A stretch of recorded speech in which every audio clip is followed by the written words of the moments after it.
Chapter 1, Aegis Newcomer. Lieutenant Lyon Coulson, Deputy Commander of the 3rd Company of the 1st Battalion of the Ranger Regiment, report to you. A mellow, yet steady, young voice, accompanied by the breeze when walking, sounded in the spacious office. Got out of the heavy documents on the desk and looked up at the young man in military uniform standing upright at his desk. Phil Collison felt a move in his heart and suddenly felt a little relieved. A grey-green army uniform, with a close-fitting design, makes the youth's tall and straight figure look even more outstanding. The slightly raised sword eyebrows lined the trimmed short brown hair, making those pale blue eyes extraordinarily deep. It's just that at this time the handsome face of the young man was full of astonishment, as if he was very surprised by the situation in front of him. Collison got up from the chair, returned a military salute to the surprised young man, and then smiled. "Long time no see, Leon." The youth in military uniform was also ignorant, and subconsciously returned a military salute. Then, as if waking up from a dream, he asked, "Hi, Uncle Phil?" Collison just smiled without saying a word, pointed his finger to the opposite seat, and said, "Why are you still standing? Sit down." "Yes, sir." Although he was still very puzzled, the young man in military uniform reached out his hand to take off his military cap, hugged it under his arm, and took a step forward, facing his uncle or future boss, and sat down. "Welcome to the Bureau of National Land Strategic Defense Attack and Logistics Support. I'm an agent, Phil Coulson." After introducing himself, Phil Collison still winked at Leon mischievously. However, Leon was not amused by his uncle's behavior. Instead, he frowned and his face was filled with doubts. "What's the matter? Uncle Phil, didn't you work in an accounting company? How did you suddenly become an agent? And still in the department with this super long name?" Leon knew tomorrow morning that this Uncle Phil was an agent of SHIELD, but he also put on an expression of "I don't know anything, I'm shocked." If there is an Oscars in this world, Leon Collison's acting skills can simply nominate the best actor. Phil Coulson naturally did not expect that his nephew, as early as 3 years ago, knew his secret identity. "Haha, I'm sorry, I kept it from you for so long." Phil Coulson smiled triumphantly, bared his white teeth, and continued to explain, "Because of the special nature of this job, I need to keep it secret, so I can tell you in advance." Leon continued to put on a surprised expression and said, "Could it be that you are the one who transferred me to this department?" "That's right." Phil Coulson snapped his fingers, and then said, "However, Director Fury also agreed." "Fry also knows?" Leon's heart shuddered, and then he let it go. "Also, as an observer of the whole world and the reason for the loyalty of the organization, Fury will pay more attention to everyone who joins S.H.I.E.L.D. What's more, he is still Collison's nephew.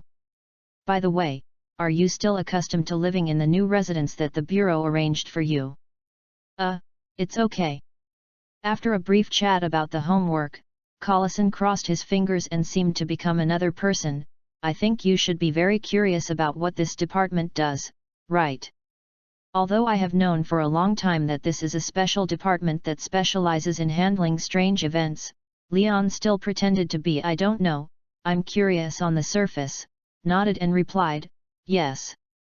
The full name of this department is the National Land Strategic Defense Attack and Logistics Support Bureau, but I prefer its abbreviation, S.H.I.E.L.D. This is a secret intelligence service established by the World Security Council. Its history can be traced back to World War II. After briefly introducing the history of SHIELD, Collison looked at Leon's eyes and asked again, "Do you know the meaning of this name?" Leon shook his head. At this time, Coulson got up from the seat, came to Leon's side, put his right hand on his shoulder, and said earnestly, "This name means that we are a line of defense, resisting any unknown enemy, beyond human imagination. The warrior of things is also the guardian who strives to keep this world from being destroyed." I have to say that Phil Collison can become Fury's confidant and be regarded as a friend by the Avengers. He has his own reason. Outstanding eloquence and funny personality are important reasons why he can occupy a place in SHIELD. Even Lion, who is familiar with this world, was enthusiastic about what he said, wishing to immediately devote himself to the arduous task of protecting world peace. After speaking some exciting words, Collison returned to the seat again and continued to explain to his nephew. I have read your report. Based on your mission performance and training results during your Ranger period, it was decided that you don't need to go to the combat department to accumulate experience and you can invest directly in the mission. Therefore, you will be transferred directly to the Operations Department, which is my department. Also, your authority level is 4, this is your agent's ID. Talking, Collison took out a black police badge from the drawer and handed it over. Leon took a look. In addition to his own name and profile picture, there is also a LEVEL4 label on the police badge. Level 4? SHIELD is a hierarchical intelligence agency. It was originally established by the USZF and is now affiliated with the United Nations. And SHIELD actually has a very interesting agent hierarchy. However, the classification of this agent's rank has nothing to do with the size or strength of the official rank. SHIELD agent will be based on the work content, work performance, work ability, and file length of each SHIELD agent.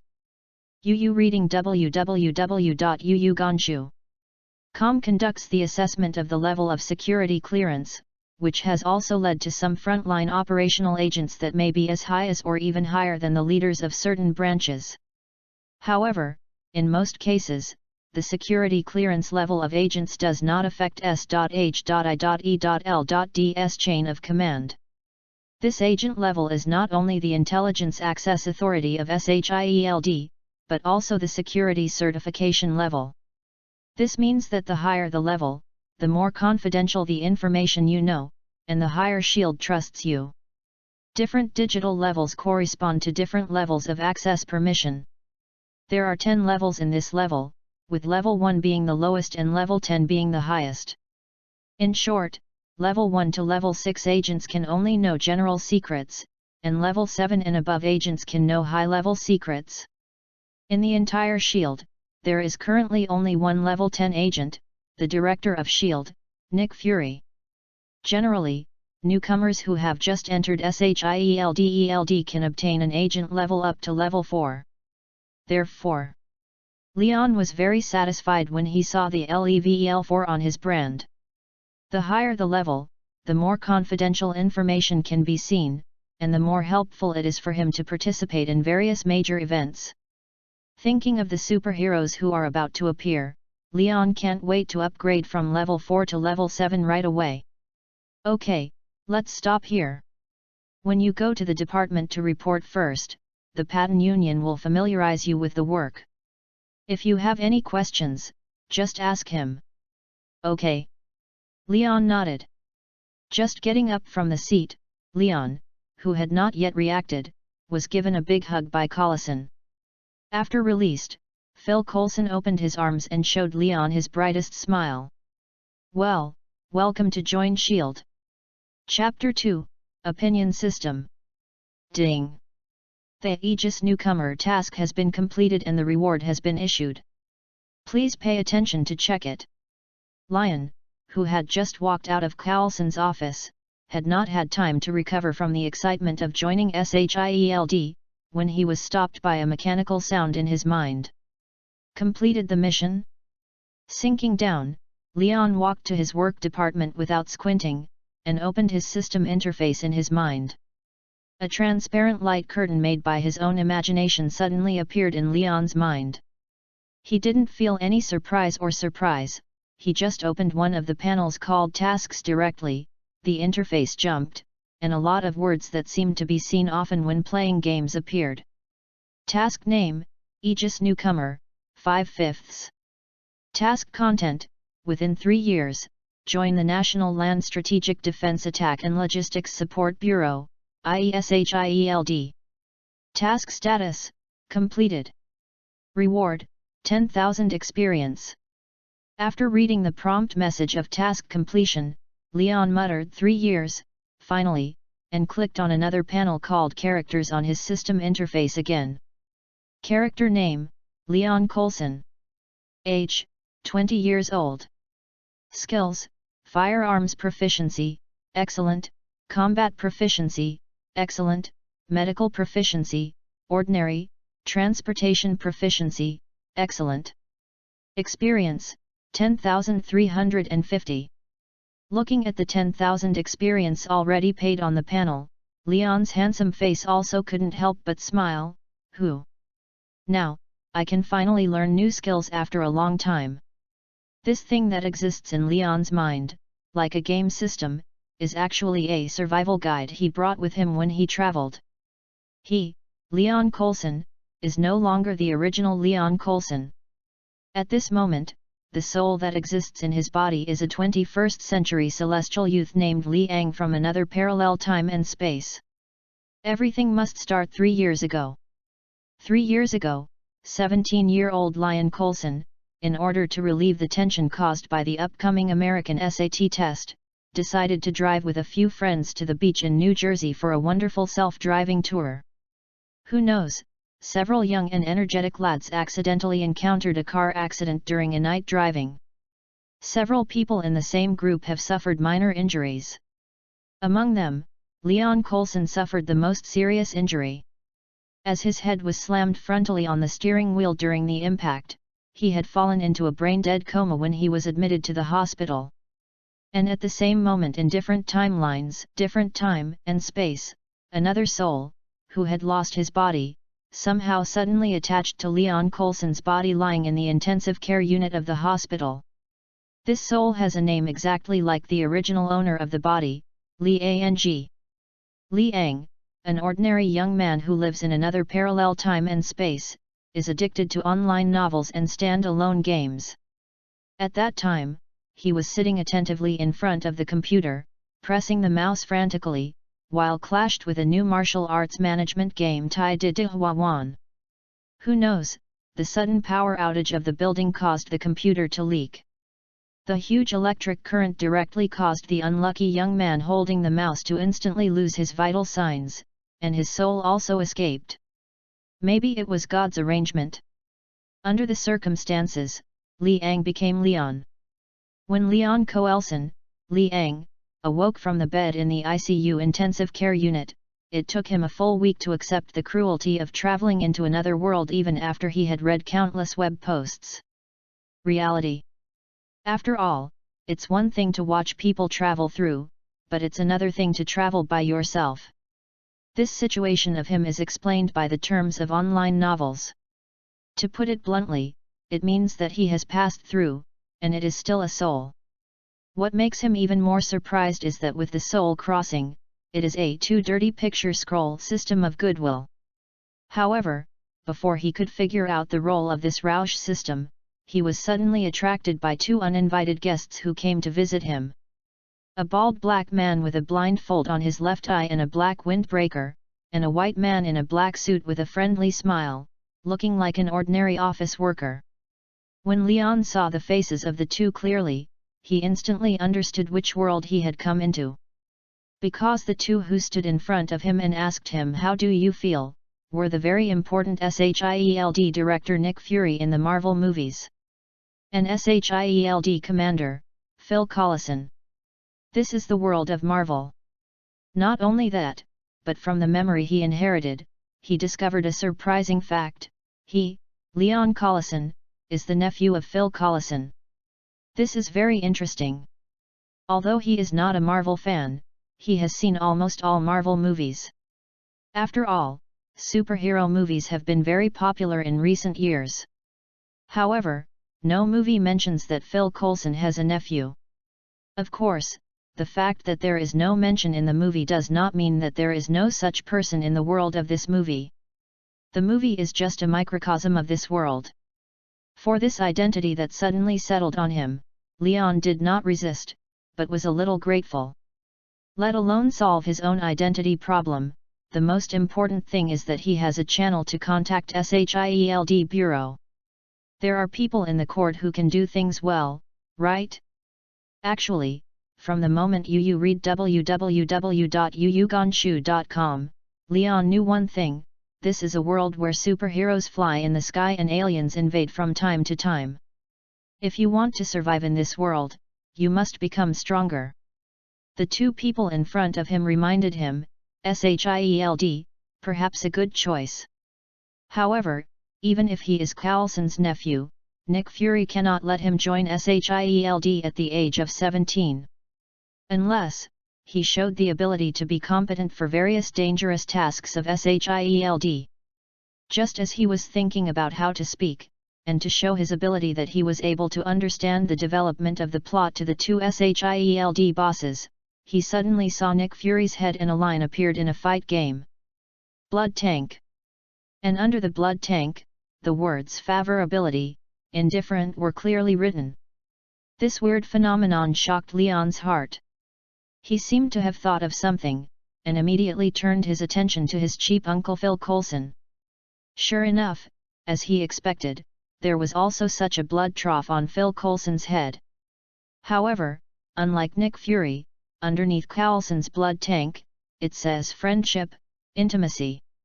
Not only that, but around Coulson's body, there were also multiple floating and spinning of various colors. Take a closer look. Each light ball has its own name. Guns proficiency, excellent. Fighting proficiency, excellent. Proficient in Spanish, general. When he fixed his gaze on one of the white of light named proficient in Spanish, ordinary, the light ball changed again, and several words floated on the light ball. Do you study? Chapter 3, First Encounter with Hawkeye. Just as the memories of the past flashed in Leon's mind, a tentative cry made him instantly regain his senses. Are you lost? Leon slowly raised his head when he heard the sound, looking at the person who came. Is a blonde beauty in a women's suit. A silky blonde hair was tied into a naughty ponytail. The tall nose and the slightly raised corners of the mouth make the brown eyes hidden under the willow eyebrows more kind. This is a young woman who is very helpful. Leon thought so in his heart, but he replied, Oh. Excuse me, did I bother you? The blonde girl smiled slightly and waved her hand. It's not true, I just noticed you. I have been standing here for a long time and seem to need some help, so. Oh, I see. Leon moved in his heart and smiled, Yes, I need your help. As he said, Leon seemed to think of something, and suddenly stretched out his right hand. Oh, yes, I haven't introduced myself yet. My name is Leon Coulson. I just joined the game as a rookie. The blonde girl smiled, without any twisting. She reached out and held Leon's hand directly. Hello, my name is Sharon Carter, from the War Department. Sharon Carter. SHIELD is indeed an active participant in various Marvel plots. No, as soon as I joined, I met Captain America's future girlfriend. Leon said with emotion from the bottom of his heart and continued to smile. Hello, Agent Carter, if you don't mind, can you tell me how to get the Special Operations Department? Of course. Sharon Carter turned around and pointed his finger in the direction of the hall. Go through the hall, at the corner of the southwest wing, take the elevator to the third floor, and you will see the Special Operations Department logo. After writing down the route silently in his heart, Leon also smiled and thanked. This way, thank you very much. You are welcome. Looking at the leaving figure in a daze, Sharon Carter also muttered in a low voice, A newcomer? I didn't expect to be so young. Speaking of it, as one of the headquarters of SHIELD, the spaciousness of the hub is simply amazing. The lobby alone is enough to build 2 standard football fields. One can imagine how big the Trident headquarters in Washington is.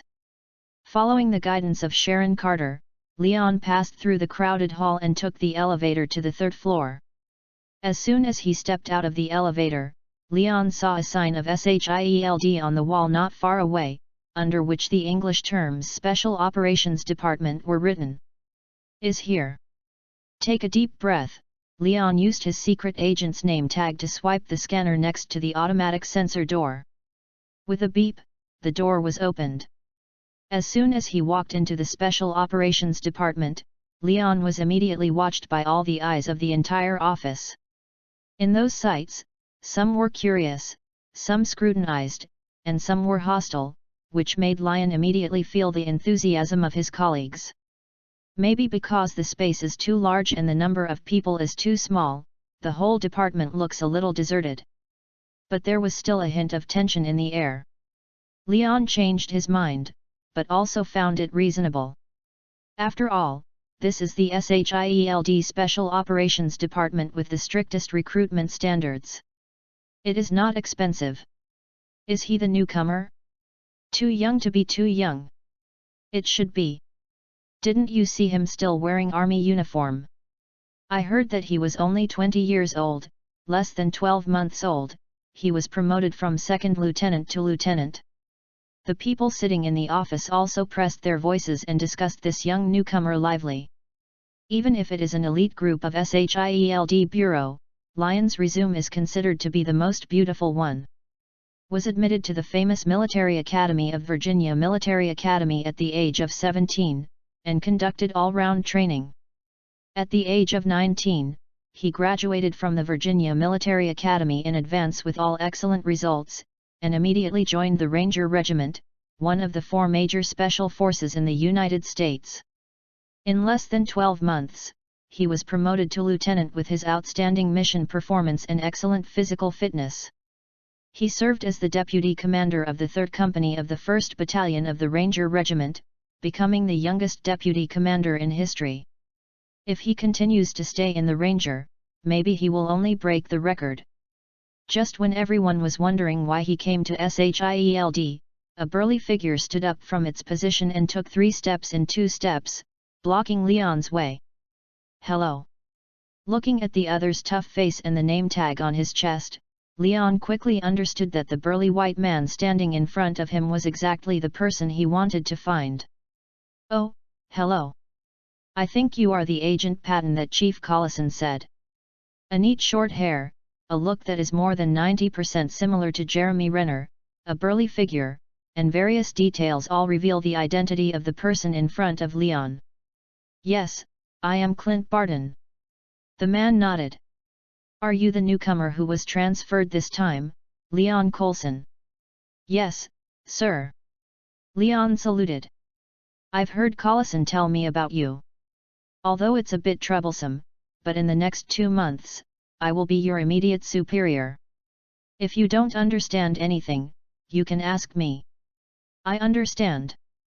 Hawkeye's attitude, you reading www.yuyugonshu.com is not too good.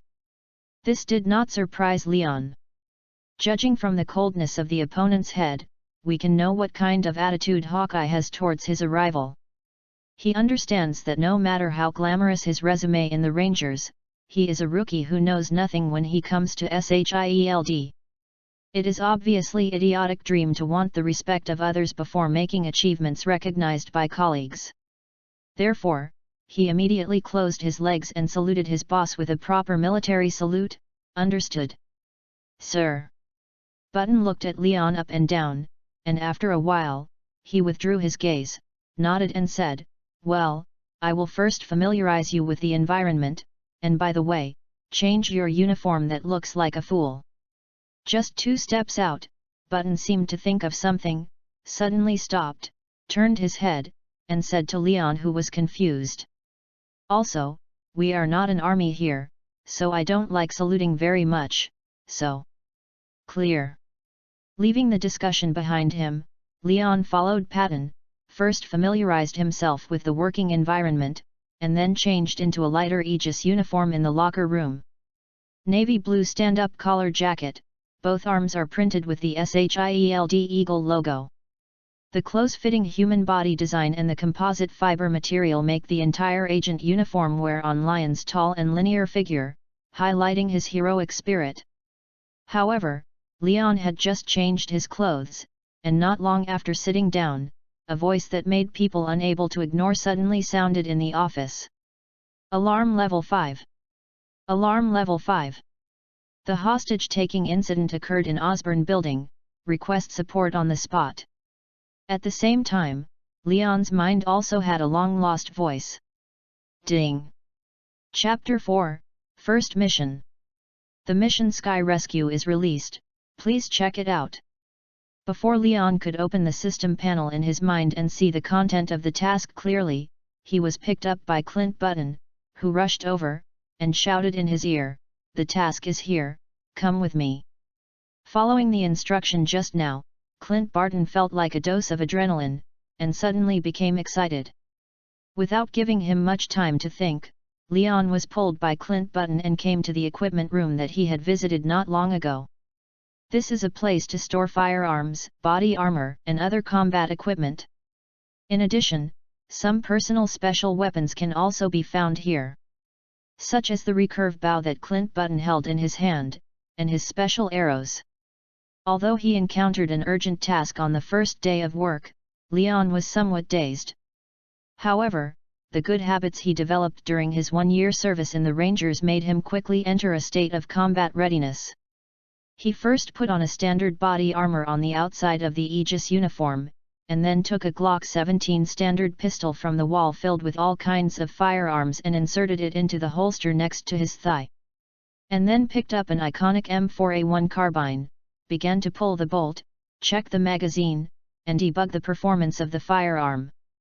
At this moment, Clint Button, who was standing on the side, had already set up his own equipment, leaning on the wall, and joked at the beginning, "I have to say, your kid is really lucky." Leon is a little confused, but still keeps his hands on. "Hey? What do you mean?" Hanging the M4A1 on his body, Leon thought for a while, and he reached out and took out 2 silencers and put them in his tactical pocket. He has a hunch that this upcoming battle should erupt inside the building. Therefore, the smaller the sound after the kill, the less likely it is to be exposed. After finishing these preparations, he heard Clint Button's ridicule. "On the first day of work, I encountered a level 5 task, and it was still the most troublesome hostage held." Leon turned around, looked at Clint Barton, and met the opponent's scrutiny with his deep blue eyes with deep determination. "From the moment I receive the agent's ID from Chief Collison, I will be ready." "That's good, then I look forward to your performance." After that, Clint Button turned and left. However, Leon, with sharp-eyed eyes, still saw the inexplicable smile left by the other person turning around for a moment. What does that mean? Without waiting for Leon to figure out the meaning of this smile, he and several agents who were on the mission quickly came to the tarmac and boarded a Kun-style fighter. Until he fastened his seat belt and sat in the seat of the fighter, Leon had no time to check the content of the mission just released. Task name, Sky Rescue. Task content, rescue the hostages held and kill all the enemies. Task status, to be completed. Task reward, 2000 experience. The content of the task is not cumbersome and very simple. Judging from the large and small tasks that Lion has taken over the past few years, this is undoubtedly a side task that was triggered suddenly. The characteristic of side missions is that they appear anytime, anywhere, and are rich in experience. However, there is often an implicit requirement, that is, the task time is very short. In other words, if this task cannot be completed quickly, the task will fail and the 2000 experience will disappear. Leon is not worried that his first mission will fail. After all, the leader of the team this time is the Hawkeye who stands at the pinnacle of human stamina, Clint Barton. Don't talk about terrorists, even if they are superpowers or super fighters, Hawkeye can deal with them. What he cares more about is whether he can benefit from this mission. Benefits other than experience. He heard that it was the famous technology group, the Osborne Group, who was held hostage this time. Just as he was making his own calculations, the jets of the fighter jets also sprayed blue flames, and the entire Kun-style fighter gradually lifted into the air. From the top of the tarmac, slowly opened a small skylight, allowing the fighter to leave the hub. Through the window of the fighter plane, Lion once again saw the location of the hub, a mountain of mountains. Since the location is confidential, Lion is not sure where the hub of one of the headquarters of SHIELD is actually located. However, from the fighter plane flying all the way to the southeast, within half an hour, when he saw the bustling New York, he probably guessed the location of the hub. Maybe it's somewhere in the middle of the continental United States. The unexpected mission level was level 5. SHIELD sent a 6-person special agent team led by Clint Button, codenamed Eagle Eye. During the long or short flight, Leon and his teammates exchanged names. Leon unexpectedly discovered that in this team, except for Hawkeye, who is a level 6 agent, he is the lowest level. The other 4 are all at level 5. This makes Leon feel a little depressed. No way, who makes him a newcomer? On the plane, as the team leader of this mission, Clint Button also used the communicator of the headset to brief his opponents on the mission. According to the information returned by the police, FBI, CIA, etc., this task is not easy. The enemy is a group of masked terrorists who suddenly appeared. Well-trained and powerful firepower, within a short period of time, he attacked the Osborne Building, one of the most secure group buildings in New York. In addition, the entire building was blocked by manipulating the internal monitoring system of the building. In the entire building, there are more than 1,000 Osborne Group employees in it. Even the chairman and president of the Osborne Group, the senior group headed by Norman Osborne, are locked in the building and cannot escape. Such a bad situation makes the police, FBI, and other departments on the scene feel at a loss. Finally, I had to send a request for support to the elites of the National Land Strategic Defense Attack and Logistics Support Bureau. I pray that these special agents with special skills have a good way to break the game. Ho ho ho. As the warplanes hovered around the building in mid-air, Lion, the Aegis Squad, had a more direct impression of the situation it was currently facing. Looking at the ground of the building from the air, you can find that the entire Osborne Building, which is so high and high-tech, has long been surrounded by police and special police, 3 stories inside and 3 outside. Not only that, but snipers were arranged on the roofs of several buildings around the building, as if they were waiting for the enemy to appear before they would be hit. When Hawkeye took Leon and his men down and reached the top of one of the buildings, they also received further intelligence reports from the scene. Pressing the communication of the headset, Clint Button, carrying a bow and arrow, looked at the Osborne Building just in front of him, and felt a little headache. 20 armed enemies, more than 1,000 hostages. It's a bit difficult now. Chapter 5, Bold Plan. Not only Clint Barton, but even Leon, who was very confident at the beginning, felt a pain in his temples after listening to the detailed report on the scene. It's not that he is not in good health, he is in good health. It's just the bad situation in front of him, which made his optimism at first disappear. Originally thought this was a novice mission, Lion, who followed the Eagle Eye to make waves, and then gained some experience, did not expect that this group of terrorists would actually play such a big game.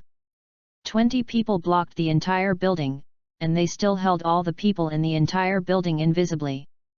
Besides, he didn't dare to break into the door directly and enter and shoot at the culprits. Who knows, if they are unhappy, they kill 1 or 2 hostages for fun.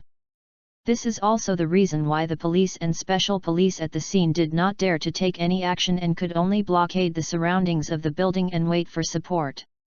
Otherwise, this kind of thing that is not within the scope of the work of SHIELD does not require super agents such as Hawkeye. However, there is good news, but Clint Button's frowning eyebrows loosened a lot. The number of opponents is only over 20. If it is scattered in various areas, there will definitely be unguarded floors. As long as they can enter the building silently, and then quickly attack the surveillance center and retake the surveillance cameras in the entire building, it is equivalent to controlling the site of the entire building. In this way, it is not a difficult task to defeat the enemy layer by layer and rescue the hostages according to the monitoring screen.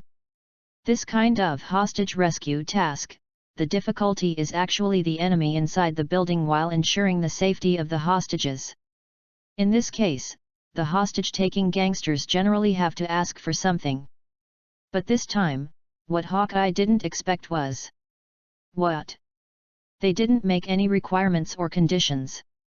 The FBI commander's report on the scene caused Hawkeye to frown again and whispered, "Then why are they taking hostages?" Lion, who was standing on the side, also moved in his heart, as if thinking of something, and said, "Sir, I think we are all wrong." Upon hearing this, Clint Barton turned his head and looked at Leon, the newcomer who was on the mission for the first time. "What do you mean?" Seeing everyone's eyes focused on himself, Leon did not show a flustered expression. "I think the reason they need hostages is not that they need to use hostages as a bargaining chip, but the key." Key. Everyone looked suspicious, and Hawkeye also showed a pensive look. After a while, he said a name with a serious face, "Norman Osborn." "That's right.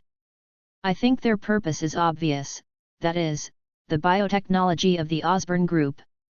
As the world's top biotechnology company, the Osborn building contains the technology crystallization of the entire group.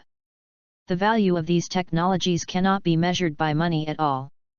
And these technologies are naturally kept in a very safe place, where only one or two specific people can open it." Leon stepped forward, pointed to the skyscraper standing in front of him, and said categorically, "So, I think, while we are discussing how to save the hostages from them, they may have already got what they want." At this time, after listening to Lion's analysis, Clint Barton also played the role of the captain, summarizing the words of his subordinates. "In other words, we can't drag on any longer." After finishing speaking, Clint Barton also glanced at Leon with admiration. "This kid has a good brain." After clarifying the enemy's purpose, everyone who felt that time was limited, all looked at the majestic mansion in unison. In the building, there are their goals. However, the first problem Clint Barton, Leon, and others have to face is how to enter the building without being discovered by the terrorists in the building. It is almost impossible to enter the building from the gate. The same goes for the roof. The opponent must have foreseen that the roof will be a good spot for assault, and the opponent will definitely place heavy guards on the roof. If they choose to attack on the roof, they will only be discovered by the enemy and fall into the frontal attack and defense with the opponent. This is not a good choice for them and the hostages in the building. While everyone was discussing various ways to enter the building, Leon was attracted by the crane in the building next door. The huge yellow tower crane, the tower arm is like a yellow steel bridge across the sky, making people startled. Looking at the long arms of the tower crane, Leon suddenly thought of a bold plan. He walked steadily, came to Clint Barton's side, pointed to the conspicuous tower crane, and said, "I think we can use this big guy to enter the building." The crowd followed the sound and looked at the tower crane. Tower crane? Just when everyone looked puzzled, www.readaloud.com, Leon revealed his plan to infiltrate. Since the enemy has controlled the surveillance of the building, it is impossible for us to enter the building without being discovered. But... Leon paused, showing a charming smile to everyone. "What if we immediately regain control of the monitoring center as soon as we enter the building? Tell me about your plan." Clint Barton looked at Leon, who looked confident, and said again, "It's like this. I just checked the architectural drawings of the Osborn Group building and found a very interesting place." As he said, he held a SHIELD notebook and showed it to everyone. On the computer screen, there are three-dimensional architectural drawings of the Osborn Group. Lion pointed to one of the floors of the building and introduced, "The 18th floor is the floor where the monitoring center is located. According to the structure of the building and the length of the tower's boom, if we can use the boom of the tower crane to move to the surface of the building, which is the location of the monitoring center, then break the outer wall of the monitoring center in one fell swoop, enter the building, and eliminate the monitoring the enemy in the center. In this way, we can unconsciously implement the rescue plan made before. Control and monitor, destroy layer by layer. After listening to Lion's plan, everyone felt that it was very feasible. But, here comes the problem, that is the 18th floor. If you accidentally fall off the tower arm, it will fall into meat sauce without discussing it. Moreover, in order not to attract attention, there should be fewer candidates than more candidates to implement this mid-air dive plan. Therefore, after everyone's deliberation, the burden of implementing the plan was placed on the shoulders of Clint Barton, the best player, and Leon, who proposed this plan. Chapter 6, Infiltrate in the Air. Ho was standing on the mobile arm of the tower about 200 feet above the ground, letting the whistling wind continue to invade his ears. The hair that was blown by the wind always touched the tight nerve in his heart. If it weren't for putting on the goggles in advance and the heavy parachute bag behind him, Leon's heart might not be as calm as it seemed. He suddenly felt that he was dying to propose this bold plan. Lion held the handles on both sides tightly with both hands, and lowered his head to pay attention to the landing point of his feet. For fear of stepping in the air, he experienced the feeling of free landing from a height of more than 200 feet.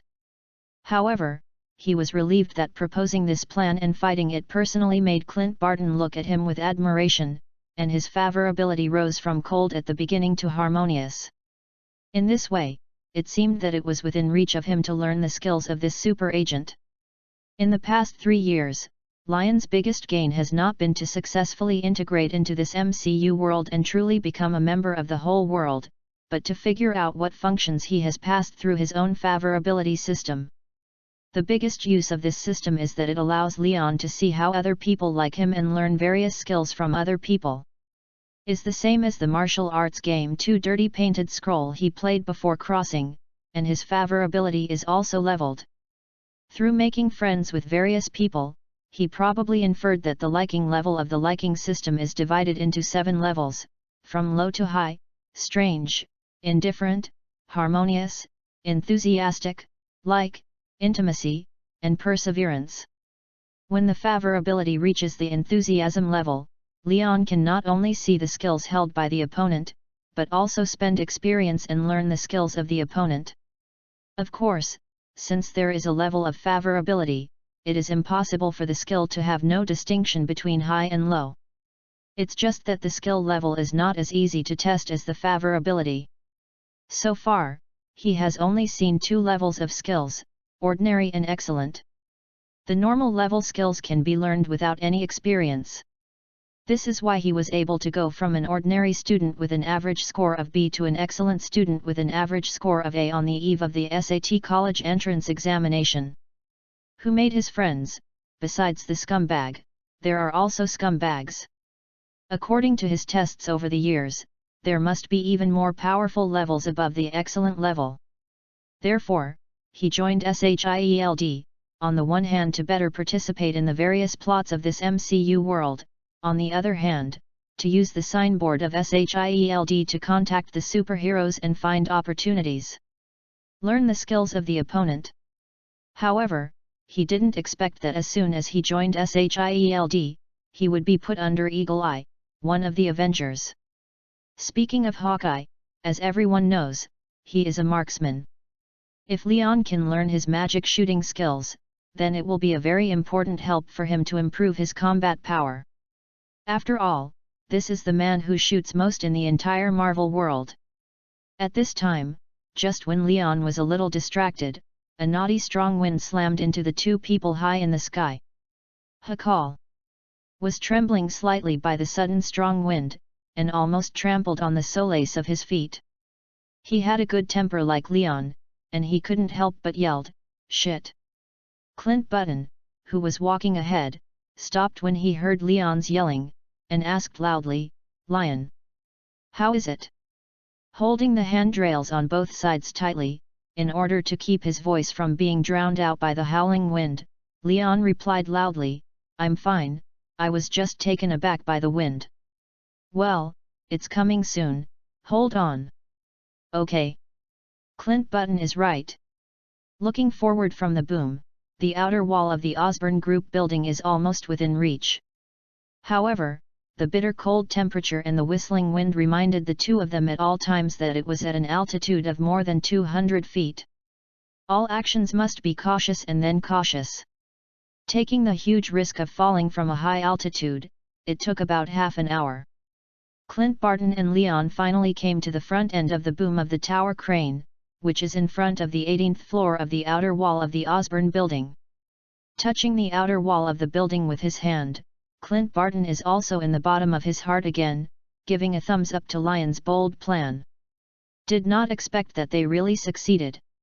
If the architectural drawings did not lie to them, on the other side of this wall, it is the room of the monitoring center. At this time, Leon penetrated the outer wall through the thermal glasses he was wearing, and saw the situation on the other side of the wall. 1. 2. From the feedback of thermal energy, the enemies of the monitoring center are scattered, 2 on the left and 3 on the right. Leon reported to Clint Barton beside him. In the pocket of the body armor, I took out a disc-shaped mini-bomb device. Posted on the outer wall, sir, please give me an order. Clint Barton took out his compound bow from behind, with the other hand holding the handrail of the tower arm tightly, and said to Leon, "My on the right, yours on the left, okay. Clear. Let's start then." As soon as the voice fell, Leon pressed the remote control in his hand. Boom! With a muffled noise, a big hole was blown out in the outer wall of the building. The smoke caused by the explosion instantly filled the entire monitoring center. What happened? The terrorists who were in the room were all deprived of a short reaction time by this sudden explosion. At that moment, 2 vigorous figures jumped in from outside the cave. Leon rolled forward and fired 2 shots instantly while kneeling on one knee. Bang bang! Sounded at the same time, and there were 3 faint inaudible voices. Call out! Call out! When Leon turned his head and looked to the right, he found that the 3 enemies with guns on the right were all lying on the floor. And what they have in common is that there is a pitch-black sharp arrow stuck in the throat. Needless to say, this is obviously the masterpiece of the marksman beside him. Seeing that the enemies in the room were resolved, Clint Barton patted Leon on the shoulder and smiled, "The marksmanship is good. You're good too." Leon's answer made Clint Barton stunned, and then he laughed, "Haha, you are really a funny guy." Leon shrugged, spread his hands, and pretended, "No way, I'm so funny and humorous. A lot of people say that." Chapter 7, Rescue Osborne. Entering the building is only the first step in this rescue mission. Both Leon and Button know that time waits for no one. The longer time delays, it is not a good thing for them and the hostages. Therefore, after getting the enemy in the surveillance center, the two went to the surveillance computer to try to lift the blockade of the entire Osborne building. Looking at the various unknown codes on the computer screen, Clint Barton was a little helpless. Damn it! Computers are not my strong suit. At this time, Leon, who was standing on the side, stretched out his hands and quickly tapped on the keyboard. A few seconds later, following his operation, a reminder message of blocking status has been lifted popped up on the screen. Looking at everything that happened before him, Clint Barton couldn't help showing a hint of surprise, looked at Leon, and asked curiously, "You know how to use a computer?" Leon smiled back, "Well, I know a little bit." Of course, he wouldn't tell Hawkeye that the computer is just one of his worthless strengths. The blockade of the building has been lifted. In this way, it is possible to enter the building while waiting for backup on the ground. Without a pause, Clint Barton immediately communicated through the headset, allowing other members of the team, who had been waiting at the door of the building, to enter the building together with other departments on the scene. "Lucius, you come up to the monitoring center first. Others will cooperate with the on-site department to evacuate the people on each floor. When encountering enemies, try to keep the movement to the lowest level. Don't let the enemies on other floors find that we have entered the building." "Yes, sir."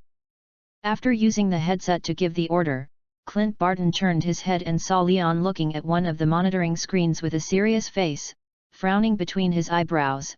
"What's the matter? I think we will move faster." Leon pointed to the monitor screen with a heavy tone. "The enemy has already got the key." Clint Barton looked at the surveillance screen. In the corridor on the 38th floor, 6 masked bandits with guns were escorting a middle-aged man in a suit to the elevator. The middle-aged man is obviously the important rescue target of this mission, Norman Osborn, the founder and chairman of the Osborn Group. From this, Leon's previous inference is undoubtedly correct.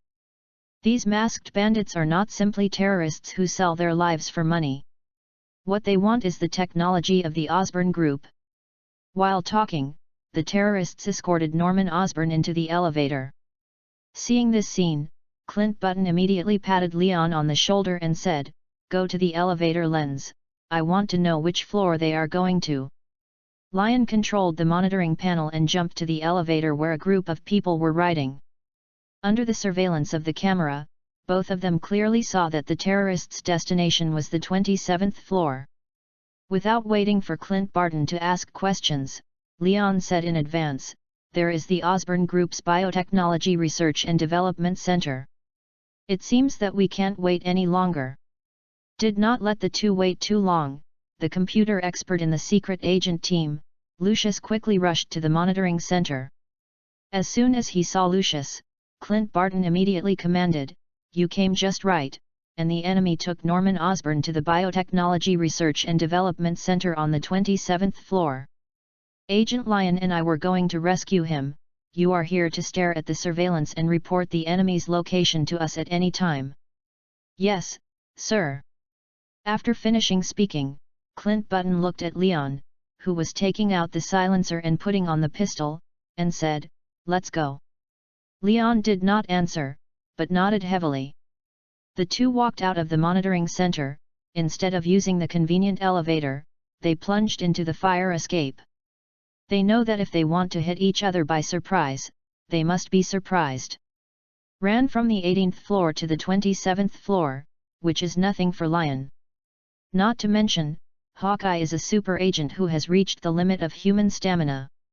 The two sprinted, and in just 20 seconds, they reached the 27th floor. It's just that, no matter how fast it is, it's not as fast as the elevator.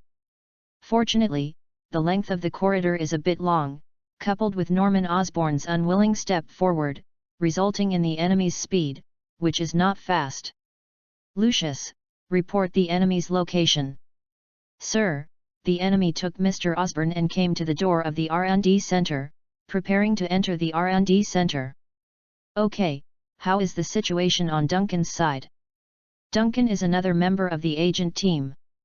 At this time, with the FBI and special police officers, starting from the lobby, they were purging the enemy layer by layer. Already advanced to the 12th floor, killed 8 enemies, and none of the hostages suffered casualties. After hearing the good news, Clint Barton was also relieved and smiled at Leon. "Then, it's up to us next." Leon pulled the bolt and replied coolly, "It's time for performance." "Haha, the mission is over, we must go for a drink." After speaking, Clint Barton stretched out his fist and motioned to Leon, "Deal." Leon stretched out his fist and touched his fist with Hawkeye, "Deal." Watching the actions of the two, Lucius standing in the monitoring center, Yu reading www.yuuganshu.com also couldn't help sighing, these two people are really big hearts. Made an appointment with the two drinking parties, opened the door of the fire exit, and entered the 27th floor. Due to the location of the fire exit, it happened to be at the corner of the corridor. Coupled with the change of monitoring, the enemies standing in the R&D center only saw the elevator without movement, but didn't notice that the of death had already come to them. In front of the R&D center. "Faster!" the masked gangster urged again, and Norman Osborn, who was standing in front of the password door, said, "If you don't want your head to bloom, just enter the password." Norman Osborn, who was rubbing along the way, felt the cold muzzle on the back of his head, and his heart trembled, and he quickly accelerated his hand movements. With the input of the 8-digit login password, the bulletproof door of the R&D center is also slowly opened. The door was opened, and seeing all kinds of high-tech equipment in the R&D center, the masked gangsters couldn't help but physically take a halt, aiming at the muzzle of Norman Osborn, which was also shifted a lot.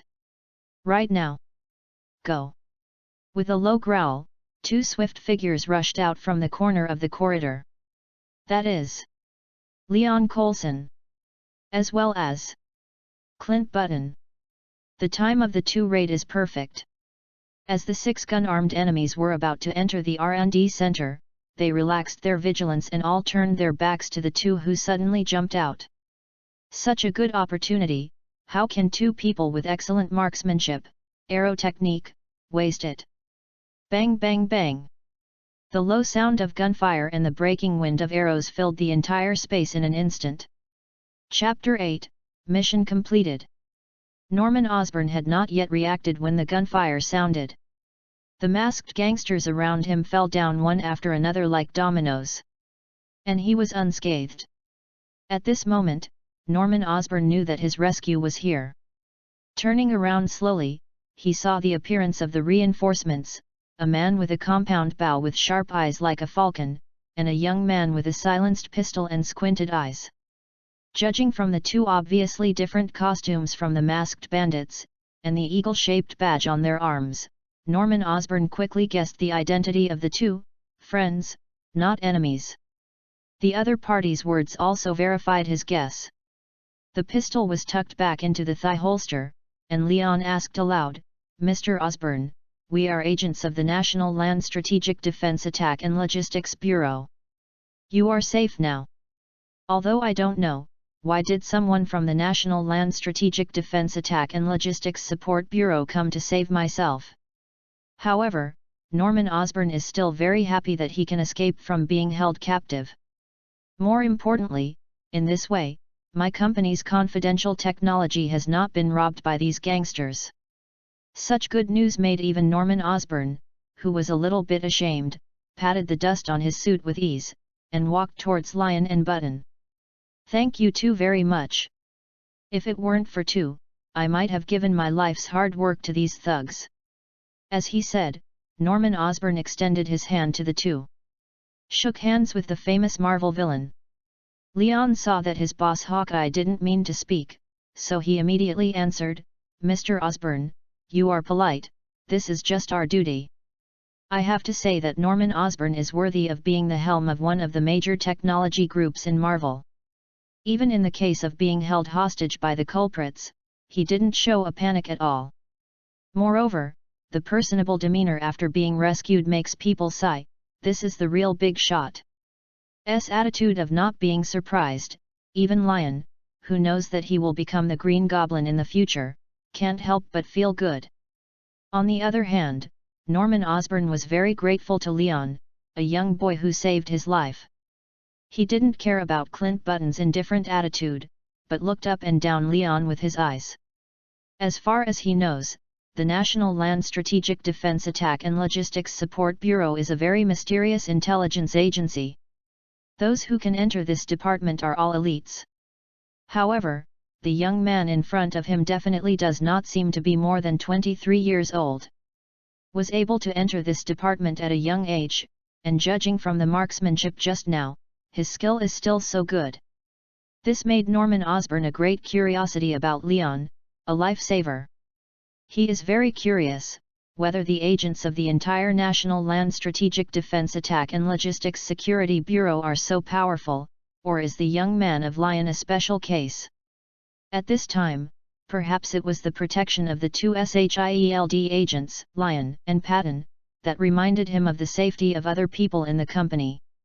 Norman Osborn asked, "Excuse me, how is the situation in the building now? Have the gangsters been wiped out?" "Don't worry, we have taken the monitoring center back and lifted the blockade of the building. Moreover, the FBI, special police and other troops also entered the building, and the gangsters should be eliminated soon." Hearing Leon's answer, Norman Osborn seemed to let go of his worries all at once. helped Norman Osborn, who was a little embarrassed, into the Biological Research Center, and after finding a chair to sit down, Leon returned to Clint Barton's side. Hawkeye was using his headset to give orders to other SHIELD agents. Duncan, where have you been? Sir, we have reached the 20th floor. Agent Lyon and I have rescued Osborn. You continue to search upwards and wipe out all the enemies on all floors as soon as possible. Yes, sir. Lucius, you cooperate with Duncan, don't let the enemy have a chance to hurt the hostages or run away, you know. Clear. As soon as he gave the order, Clint Button heard Leon's voice coming from beside him. What should I do now? Turned his head and glanced at Leon. Clint Barton smiled and said, our task has been completed, and the rest of the finishing work is left to them. After all, they have to behave in front of taxpayers, right? Leon nodded thoughtfully. Oh, I understand. In fact, to rescue Norman Osborn, the group president, for the SHIELD team led by Clint Button, more than half of the mission has been completed. Therefore, taking advantage of other hungry troops rushing to the other floors of the building and pounced on the leisure of the few bandits, Lyon and Clint Barton also leisurely leaned against the wall of the corridor and began to rest. You are very good. Leon looked at Clint Barton dumbfounded, with a trace of doubt in his eyes. Are you complimenting me? Clint Barton nodded very simply, and continued, I thought you were just a young, self-righteous kid. But I didn't expect that your performance today really surprised me. What Phil said was really right. www.readaloud.com. Upon hearing this, Leon seemed to have realized something, and immediately showed a surprised expression. Sir, you know me and Clint Button interrupted him directly. Nonsense. Phil and I have been colleagues for 10 years, and his nephew has joined the bureau, would I not know? Forward. Leon scratched his head and showed an embarrassed expression. I'm sorry, I didn't mean to hide it. It's okay, I understand. Phil told me. Clint Barton waved his hand and placed it on Leon's shoulder. He said deeply, that's why, Phil will let you go. The reason for me. Oh, I understand now. Leon suddenly figured out all the previous doubts. Why did Collison transfer him to the Special Operations Department and let him follow Clint Button? There is also the temptation of Hawkeye on him when he is out of the mission, and the inexplicable smile when he turns and leaves. All this is because Hawkeye has long known that he is Collison's nephew. Not only that, but Collison must have asked Clint Barton, a longtime friend in private, to take care of him. Thinking of this, Leon felt warm in his heart. When he was about to speak, he was interrupted by the voice coming from the headset. Report, sir. The enemy has been wiped out, and no hostages have been injured. Okay, I received it. Leaving the scene, we met on the tarmac. Receive.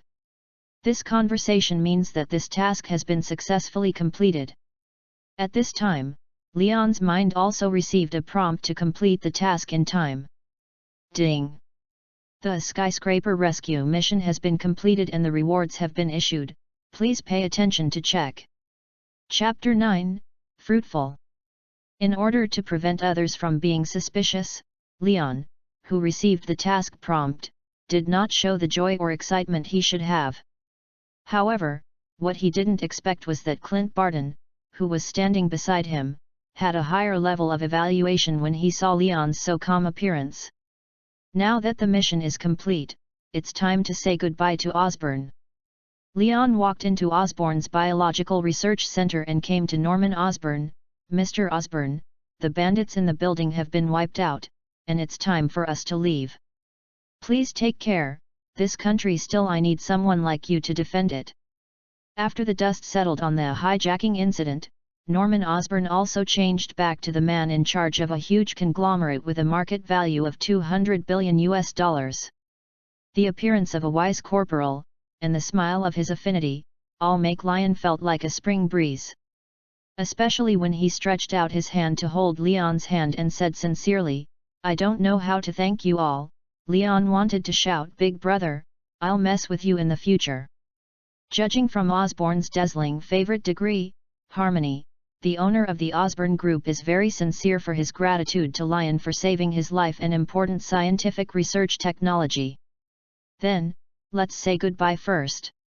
At this time, Norman Osborne seemed to have suddenly remembered something, and quickly stopped Leon, who turned and left. "Oh. By the way, I don't know the names of the two yet." Hearing this question, Leon almost blurted out, "No thanks, my name is Red Scarf." Fortunately, I finally held back. "As I said just now, this is just our responsibility." The implication is, "No thanks, I am." Throwing aside such an extremely X-like remark, Leon waved his sleeves without taking away any gratitude.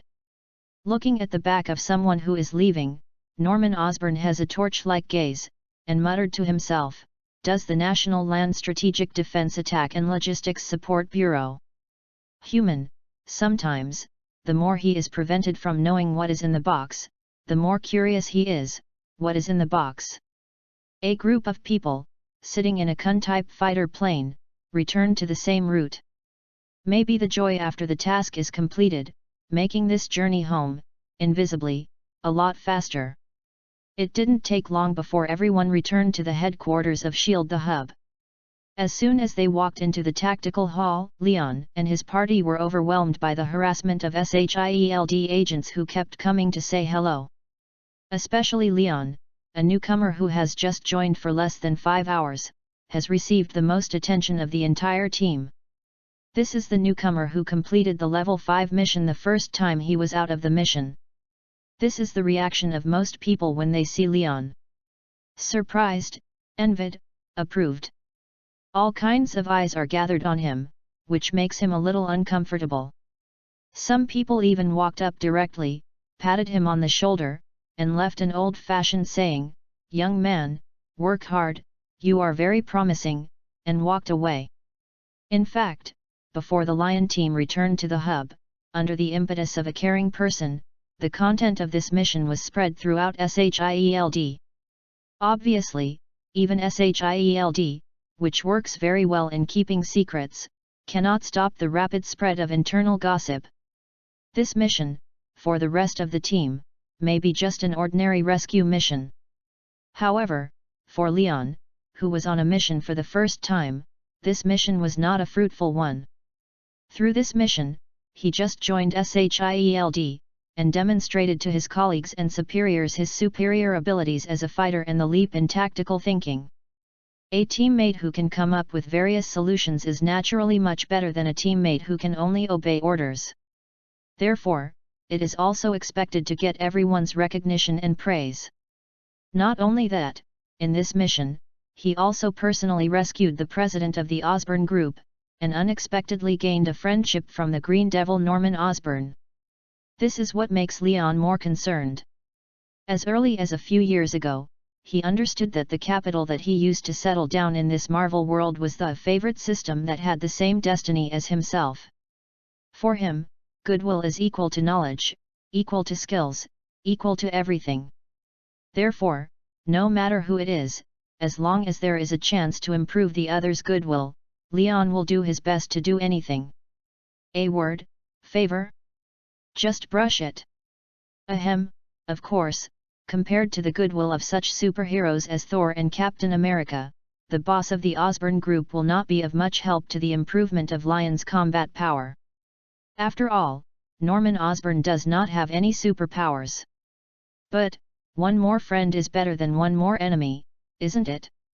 What's more, sometimes, money is also a manifestation of strength. Borrowed from a wearing a tin can, and a buddy next door who hid in a cave and played with bats. Recognition, friendship, those are relatively unreal things.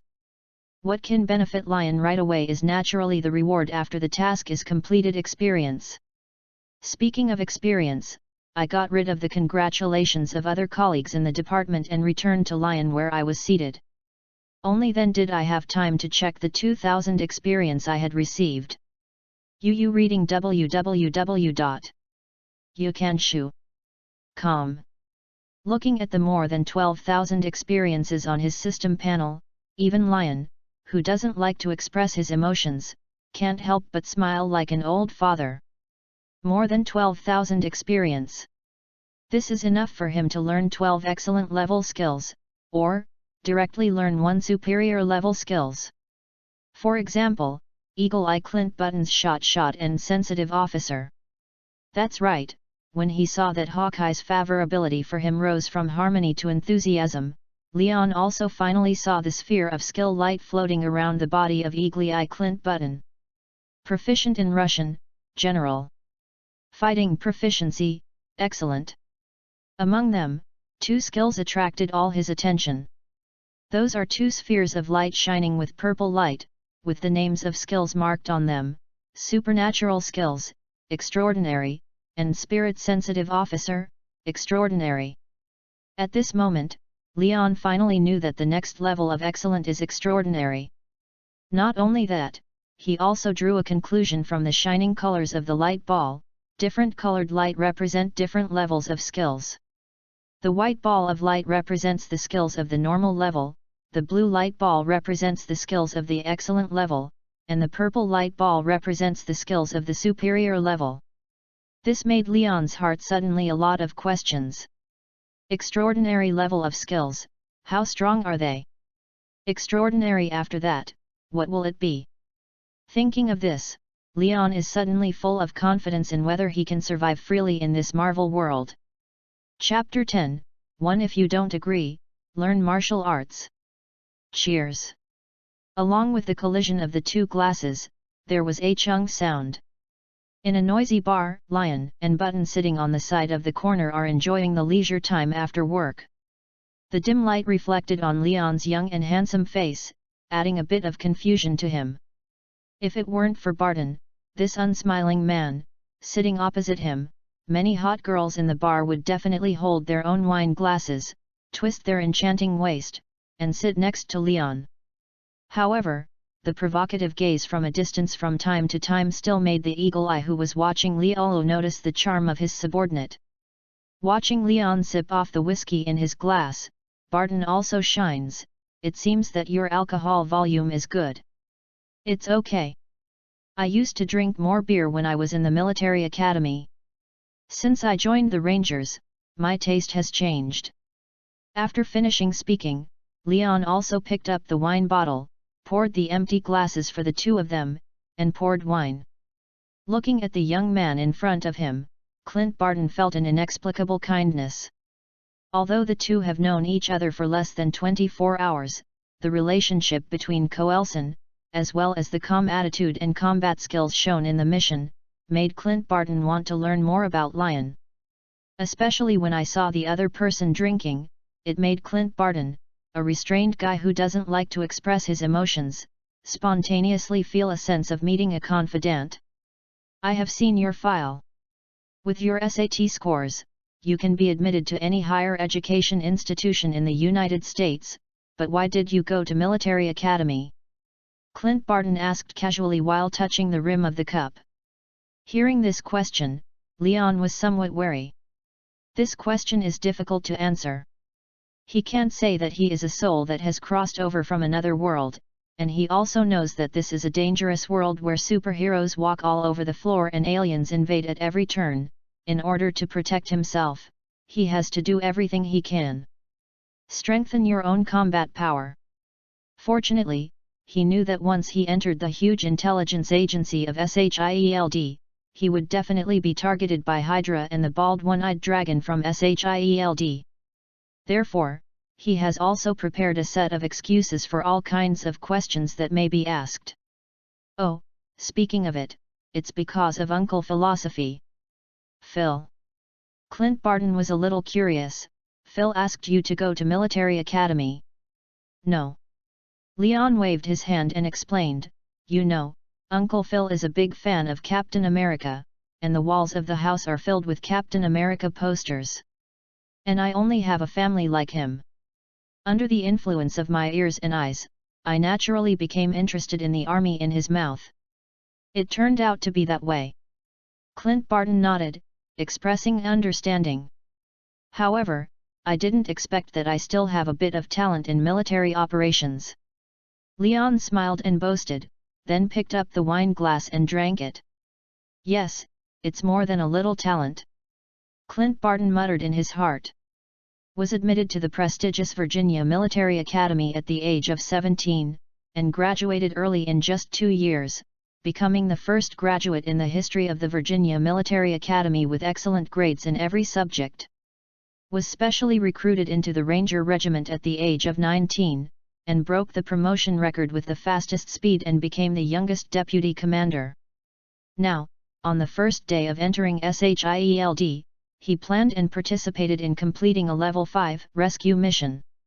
This kind of achievement, even in the entire elite group of SHIELD, is the only one. Clint Barton was a little surprised at Lyon's lack of arrogance and failure. There are very few young people who are so calm when they achieve impressive results. From this point of view, Collison asked him to take care of Lyon a lot, and he could do a lot more easily. Thinking of this, Clint Barton suddenly thought of something, and asked Lyon, "Yes, I heard Phil said that when you were in the Rangers, you were also in the 4 Major Unit Joint Competition and won the first place in the Fighting Special 1. After finishing speaking, he suddenly looked up and down Lyon with the wretched gaze that looked like a beautiful woman. Leon was staring at him so that he felt a little hairy. What's the matter? There is a boxing room I know well near here, let me see your skills." Before Leon could react, Clint Barton took out a $20 sheet and patted it on the table, then pulled Leon and walked outside the bar. The two walked out of the bar, and under the shroud of night, they got on a black Chevrolet Suburban and drove towards Queens in New York. The location of the boxing room is not far from the bar. The car only drove for less than 10 minutes, and stopped in front of a building that seemed inconspicuous. www.readaloud.com. Outside the entrance of the building, there is an old lead sign. Looking at the words on the signboard, Leon couldn't help but say, "Meyer Boxing Club. This is a boxing club run by a friend of mine." After a little explanation, Clint Barton walked into the building alone. Leon looked at Hawkeye's back, shrugged, and then entered the building. Following Hawkeye, who was familiar with the road, the two came to the 3rd floor, where the boxing club was located. Interestingly, the door of the club is tightly locked. Moreover, it was dark inside, not as if it was a normal business. "Hey? Didn't open the door today?" Leon turned his head and asked Clint Barton. However, Clint Barton did not answer him, but bent down, opened the carpet in front of the door, and took out a key. Seeing all this, Leon was a little confused. "How do you know there is a key?" Clint Barton opened the door with the key, and explained, "When it is closed, it is my personal time." "I see. Enter the club, turn on the lights, and the entire boxing room is illuminated by the lights. There are 3 boxing rings, triangular in shape, distributed throughout the space. Lyon, at a glance, the entire club covers an area of at least 200 square meters." Before he habitually figured out the entire terrain and escape route, Clint Barton took off his coat, just wearing a grey vest, and couldn't wait to board one of the biggest arenas. "Why are you still standing there? Come on stage." Chapter 11, Extraordinary Skills to Choose One. Seeing Hawkeye standing on the ring without protective equipment, Leon was very helpless. "Just go on stage and start fighting? Don't you need to wear bandages or protective measures such as gloves?" "No need, without any protective measures, you can see your true strength," Hawkeye expressed very confident. "You are the boss, you have the final say." Lyon was naturally non-committal. He took off his jacket, only wearing a white t-shirt, so he pulled the rope away and stepped into the ring. The two stood face to face in the center of the ring, less than 1 meter apart. "What do you know? Karate, Wing Chun, Mega, Brazilian Jiu-Jitsu, Muay Thai, mixed martial arts." Hearing this answer, Clint Barton couldn't help frowning. "So many? You know, fighting is not the more genres you learn, the more powerful you are. Leon smiled embarrassingly, no way, I am a better learner. He can't directly say that these are all fighting skills learned from various friends, and he doesn't need to spend time in class or practice. Besides, don't you have a lot of skills? Okay, let me see, I can win the first strength in the combined fighting of the four major forces. As soon as S voice fell, Hawkeye took a step forward, and a punch with the sound of the wind came towards him. With a sudden blow, Leon's pores opened in an instant. Watching the fist that has grown since childhood, about to come into close contact with his handsome face, Leon reacted, his head tilted to the left. There was a fist wind blowing from his ears, and before Leon had time to feel it, he was forced to take 2 steps back by Hawkeye's second blow. It was a powerful round kick. Leon did not expect that Hawkeye's fighting strength would be so outstanding. From these 2 attacks alone, it can be judged that even if he loses the most powerful bows and arrows, his fighting skills are enough to allow him to crush the elites of various special forces. Of course, that does not include Leon. Really worthy of the famous Hawkeye. He praised in his heart, Leon's eyes condensed, and he began to concentrate. The 2 attacks did not hit Lion, but instead aroused Hawkeye's combative heart. After shouting continue, he took 3 steps and 2 steps, stepping on extremely fast pace, and attacked Lion again. Come over. In the face of the menacing Hawkeye, Leon did not evade his edge, but faced him straight up. First used the left arm to open the attack of the eagle eye, and then the right hand came next, which was a face punch. However, such a simple routine, how can it pose a threat to the fast-reacting eagle eye? Just dodged gently, and Hawkeye took control of the initiative again. Pulled Leon's fist into his arms along the way, hitting a secret knee and whizzing towards Leon's lower abdomen.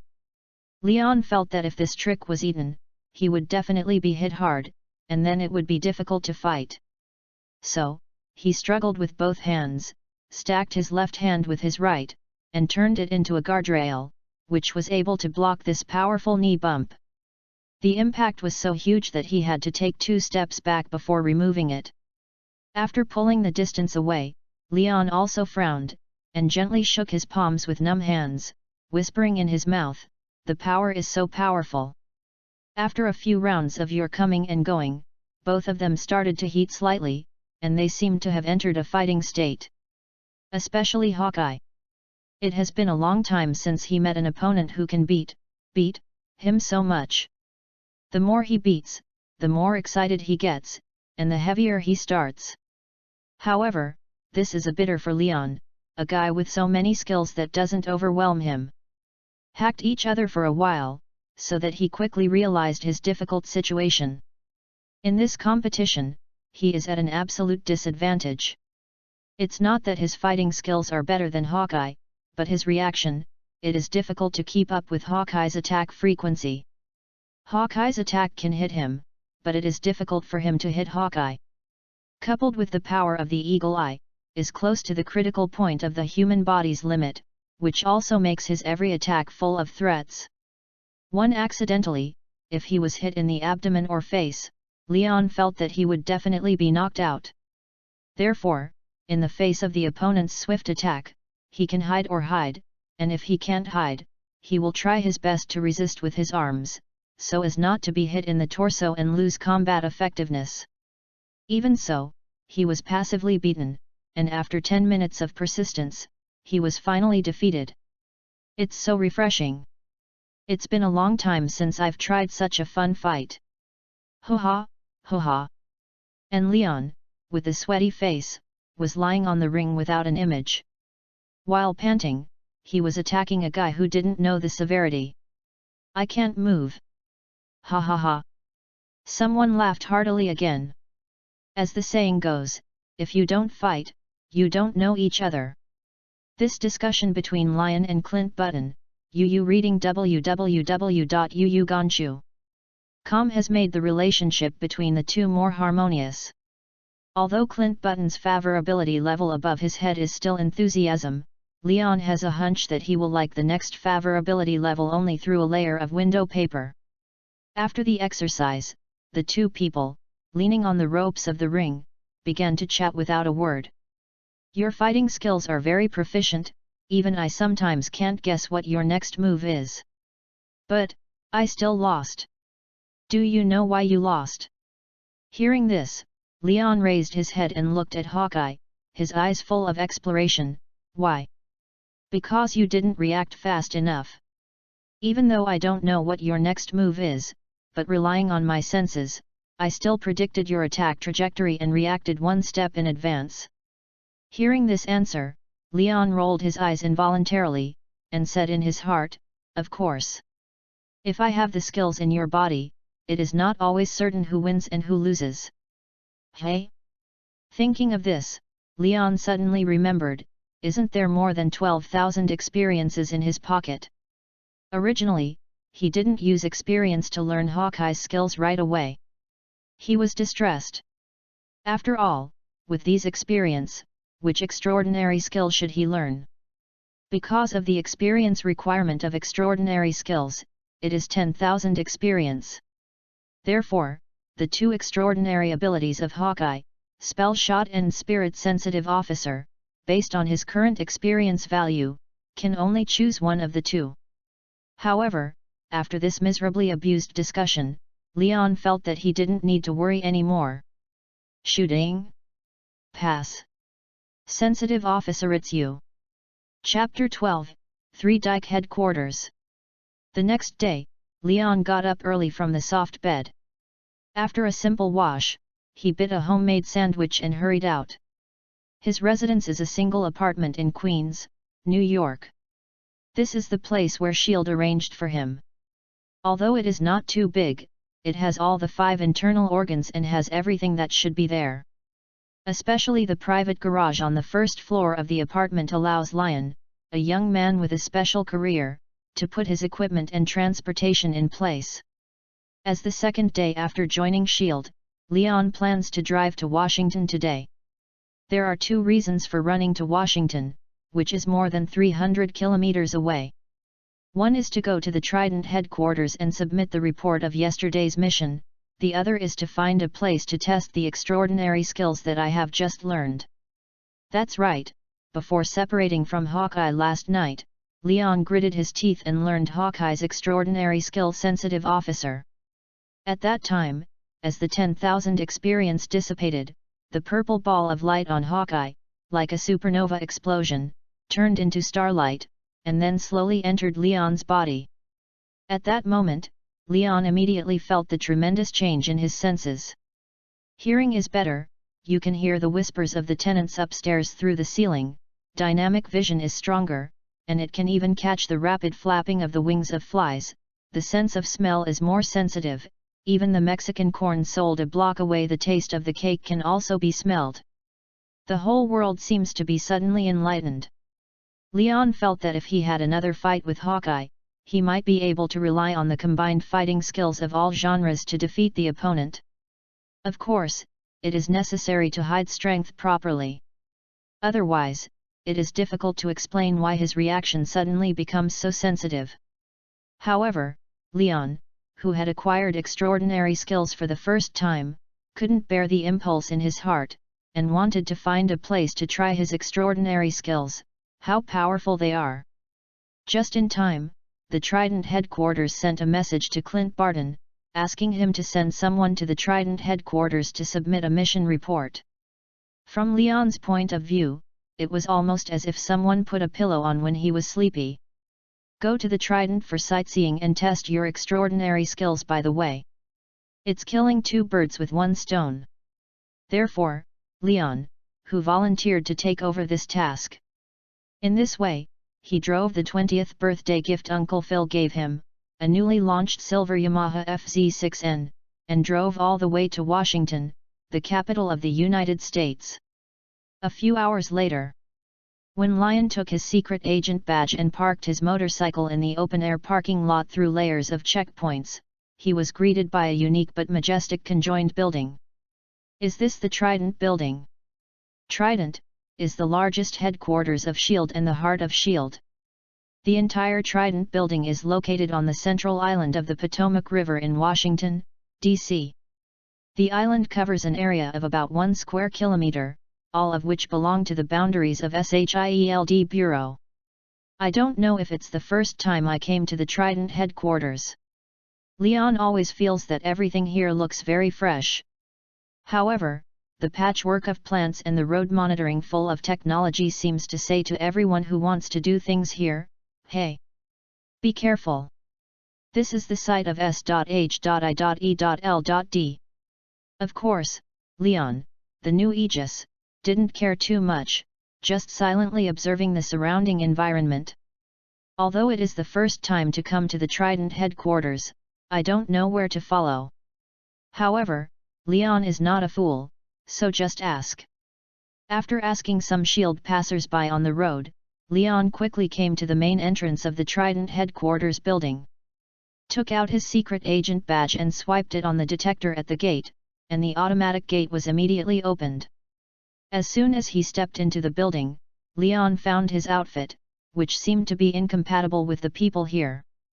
Was in the spring season, he just put on a thin windbreaker outside of the white t-shirt, looking like a tourist visiting everywhere.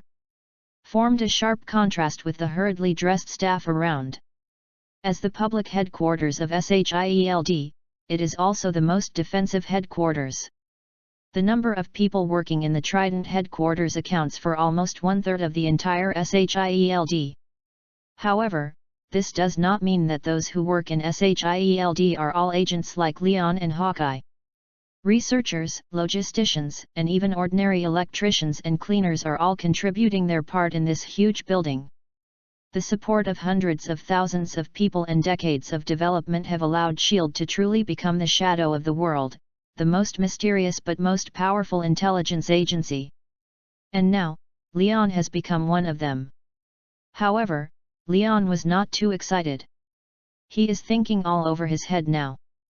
After submitting the report quickly, he will find a shooting range to test the extraordinary skills he has learned from Hawkeye. Can his sensitive senses make his shooting skills reach 100 shots? He is looking forward to it very much. In response to a few gazes mixed with various meanings, Leon came to the consultation desk leisurely and showed a charming smile to the lady at the front desk. "Hello, I am an agent of Lion, how can I get to the intelligence department?" The black-haired lady was fascinated by his smile. Reading www.yunsha.com slightly pointed to the 2 o'clock direction, and subconsciously replied, "Hey? Go there and get on the elevator. It's on the 8th floor." "Okay, thanks." After finishing speaking, with a beautiful turn, Leon took his long legs and walked in the direction of the elevator. And all this was seen by a certain brown-haired beauty who was standing on the second-floor aisle and leaning on the glass guardrail. Leon came to the intelligence department, and after submitting the detailed report of yesterday's mission, he immediately turned and left under the curious eyes of the intelligence department. The brisk pace and the faint smile on his face all described Leon's inner feelings at this time. He can't wait to go to the shooting range to see how this sensitive officer skill can make his reaction speed and shooting accuracy reach. Pressed the elevator button. And it didn't take long before he came to the underground shooting range. There are not many people at the shooting range. Over a dozen shooting windows, only 5 or 6 people are practicing. After showing his ID, Leon picked a Glock 17 and found the closest shooting window, put on goggles and earmuffs, and started shooting. Bang bang bang! The gunshots were continuous, without pause. In just a few seconds, Leon directly poured out all 18 bullets in a magazine. Took off his earmuffs and put down his pistol. Leon looked at the target that was moving towards him, and an arc was drawn at the corner of his mouth. 18 shots, all within the 10 rings. Just when Leon was indulged in his precise marksmanship, a cold female voice sounded behind him. As expected to be the strongest newcomer. Chapter 13, Do You Have a Boyfriend? The strongest newcomer? In fact, as soon as he took off his earmuffs, Leon noticed that there was a person standing behind him. A woman with a light perfume smell. But, he didn't care, he just treated the other person as an ordinary bystander. However, Leon, who turned his head and wanted to be humble, did not expect that the person here was the current director of SHIELD, and the deputy of Nick Fury, Maria Hill. A close-fitting combat uniform reveals the graceful figure of this young lady undoubtedly. Those pale blue eyes, set off by the coldness on the little face, are like an endless starry sky, fascinating, but at the same time, an inaccessible sense of sacredness cannot help but arise in the heart. Took off the goggles, Leon used his blue eyes that fascinated thousands of young girls, stared at Maria Hill, and smiled lightly. "You're overwhelmed, Miss Maria. It is often said that the eyes are the windows of the soul. You can tell from a person's eyes what kind of person it is. Good or evil, or have ulterior motives." And what Maria Hill saw in the eyes of the man in front of her was an open sense of self-confidence.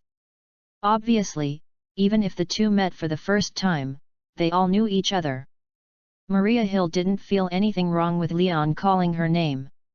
She put her arms around her chest and said in a business-like tone, "Meeting for the first time, Agent Lyon." Leon did not care about the alienation of the other party at all. Instead, he stretched out his right hand very enthusiastically, showing a smile with 8 teeth. "Hello, Agent Maria, I am very glad to meet you." Hearing that Lyon did not call himself Hill like everyone else, but called Maria, who was closer, Maria Hill's brow wrinkled lightly, and immediately stuck to Leon in her heart. One label, Playboy? Even though he didn't catch a cold in his heart, Hill still stretched out his little hand and shook Leon with him. "Oh, yes. Agent Maria, why are you here? Are you here to practice shooting?" Lyon completely ignored the age difference between him and Maria Hill, and the different levels of authority, only treating the other party as a colleague of SHIELD at the same level. Hill did not answer Leon's question, but said to himself, "I heard that Collison hired a very powerful newcomer to come in. He happened to see you in the lobby, so come and take a look." "Oh, so." Although Leon said so, he muttered like this in his heart. "Cut. Who are you fooling? You think I don't know? Are you sent by the one-eyed egg to test me?" As soon as he stepped into the hall, Leon noticed a caring look on the second floor. Although he didn't care too much, but now it seems that the surveillance line of sight seems to come from the Gao Lenjia's sister in front of him. As Fury's adjutant, Maria Hill came to talk to him in person. Naturally, to a large extent, it was because of Fury's order. Thinking of this, Leon also smiled slightly. It seems that yesterday's mission made him show off, and at the same time, it also made the bigwigs of SHIELD notice him. The attention from the immediate boss is naturally good news for Lyon, who wants to go further in S.H.I.E.L.D. However, seeing the calmness on Maria Hill's face, Leon suddenly wanted to tease this sharp beauty. "By the way, Agent Maria, are you free now?" Leon asked suddenly. Hill pondered for a moment, thinking of his mission, and replied, "It's lunchtime." Hearing Hill's answer, Leon rolled his eyes and suggested, "Oh, that would be great. It's boring for me to shoot a target by myself. Why don't we have a shooting competition?" "No more." Seeing Leon's shooting level, Maria Hill refused his proposal without even thinking about it. What the hell, she is not a masochist, why should she accept such a must-lost invitation to the game? Thinking of this, Hill once again put a label on Lyon on his little notebook, like to show off. "Oh, okay." Leon, who failed to molest him, smiled secretly when he saw Hill's helpless expression. "The second wave of offensive, continue. Speaking of which, it's the first time I have come to Trident headquarters today, and I don't know much about it. If you can you take me around and get familiar with the environment?" Hill is naturally indispensable. After all, collecting Leon's personal information also requires a certain amount of time to get along. Familiar with the environment is a good opportunity to get along. Returned the gun to the management staff, and Leon followed Hill and started a tour of the SHIELD Trident Headquarters. Combat Department, Command Headquarters, Equipment Depot, Underground Airport. After taking Leon to tour the main building, Hill also has a general understanding of the character and style of this new agent. When talking, she likes to stare at each other closely with those azure blue eyes full of affinity. Many words, but clearly organized and clear thinking. Acts as a gentleman, sincere towards women, and likes to express himself in front of women. Suspected to be a veteran of Huakong www.readaloud.com, the two went back to the lobby of the main building again. At this time, Hill, who thought he had collected similar intelligence, also planned to end the tour. It's not too early, then. However, Lion, who enjoys the beauty beside her very much, is not willing to let her go so quickly. Oh, I'm really embarrassed. It's all because of me. You didn't eat lunch, right? Hey? Lunch. Before Hill could react, Leon interrupted her. In order to thank you, I invite you to lunch. After finishing speaking, Leon walked towards the cafeteria on his own. Looking at Leon's back, Hill rolled his eyes rarely, and whispered, "Really, this man is not over yet." After finishing speaking, Hill also walked with long legs and followed. The welfare of S.H.I.E.L.D. is very good. The cafeteria is open 24 hours. Even after lunchtime, there are still professional chefs serving them. The two ordered some food they wanted to eat, took their plates, and came to a seat in the corner of the cafeteria. As soon as he sat down, Leon said, "By the way, Maria, I have a question, I don't know if I should ask." "You say." "I have to say that in this society, it still depends on the face. What's more, Leon is a standard handsome guy, and he is so enthusiastic." Even the cool Hill was influenced by Leon's attitude during the conversation along the way, and his attitude was much better than the indifference at the beginning. Even when Leon calls her Maria, he doesn't reject her too much. It's just that, what she didn't expect is that Leon would be so wise. "Do you have a boyfriend?" Chapter 14, Nick Fury and number 039, S observation.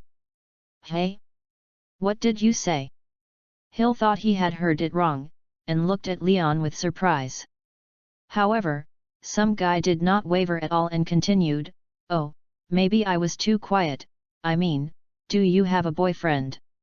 "Yes, she heard it right," Leon asked, "does she have a boyfriend?" At this moment, Maria Hill has only one thought in her heart, what the hell? She did not expect that this man who smiled very tenderly would ask her personal relationship issues directly when they met for the first time. It seems that they have not known each other for less than 2 hours. This straight ball question is like a punch, directly knocking out the cold beauty Maria Hill. For an instant, she seemed to have huge doubts about the information she had just learned. What kind of person is this guy? Seeing Hill, who was in a state of brain crash, Leon couldn't help showing a tricky smile. He also stretched out his hand and shook it in front of Hill, caring, and said, "Hello? Hi? Maria, are you still there?" However, Hill's psychological quality is still very good. After falling into a brief shock, she quickly recovered her calm, blinked those bright blue eyes that were alienated, and asked, "Agent Leon, why do you ask such a question?" "Oh. I just think you are so beautiful, and there must be many people chasing after me. I ask out of curiosity, there is nothing special." Leon replied in a casual tone. "You do this to every woman. Is it so direct?" No, I usually do this only when I meet a beautiful woman." In front of Maria Hill, who was 5 years older than himself, Leon did not behave like a young man at all, but more like an veteran with the initiative. Also, although he was an ordinary youth who was addicted to games before crossing. However, he also has a girlfriend. What's more, after traveling to this open country, he immediately received the embrace of many American girls with his handsome appearance and deep blue eyes, and he accumulated a lot of picking experience for himself. It's not an exaggeration to call him veteran Flower Kong. Even the cold Maria Hill was a little dazed by him, not knowing how to answer. Just as the atmosphere gradually developed in an inexplicable direction, Hill's cell phone suddenly rang. Ling ling ling. The sudden ringing of the cell phone broke the awkward air between the two. Hill took out his cell phone and motioned to Leon, "Excuse me, I will answer the call." As soon as S voice fell, she got up abruptly and left the situation that was a little difficult for her to resist.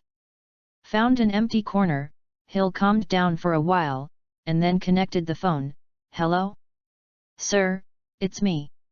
How are things going?" The person who can be called the senior by the 9th level agent of Hill is naturally the only one-eyed leather egg who has level 10 permissions and knows almost everything about S.H.I.E.L.D. Nick Fury. Basically done. I will report to you now. Then, she hung up the phone, returned to her seat, and said goodbye to Leon immediately. "I have something to deal with, let's go first, and see you later." As soon as the voice fell, she turned and left, leaving only Leon with a circled face. After half an hour, the director's office. Nick Fury sat on a chair, while looking at the information on the desk. He asked the subordinate standing in front of him, "You mean that this is a risk factor, and it may be against God because of women's problems? Is the shield threatening?" Hill, who stood upright, hesitated for a moment, and then replied, "Maybe. Maybe, not a word I like." Nick Fury put down the information in his hand, put his elbows on the table, crossed his fingers, and stared at Hill closely with his only remaining eye. "I think you should learn more about him. Rather than just relying on the other person's words to determine who he is." Hill remained silent. "I have received your report. Let's go out first." "Yes, sir." After Hill left the office, Nick Fury sighed slightly and picked up the materials on the desk again. If Leon sees this information, he will definitely say with a smug look, "I know." The name on the profile says Leon Coulson impressively. This is a piece of information about Leon Coulson. It records all the experience and details about Lion from entering the Virginia Military Academy, entering the Ranger Regiment, and then joining SHIELD. It can be said that this information is equivalent to the bits and pieces of Lion in the past 3 years. Not only that, in addition to this life history, there are also several assessment reports on Lion on the desktop. Clear-minded, calm in situations, and measured in action. Be kind to others, good for the opposite sex. The combat skills are outstanding, and the command skills are changeable. Personality, way of doing things, combat ability, intelligence collected from all aspects. UU reading www.uuganshu.com is explaining to Nick Fury one fact: this is an excellent agent that is worth training. However, Nick Fury's heart is still somewhat unpredictable. He didn't know whether his decision was correct. Leon didn't guess wrong. Hill's temptation came from Nick Fury's order. This is one of Nick Fury's observations of him. And such observations began as early as 3 years ago. Actually, the reason why Leon was transferred to S.H.I.E.L.D. is because the current internal situation of S.H.I.E.L.D. is somewhat subtle. The world situation is getting worse, and the price of protecting peace is getting higher and higher. Wars hidden in the shadows, casualties are inevitable. Even SHIELD, backed by the World Security Council, cannot guarantee that every agent on mission can return safely.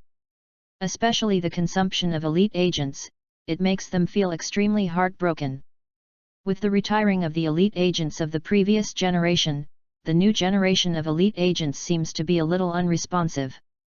Today's SHIELD, there are very few elite agents who can act on their own. Except for Phil Collison and Maria Hill, who are more tactical, Barbara Morse, Eagle Eye Clint Barton, and Melinda Iron Cavalry May, these 3 can be regarded as the few good cards that Fury currently has. Talent is always the most precious asset in a protracted war. For Fury, who has his own abacus in the future, this kind of talent pool is far from enough. Because of this, a young man named Lion came into his sight. Chapter 15, Key Training Objects. Fry saw Lion for the first time. It was in the hospital. At that time, Lion, who had just crossed over, had just digested the shocking news of the crossing, and was shocked by Collison and Fairy who suddenly came to visit him. Fortunately, after receiving the most astonishing news of crossing, Leon's psychological endurance has also been greatly enhanced. Leon's calmness made Fairy a little surprised when he saw him for the first time. He has never seen a teenager before, and will be so calm after a car accident. It was this rushing side that made Fury a little interested in this Collison's nephew. And this little interest made him start to send people to pay attention to this young man named Lion. Unconsciously, 3 years have passed. Fury was very thankful that he didn't look away at the first time. Lion's growth rate is simply jaw-dropping. This is why Fury transferred him from the Rangers. To put it nicely is to tune, and to put it badly is to grab. After all, such an excellent fighter, how could the Rangers give in so easily? And Leon, who had first entered the Aegis, did not let him down. On the first day of the report, a tricky level 5 task was solved perfectly. Although there is a part of the credit, it should be remembered by Hawkeye. However, there is still no way to conceal his outstanding performance. Unbelievable tactics, excellent combat effectiveness, execution ability, calm mind, and ease of dealing with people and things. He has all the aptitudes to be unique. What's worse is just an opportunity to let him play. However, whether this opportunity should be given or not, Fury still hesitated. Fry thought for a while, but still feel that if a person can't make a decision, he can listen to the opinions of his subordinates. One person counts the short, 2 counts the length. As soon as he thought of it, he immediately pressed a button on the desktop, and with a beep, a virtual projected video screen appeared in front of him. Encrypted channel, authorized person, Nicholas J. Fury. Along with the mechanical female voice of confirmation, channel is encrypted, Fury connected the first object to listen to the opinion Clint Barton. As Lion's immediate superior and a companion who was born and died together, Clint Barton is naturally the person who knows Lion the most in the entire SHIELD at present. Clint Barton was also well prepared for the above question. I feel that with his ability, as long as he exercises well, he will soon be able to stand alone and even surpass me. It is not a problem. Moreover, I have a feeling that I always feel that his potential is more than that. If you trust him, he might give us all a big surprise. In the line of Hawkeye's words, he was somewhat partial to Leon's evaluation. From this, it can be seen that in just one day, Leon and his relationship have become much closer. Hearing these words, Fury also gave a thumbs up for Leon's strong affinity in his heart. Oh, I understand now. Hanging up the video call, Fury connects to another person who has a closer relationship with Leon, Phil Coulson. What do you think of what I told you before? Hearing the question from the director, Collison naturally understood it. I only saw Collison in the video projection, frowned, and after thinking for a while, he replied aloud. I think, is this too fast? I know you value Lion very much, and I understand that our current situation is a bit stretched. However, he has just joined the bureau not long. If he were to perform a separate task so soon, would it be too risky?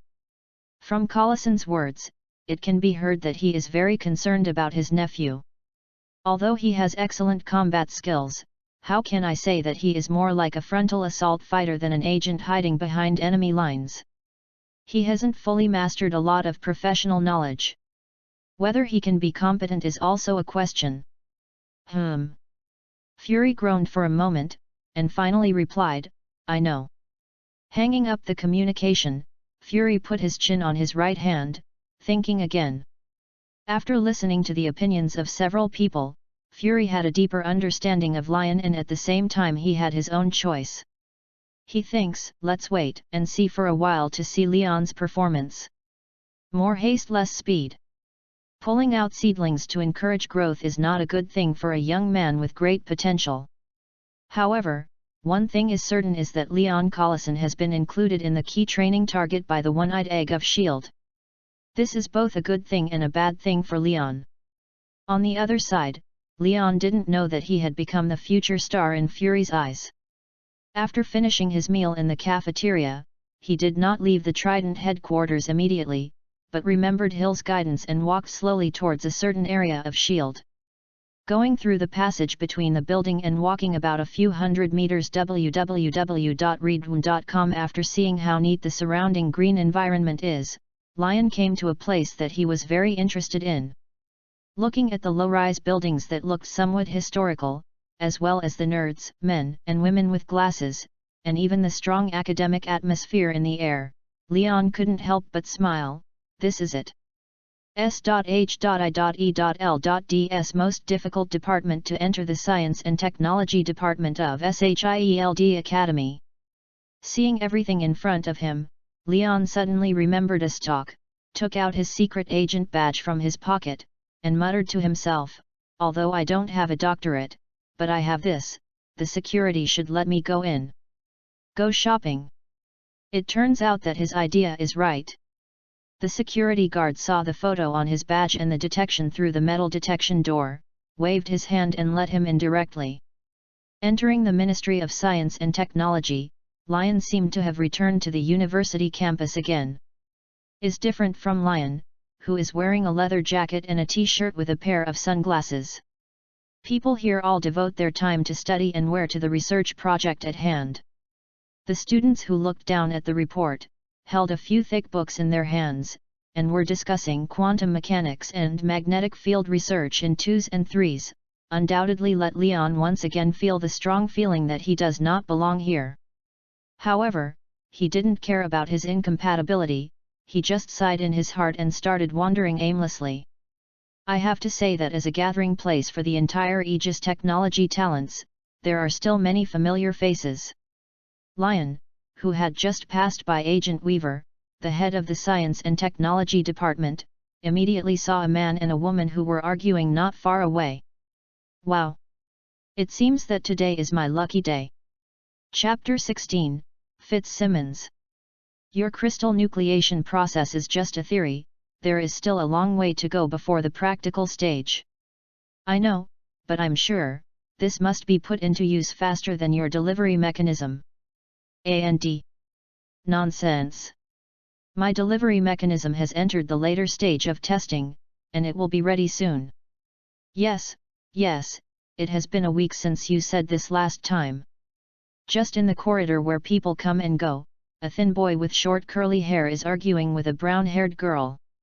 As for the content of the argument, Leon didn't understand at all.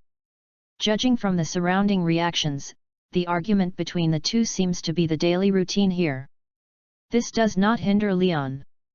When he saw these two familiar faces with a little immature, the bottom of his eyes showed a slight nostalgia, and the corners of his mouth couldn't help but upward slightly. Rio Fitz. And also Gemma Simmons. Sometimes, fate is really amazing. I came to the Ministry of Science and Technology to stroll around, but it was Leon's temporary intention.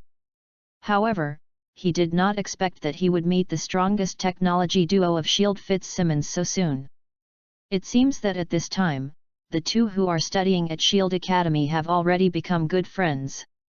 Looking at the two people who are even arguing, he suddenly thought, why not go up and say hello? Do it as soon as he thinks it. Leon didn't think too much, and walked to the two of them with a light corner of his clothes. Do you understand physics? Have you never heard of Archimedes' law? I just want you to pay more attention, don't let these useless things occupy our laboratory. Just as the two were arguing, an abrupt voice came in, Hey! Guys, are you all right? The interruption of an outsider caused Leo Fitz and Gemma Simmons to recover from the academic discussion. The two of them looked at the person who disturbed them, a man who obviously did not belong to the Ministry of Science and Technology. Looking at the two people's puzzled eyes, Leon immediately showed a kind smile. Hi! My name is Leon, Leon Coulson, from the Special Operations Department. Although somewhat inexplicable, the two of them greeted very politely. "Hello, this is Leo Fitz." "Oh, hello, my name is Gemma Simmons. Is there anything wrong with you?" Compared to Fitz's shy and introverted, Simmons is more cheerful. When the two were together, it was obviously Simmons who had the right to speak. "I'm sorry to disturb you, I just saw you arguing as if you were about to fight, so..." Leon explained his intention. Hearing Leon's words, the two of them first glanced at each other, then chuckled at the same time and laughed. It's Leon's turn to feel confused. "He, I'm really sorry, we are not laughing at you, but we think that you are so funny."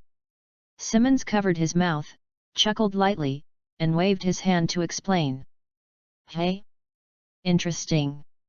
Leon looked dazed. "Yes, you may not know that we were not arguing just now, it was just our normal state when we were discussing various studies." Even Fitz, who was a little dumb, smiled, spreading his hands out in a helpless expression, although, it looks like a quarrel. Everyone in the entire college, both teachers and students, know that we are both, this there are some special ways of communication, so no one like you, thinks we are going to fight and come up to stop. That's why we laugh. You and I will explain the matter quickly." "Oh, I see." Lion didn't feel embarrassed for showing his wrong feelings. He just shrugged and laughed at himself. "It seems that I have to study a little bit to keep up with the way your genius thinks." Maybe it's Leon's attempt to stop the two people from quarreling, and got the goodwill of the two, or Leon's smile, which makes the two people feel that this is a very good person to get along with. Fitz, who has never liked making jokes in front of strangers, immediately followed up, "Oh, maybe you will never be able to keep up." Ha ha ha. This somewhat cold joke made Leon laugh from the bottom of his heart. That's right, after a short conversation, he was sure that the two people standing in front of him were the smartest scientific duo of S.H.I.E.L.D. Being able to have in-depth contact with these characters who once only existed on the screen is a completely different feeling for a visitor from Lion. This made his mood suddenly happy. "By the way, Leon, you just said that you are from the Special Operations Department, so are you already a field agent now?" "That's right." "Then you came to the Science and Technology Department today, is there any task?" Simmons asked. In fact, to keep it from you, today is the second day I joined the bureau." "What? Real or fake?" "Obviously, Yu reads www.uuganshu.com." Leon's words surprised both of them very much. "Yes, I came to the Trident headquarters today, mainly to submit yesterday's mission report, and to visit the headquarters by the way to get familiar with the environment." Yesterday's mission report. Fitz captured the keywords very keenly, and then asked curiously, "In other words, did you participate in a field mission the first day you joined?" Leon imitated Fitz's spreading hands just now, with a helpless expression, "No way, lucky guy, it's me." Seeing Leon's cocky fart, Fitz and Simmons couldn't help but laugh again. Ha ha ha ha. The smile made the distance between each other, unconsciously, a lot closer. At this moment, Fitz patted his head and suddenly proposed, "By the way, didn't you say that this is your first trip to Trident?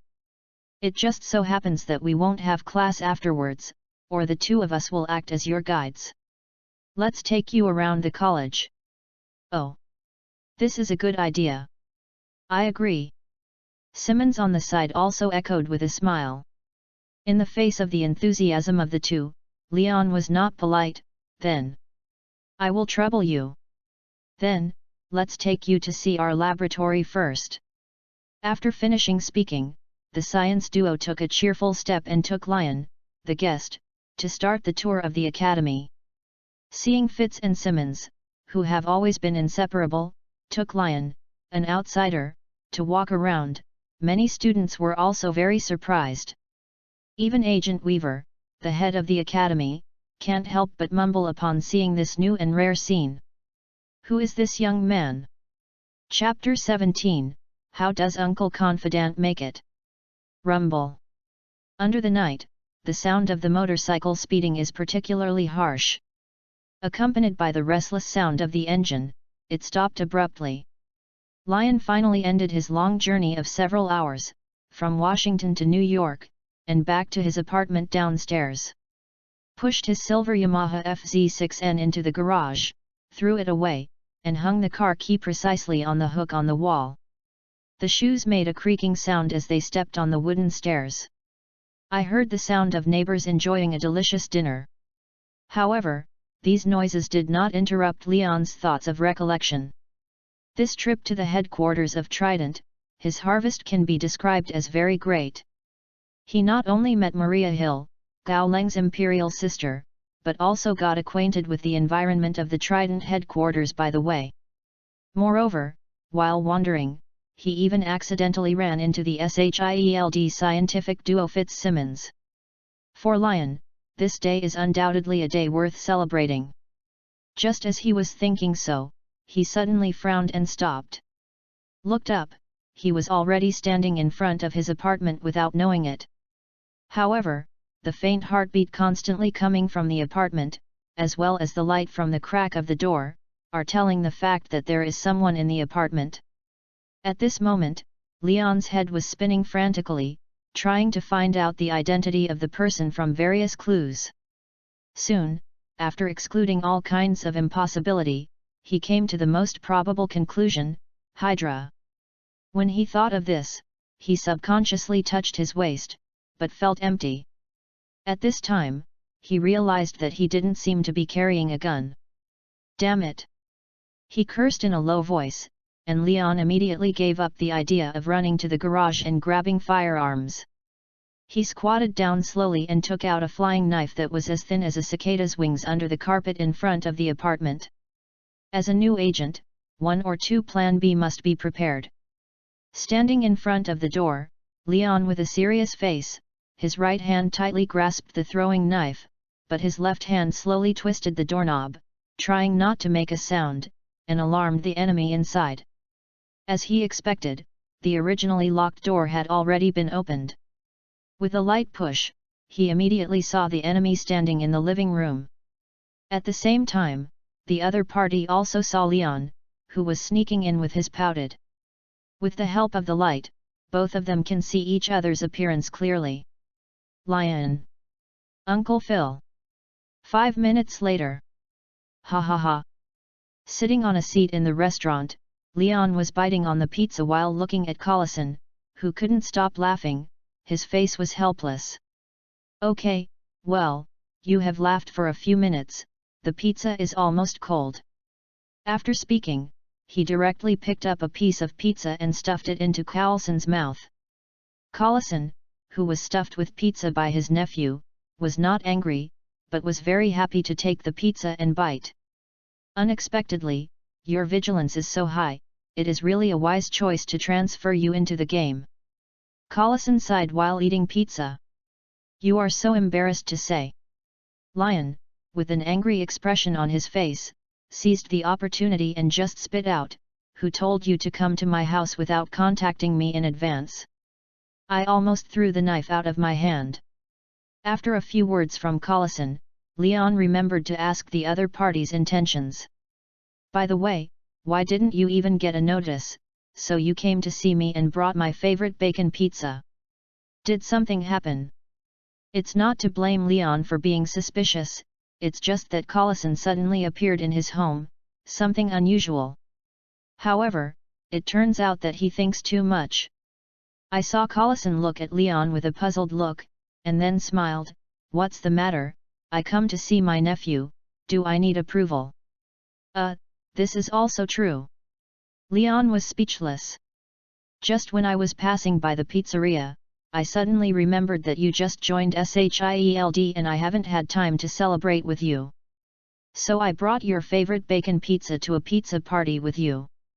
Besides, I promised your parents to take good care of you. In the last sentence, there is a strong firmness. When talking about Leon's parents, Collison obviously showed a sad look on his face inadvertently. Lion, who was sitting aside, also patted Collison's hand with his hand at the right time, and comforted, "I see, my dear uncle." Before crossing over, Leon's parents lost their precious lives in a major car accident. So young Lion became an orphan. Fortunately, at that time, he was accompanied by his uncle, Collison, so that he did not become a child with a personality defect. After Liang replaced Leon, the first person he came into contact with was also Collison. 3 years of getting along let him have already regarded Collison as the only relative in this world that he can rely on. Therefore, seeing Collison who cherished the past and fell into grief, Leon felt the same way. Under Lion's reassurance, Collison quickly recovered and became a close uncle with a thunderous momentum. "Is the job okay? How is your relationship with your colleagues?" Yu reading www.yuyugonshu.com. All kinds of trivial questions, like a cascade, sprayed out of his mouth, making Leon unable to resist. Leon was stunned. He really wanted to ask Collison, "Old uncle, have you been to heaven and Shu? Change your face, just come." There is no way. He regards Collison as his only relative. Why is Collison not? So, even if I knew that I shouldn't ask so much, the deep sense of responsibility drove Collison from a good old man to a nagging wife. However, it feels good that someone cares. At least, for Leon's aliens who feel that he doesn't belong to this world at this moment, Collison's care makes him feel a sense of belonging even more deeply. However, what Leon never expected was that in addition to caring about his daily life, Collison also revealed some work information to him between the lines. For example, "You have to work hard, Director Fury has high expectations of you. I have followed Agent Patton recently, study hard, learn more Russian, and learn one more language. It will be very useful for your future missions. The situation is really unstable recently. In Brazil, the military sent a helicopter squadron in order to hunt down a doctor. In the Middle East, the warlords have been fighting fiercely recently. There are several agents lurking there.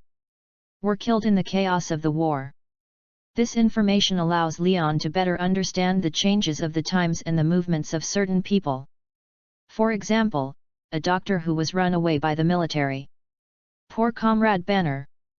Chapter 18, Osborne and Number 039, S Invitation.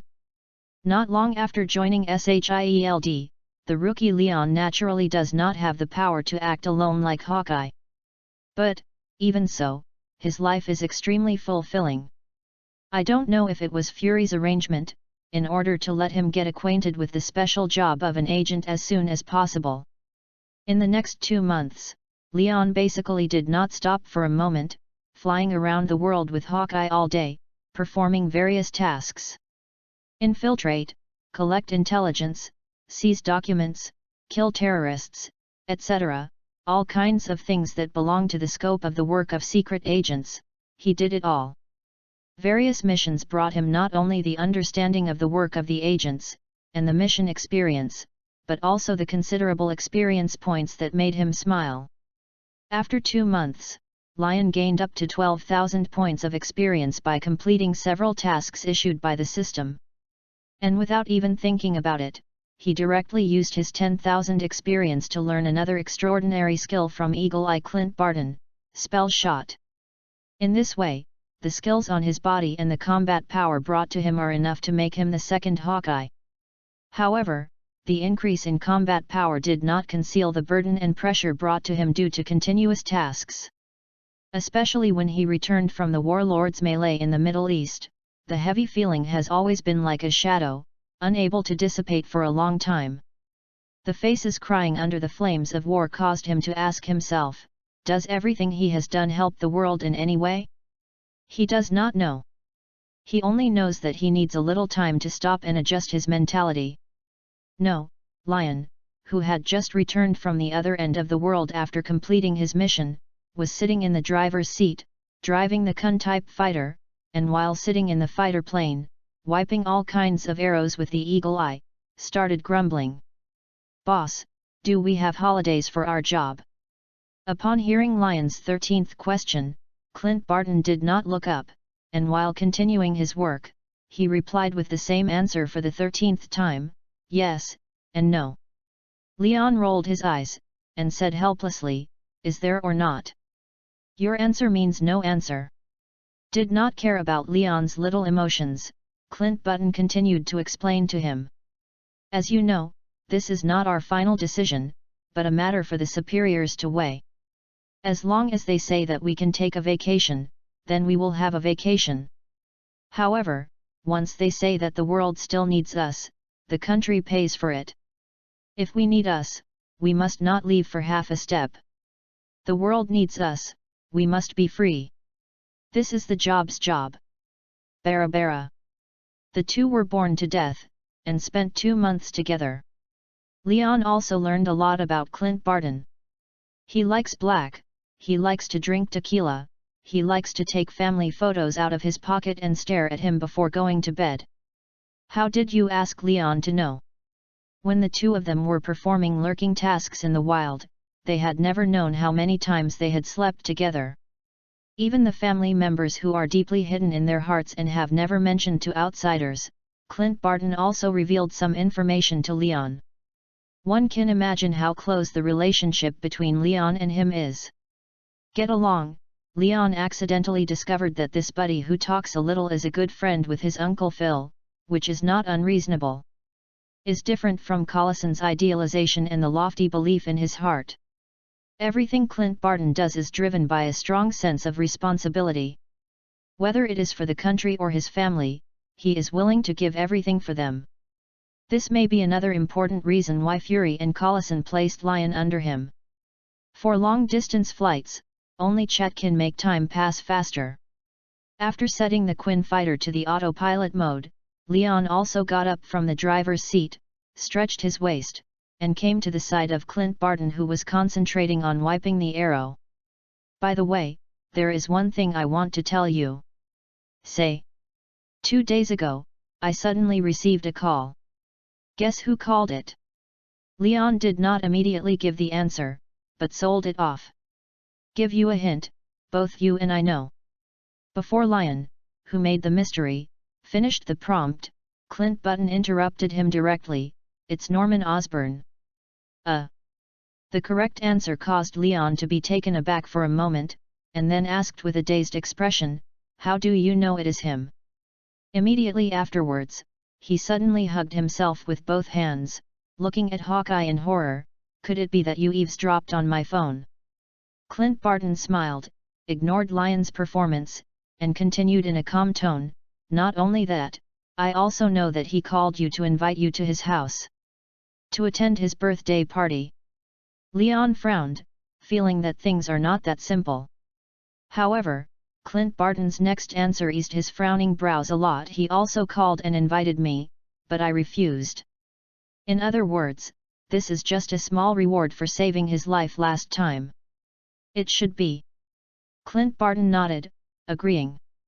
"But I remember, I didn't tell him, what are our names? How did he know that the one who saved him was the two of us?" Leon raised his doubts again. "Don't forget, he is the president of Osborn Group www.readaloud.com." A very meaningful sentence directly made Leon realize.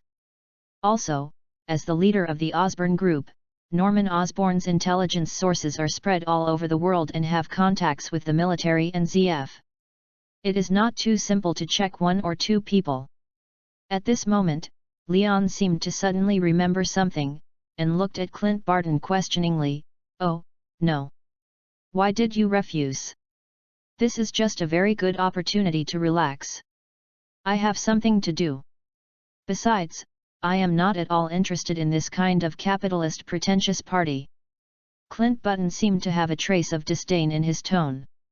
However, this answer made Leon even more curious, and he continued to ask, "What can you do? Or, what task did Director Fury give you privately?" Seeing the inquiries in Leon's eyes, Clint Barton suddenly appeared unnatural on his face, and put down the arrow in the wipe. "No, mainly, Lola is about to give birth, so I want to take a leave of absence. Go back and stay with her for a while. Ah! Really? Laura is going to give birth? The unexpected answer made Leon suddenly excited. Only he himself knows that this news, like a flawless light, shines directly on his heart that has been slaughtered, crying, and death covered with dust. Some negative energy disappeared instantly. Is it a boy or a girl? What's your name?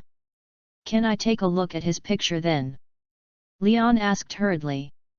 It's a boy, his name is Callum. Inside the icy fighter plane, two elite agents who had just finished their mission, just like this, they talked about the child. Chapter 19, Tasks and Parties. With the landing of the Quinn-type fighter, the two-man team of Lion and Clint Barton returned to the hub again. Greetings to Laura for me. I will. After saying goodbye to Clint Barton in the tactical hall, Leon just wanted to take the elevator to the intelligence department and hand in the report of the mission. Who knows, as soon as he turned around, he saw Collison walking in his direction. Judging from his straight walking route, Leon is pretty sure that he is here to find himself. As expected. Leon, come with me. Coulson, who passed Leon, did not stop, but continued to walk somewhere. And Leon followed in confusion. What kind of plane? So mysterious. Leon was muttering in his heart while following his uncle to an unmanned meeting room of S.H.I.E.L.D. After the two entered, Collison closed the door easily. Seeing Collison's behavior, Leon's expression suddenly became serious. What happened? Collison noticed his face, immediately smiled, and waved his hand. Don't be so nervous, just have a small task, I want to tell you about it. Well, you said. Leon's expression was a little slow, and then he asked. Did you receive a party invitation from Norman Osborn? 2 months in S.H.I.E.L.D., the more Lion learned about this intelligence organization, the more he lamented the organization's hugeness and unfathomableness. Everything he saw may be just the tip of the iceberg of this mysterious and huge organization. Especially the director of Fairy, he gradually changed the first impression he got from the movie in his previous life. This one-eyed preserved egg is definitely not as soy sauce as in the movie. His intelligence ability alone is enough to make him the person on Earth who knows the most secrets, no one. Therefore, Leon was not surprised to hear Collison talk about the party invitation, but just nodded. That's it, do you remember your first mission? Certainly. Based on our previous investigation and the mission report you submitted at that time, we are convinced that this hijacking incident is not simple. Oh. Leon looked at Coulson with interest. How do you say? Although there were many doubts at the time, due to the lack of intelligence, all the terrorists were wiped out. So, Leon's thoughts that he wanted to know more about, finally ended. After hearing Collison talk about it, Leon also recalled all the things back then. According to our investigation, what these terrorists want is a research project being developed by the Osborn Group, called interethnic genetics. Only 2 people have all the research materials planned for this project. One of them is Dr. Curtis Connors, who is the head of research and development. Since this person happened to go to Zurich to attend a medical conference when the hijacking happened, he escaped this attack. The one remaining person is Osborn's group president, Norman Osborn. Therefore, we have reason to believe that someone behind these terrorists must be doing a ghost. After listening to Collison's explanation, Leon probably understood the situation, touched his smooth chin, and groaned, well, then you want me to go to the party to gather information and see if I can find out who is behind this time? Yes. Take this opportunity to get in touch with Osborn and see if he knows who wants this research. As he said, Coulson patted Leon on the shoulder and laughed, I'll leave this to you. Okay, I will pay attention, try not to play so hilariously. A few days later, Lion wore a decent suit, put his somewhat messy brown hair, combed a greasy head, drove the black Chevrolet Suburban equipped with SHIELD, and drove all the way to Long Island, New York. As one of the rich areas of New York, Long Island has a beautiful environment and pleasant climate, and is considered one of the most inhabitable areas in the world. Therefore, many wealthy people like to buy real estate here. Osborne family's large mansion is also located here. Drove to the outside of a huge manor in Suffolk County, Long Island. Leon took out the invitation letter, and quickly passed the security check outside and entered the manor. Driving through a straight avenue, Leon finally came outside the Osborne family mansion. Parking lot. After stopping, Leon got off the car, ignored the countless high-end sports cars and high-end cars parked around, tidied up his tie, and looked at the large mansion close at hand. The style of a typical capitalist, but I like it. He whispered in a low voice, and Leon immediately took a step towards the mansion. When he came to the gate, a middle-aged man who seemed to know he was a housekeeper was sharp-eyed. Before Leon could reach the stairs, he left the guests who were greeted him.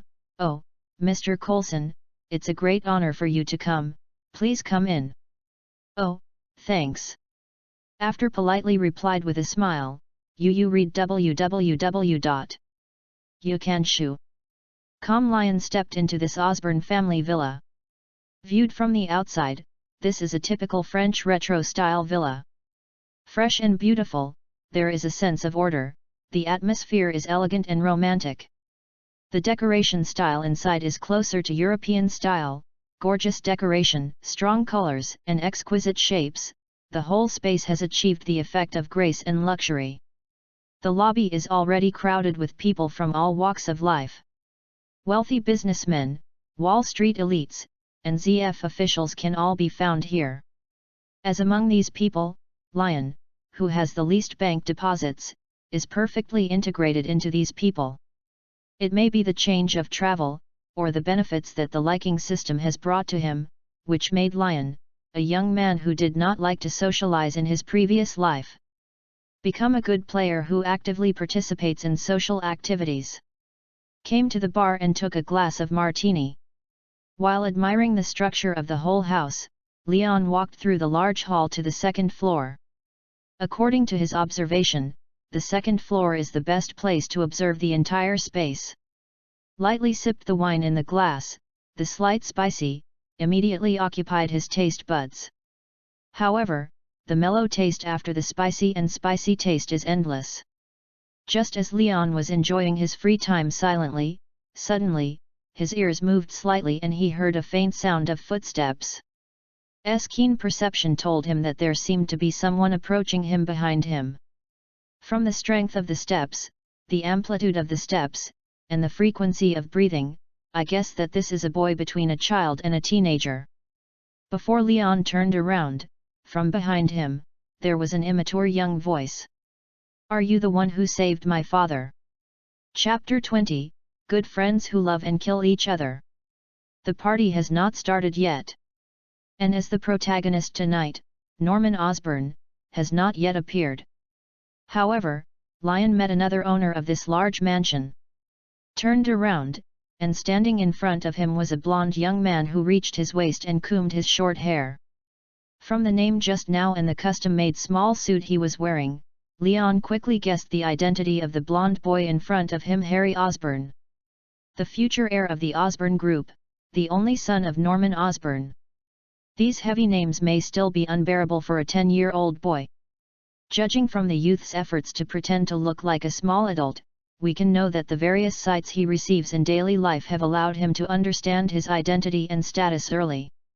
However, this look is a bit cute in Leon's eyes.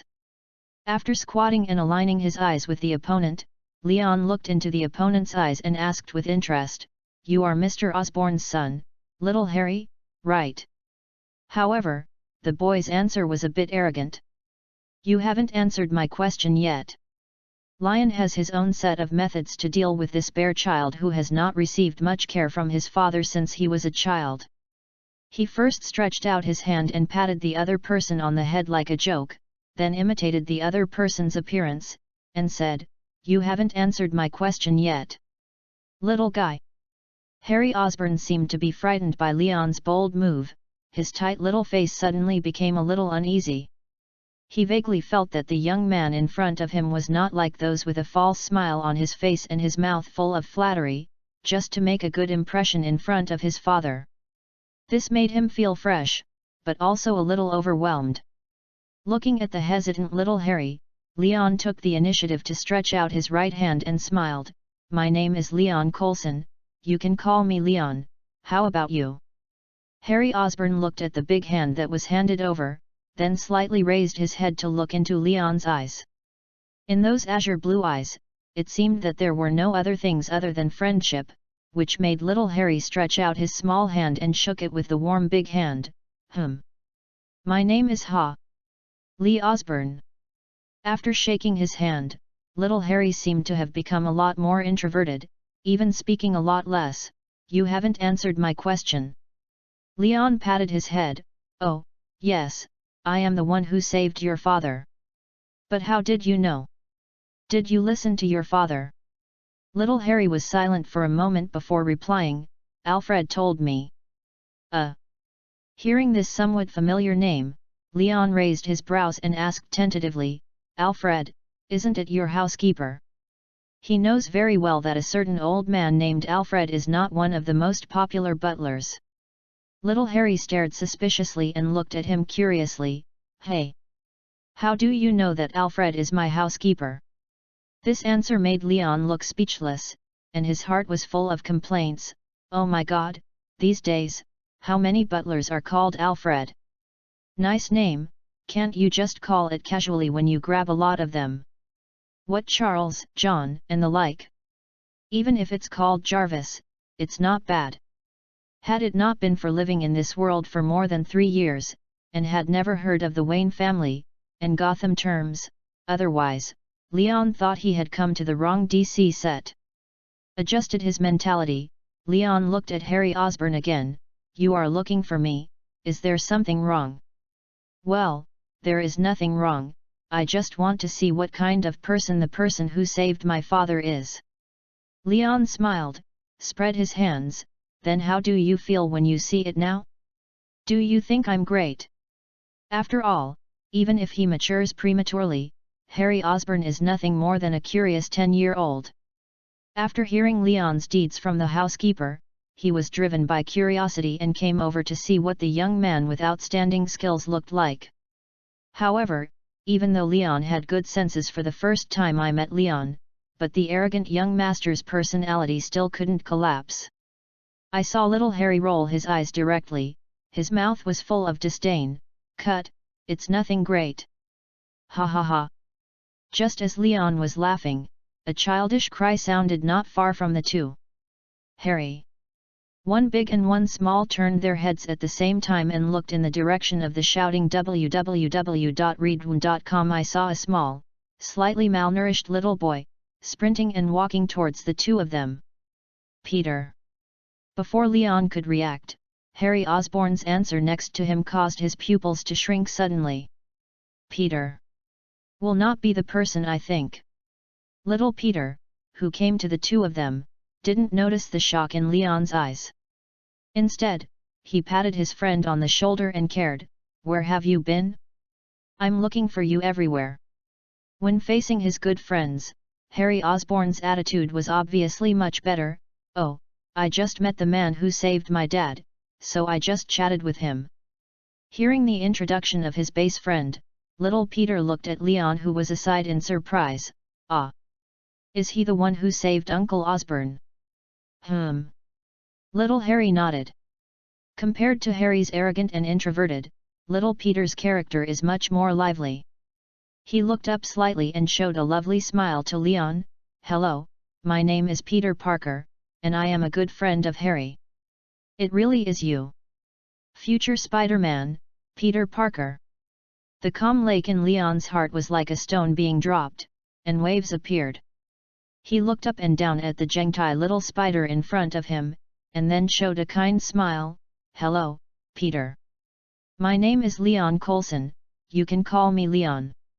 Leon never imagined that he was just coming to Osborn's birthday party to escape the busy life of a secret agent, and unexpectedly met the young version of the little green goblin and the little spider, this pair of good friends who fell in love and killed each other. Sometimes, fate is really wonderful. Chapter 21, No Idea. No matter which world it is in, the generation gap is always a major social issue. Even if Lion is close to full of charm, he can't blend into the wonderful world of little Harry and little Peter, these two gengtai. Therefore, after a few brief conversations with the two, Leon was thrown down by the two and returned to the state of having a drink alone. Fortunately, the party started right at this time. Sirs and ladies, let us applaud the host tonight, Mr. Osborne. Under the introduction of a middle-aged man, Norman Osborne, with an energetic smile, leaned on the handrail of the stairs and slowly walked down from the second floor. Deafening applause began to sound in the wide hall. Many guests have cast their eyes on the owner of the Osborne Group. Envy, admiration, longing. Lion, standing next to the bar, from these people's eyes, saw everyone's purpose and motivation for coming here. Some people come here to seek cooperation with the Osborne Group, some people come here to please Osborne, others come here by invitation. Leon is the third kind of person. However, he didn't just come over to a party, drink 2 glasses and leave. You know, he still has a task. Thinking of this, Leon suddenly felt that he couldn't be immersed in such a relaxed party atmosphere. It was time to find a place where no one was there and chat with Norman Osborne privately. Said so, but when he saw the crowd around Norman Osborne, he felt that it was not the time yet. So, he shrugged, turned around, sat in front of the bar, and continued to enjoy his third martini. However, before he could find Osborne, Osborne found him first. Mr. Coulson! A shout behind awakened Leon from the splendor in the glass. Turned around, Leon saw a face that Shizu was holding, and was looking at him with a smile. Oh, Mr. Osborne, just call me Lion. Norman Osborne was taken aback, and immediately changed his words, Lion, I am glad you can come. I thought you, a busy man, would be unable to attend because of work. The two reached out and shook hands. You laughed, no matter how busy I am at work, I can't be as busy as you, the group president. Leon smiled and took the wine glass in his hand. Besides, if you know that there are so many things in your wine cellar, wine, then even if I lose my job, I will definitely come. Ha ha ha, if you like, we can go to the wine cellar to see my collection. Leon raised his brows, and then a charming smile burst out, I'm so happy. This way please. A chance to chat, I didn't expect it to come so soon. Leaving the luxurious lobby of the villa, away from the party turmoil, Leon followed Norman Osborne through a dim corridor, turned left and right, and came to the underground wine cellar at Osborne's house. As soon as he entered the wine cellar, there was a burst of strong aroma of the wine, as if it got into Leon's nose.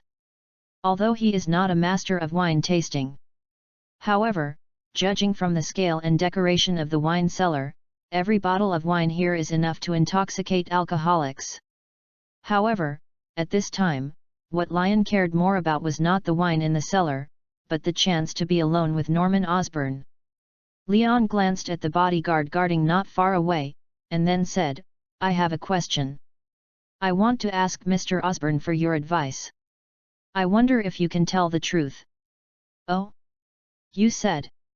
Norman Osborne seemed to have noticed that Leon came to the cellar with him, not for the wine here, but for something he wanted to tell him.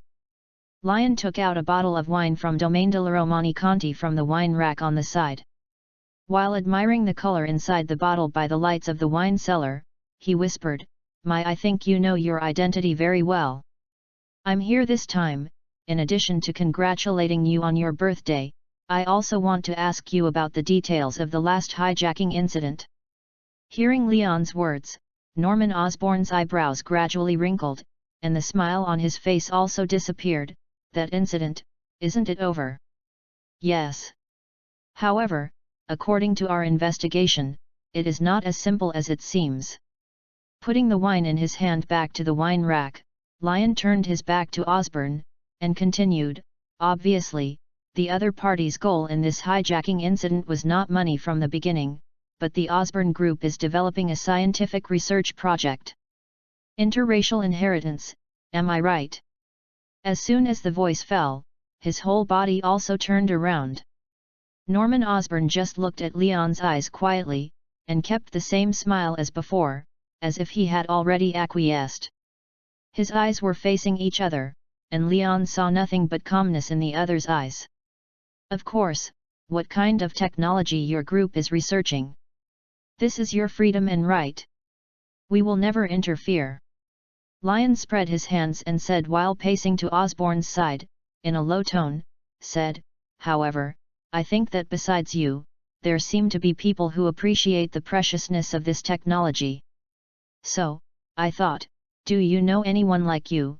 Yu reading www.yuyugonshu.com is very interested in this technology. Any clues are very helpful to our investigation work. As the kidnapped party, Norman Osborne is more urgent than Leon's organization, trying to find out who is behind the scenes. However, he has no clue. Since the other party wants to help him investigate and provide some help, for him, there is no harm. Sorry, I don't know too much. This project called Interracial Inheritance is a new research project that Dr. Curtis has just proposed. Moreover, the research content has never been published. The only people who know the entire project research process are me and Curti Dr. Si. In my opinion, it is unnecessary for Dr. Curtis to do this.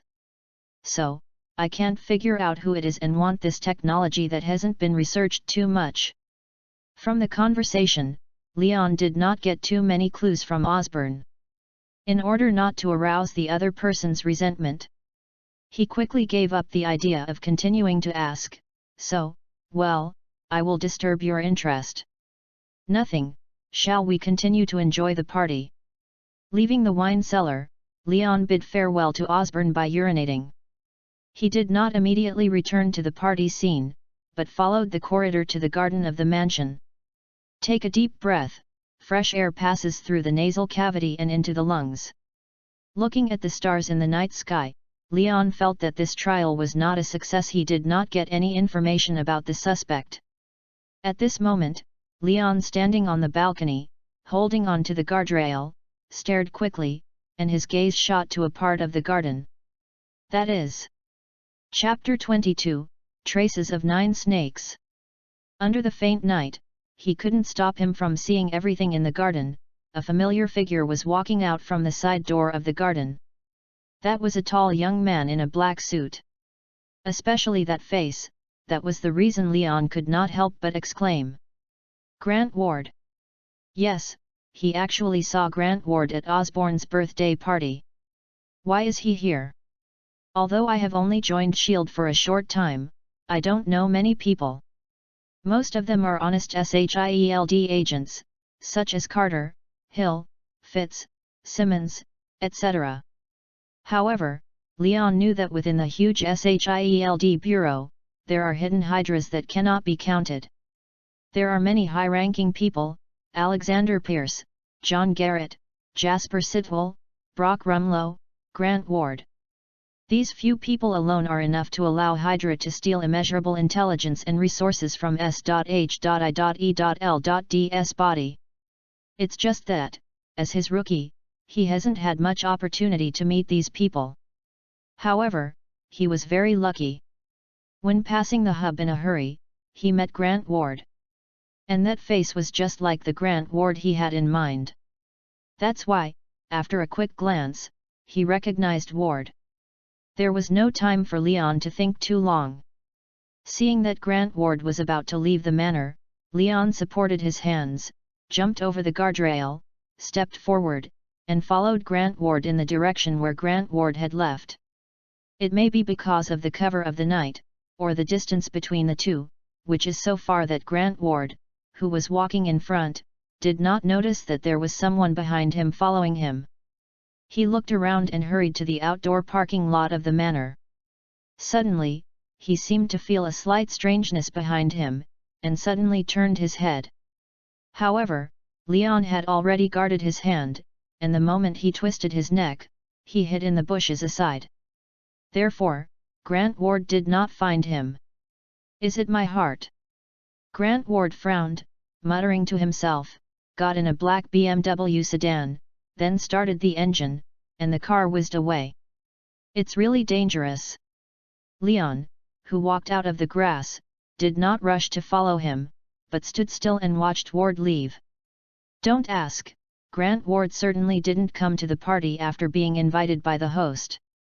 Then what did he come over? The answer is self-evident. Collect information. Who is collecting information for?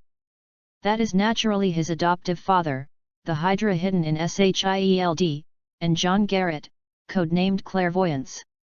From this, Leon easily guessed the truth of all this hidden in the dark. As far as he knows, John Garrett is the first experimental product of the Hydra Death Warrior project. Since more than 10 years, the reformed body organs have gradually failed, and he has begun to frantically search for various methods to treat himself all over the world.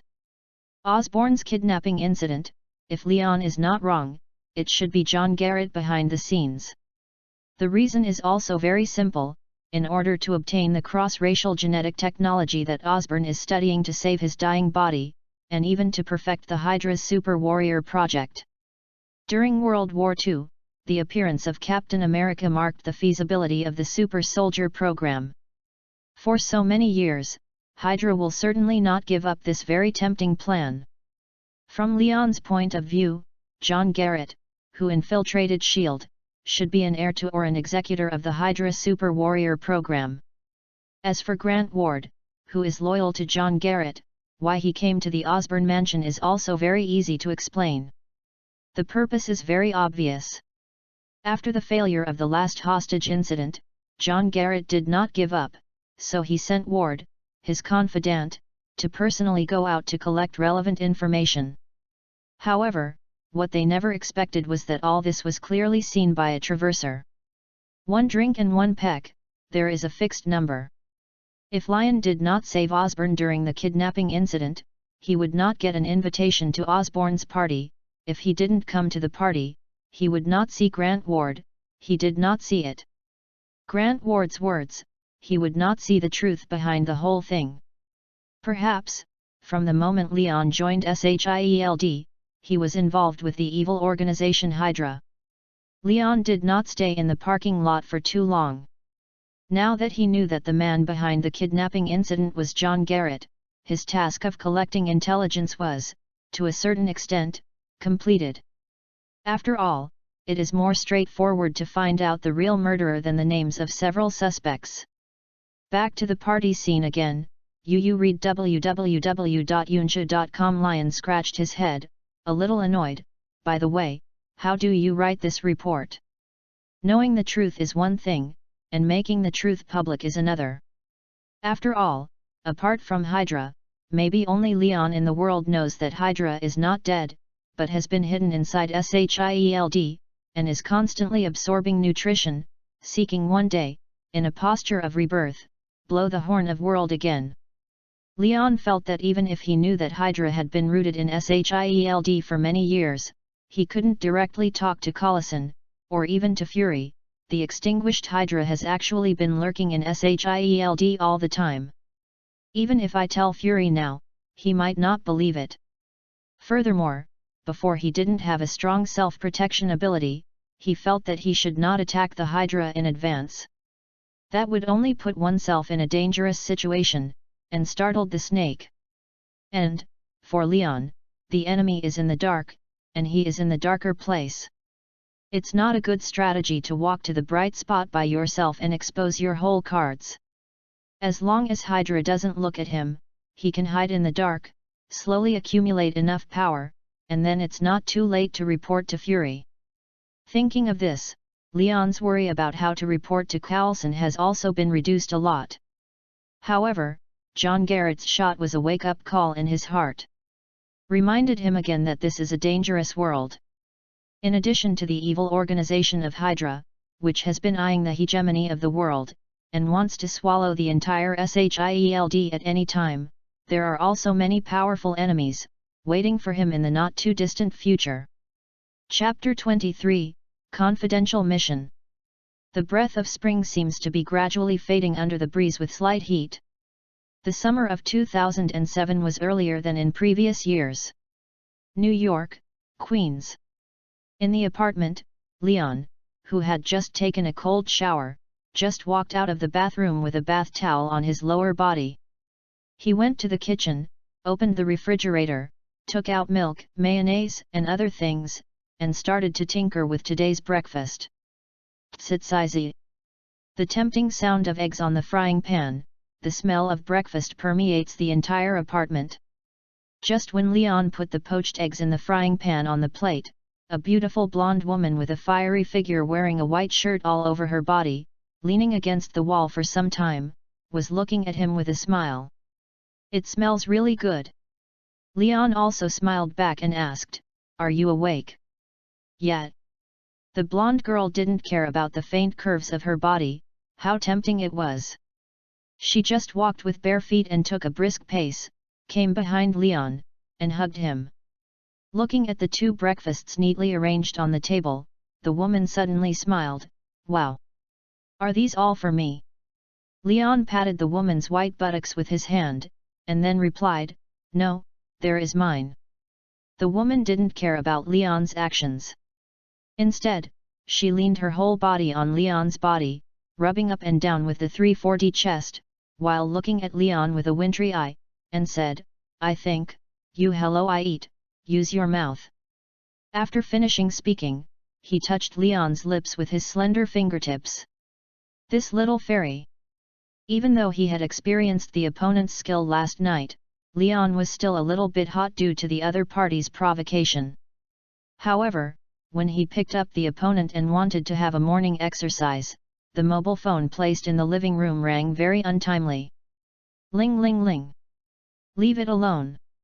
Even if the woman hangs on Leon and uses a very seductive voice to discourage him in his ears, it cannot stop Leon's determination to stop everything and answer the call. "Wait for me." After the woman, Leon went to the living room, picked up the phone, and pressed the call button. "Hey! Lion, good morning." Collison's familiar voice came from the phone. Leon took his cell phone and came to the balcony. "Call me so early, what's the matter?" "My report seems to have been handed in." "It's not a report, it's Fury who wants to see you." Hearing Collison's words, Leon couldn't help but raise his brows slightly. "Oh. Where?" "Trident." No XX, Block XX, XX Avenue." The opposite Collison reported an address, paused, and continued, "You only have 10 minutes. "I see, I will be there soon." Hung up the phone, Leon turned around, and when she returned to the living room, the woman just wanted to meet him and give him a hug, but Leon, who was agile, jumped away. "Hey!" The woman looked dazed. Leon did not stop in his footsteps, but walked directly into the bedroom and began to change his clothes. As he put on his clothes, he told the woman, Sally, I have something to do. I'm going to deal with it soon and I can't accompany you. You wait for breakfast and leave by the way to help me shut it down. Just come home." Within 20 seconds, Leon changed into a white shirt and a pair of washed jeans and walked out of the bedroom. But the woman felt very ridiculous about everything in front of her. Just when she wanted to speak out, she was interrupted by a kiss from Leon. A French wet kiss, the woman was kissed fascinated. "Let's do it, we'll get in touch another day." After finishing speaking, Leon put on a pair of canvas shoes, took the garage key, and stepped out of the house. The whole process took less than a minute. And in the whole apartment, there is only a blank blonde woman standing on the carpet in the living room, muttering to herself. "But, I don't have your contact information yet." Putting on his sunglasses, the sound of the engine suddenly covered the surrounding noise as soon as he stepped on his foot. Rumbling. When the handbrake was released, the silver Yamaha FZ6N flew away like a silver flash. It took a full 8 minutes and 40 seconds before Leon arrived at the address Carlson said. Looked up at the low building that looked like an office building in front of him, Leon pouted and walked in. It's another secret base. When he came to the lobby, Leon directly took out the agent's ID and flashed it to the young lady at the front desk. The other party immediately smiled and said, "Agent Leon, Agent Coulson is waiting for you on the 4th floor." "Okay." After finishing speaking, Leon hurriedly walked in the direction of the elevator. Ding! The moment the elevator door was opened, Leon saw Coulson standing in front of the elevator, looking at him with a smile. I saw Coulson look down at his watch, then looked up. "The time is just right. Of course, I am the strongest rookie of S.H.I.E.L.D. After a little hesitation www.readaloud.com Leon followed his uncle and walked somewhere. "Director Fury is looking for me. Is there any secret task? Do you want to give it to me?" Coulson did not answer, but gave a rather mysterious smile. "You'll find out later." Soon, the two came out of an office. Coulson didn't push the door directly, but knocked gently on the door 3 times. He didn't twist the doorknob to signal Leon to enter until there was a strong bass come in inside. Seeing Coulson who did not move, Leon was a little dazed. "Hey? Aren't you going in? This is your task, not mine." After finishing speaking, Coulson pushed Leon into the room with a light push. "This is a small meeting room.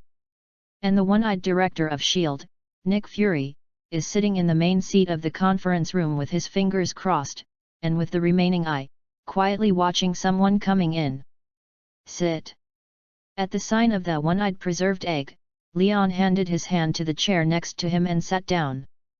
Just when Leon was speculating about Fury's purpose in finding him, Fury said again, "How is your Russian?" "Hey." Leon was shocked, and then immediately reacted, "Very good." With Hawkeye, he not only learned 2 extraordinary combat skills, but also learned some other miscellaneous skills. For example, proficient in Russian, anti-tracking technology. Leon's answer made Fury nodded. At this time, before Leon could ask questions, Fury directly stated the purpose of seeing him this time. "I have a confidential task, which I will leave to you to complete." Chapter 24, The Red House and the Black Widow. Confidential mission. Looking at Fury's eyes that contain infinite secrets, Leon suddenly felt an inexplicable feeling. This task seems to be not easy. "Have you heard the name Red House?" "The Red House? Isn't that the intelligence agency that brought up the Black Widow Natasha?" Leon muttered like this in his heart, and replied, "No. That is a Russian secret intelligence agency that aims to train female spies."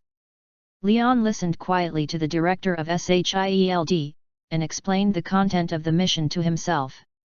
According to reliable information, the inside of the Red House is on the verge of breaking out, and the factional battle has reached the most critical moment. In order to ensure that this internal fight will not pose a threat to S.H.I.E.L.D. and world peace, I want you to go a trip to Russia to collect relevant information. Leon noticed the subtext between Fury's words and immediately asked, "Is it just me?" "Yes, it's just you." Leon was surprised and delighted when he heard Fury's words. On the one hand, it is because this is a single secret mission, and it still sneaks into the enemy's hinterland. The risk factor is very high. If you are not careful, you may be killed by the beautiful agents of the Red House. On the other hand, Fury gave him such an important task, which also shows that Fury attaches great importance to him. This mission has pros and cons for Leon. However, he has no room for rejection. After thinking carefully, he raised his head and looked at Fury. "Understand, when will I leave?" Fry hugged his chest and looked at Leon calmly. "This afternoon. Hill will arrange the flight and your new identity for you." "Understand, sir." Just when Lion finished the task and was about to turn around and leave, he was suddenly stopped by Fury. "By the way, when you are in Russia, pay attention to a Russian agent named Black Widow. This is a very dangerous person. Once you meet her, don't hesitate, don't be merciful, just kill her. Hearing this, Leon's body trembled slightly, and his eyebrows frowned slightly. You mean, do you directly execute the command to kill? That's right. In Fury's calm tone, there was a trace of cold killing intent. After a long time, Leon replied, Okay, I understand. With a click, Leon closed the door easily when he left the room. How about it? As soon as he came out, Leon saw Collison approaching him and asked with concern.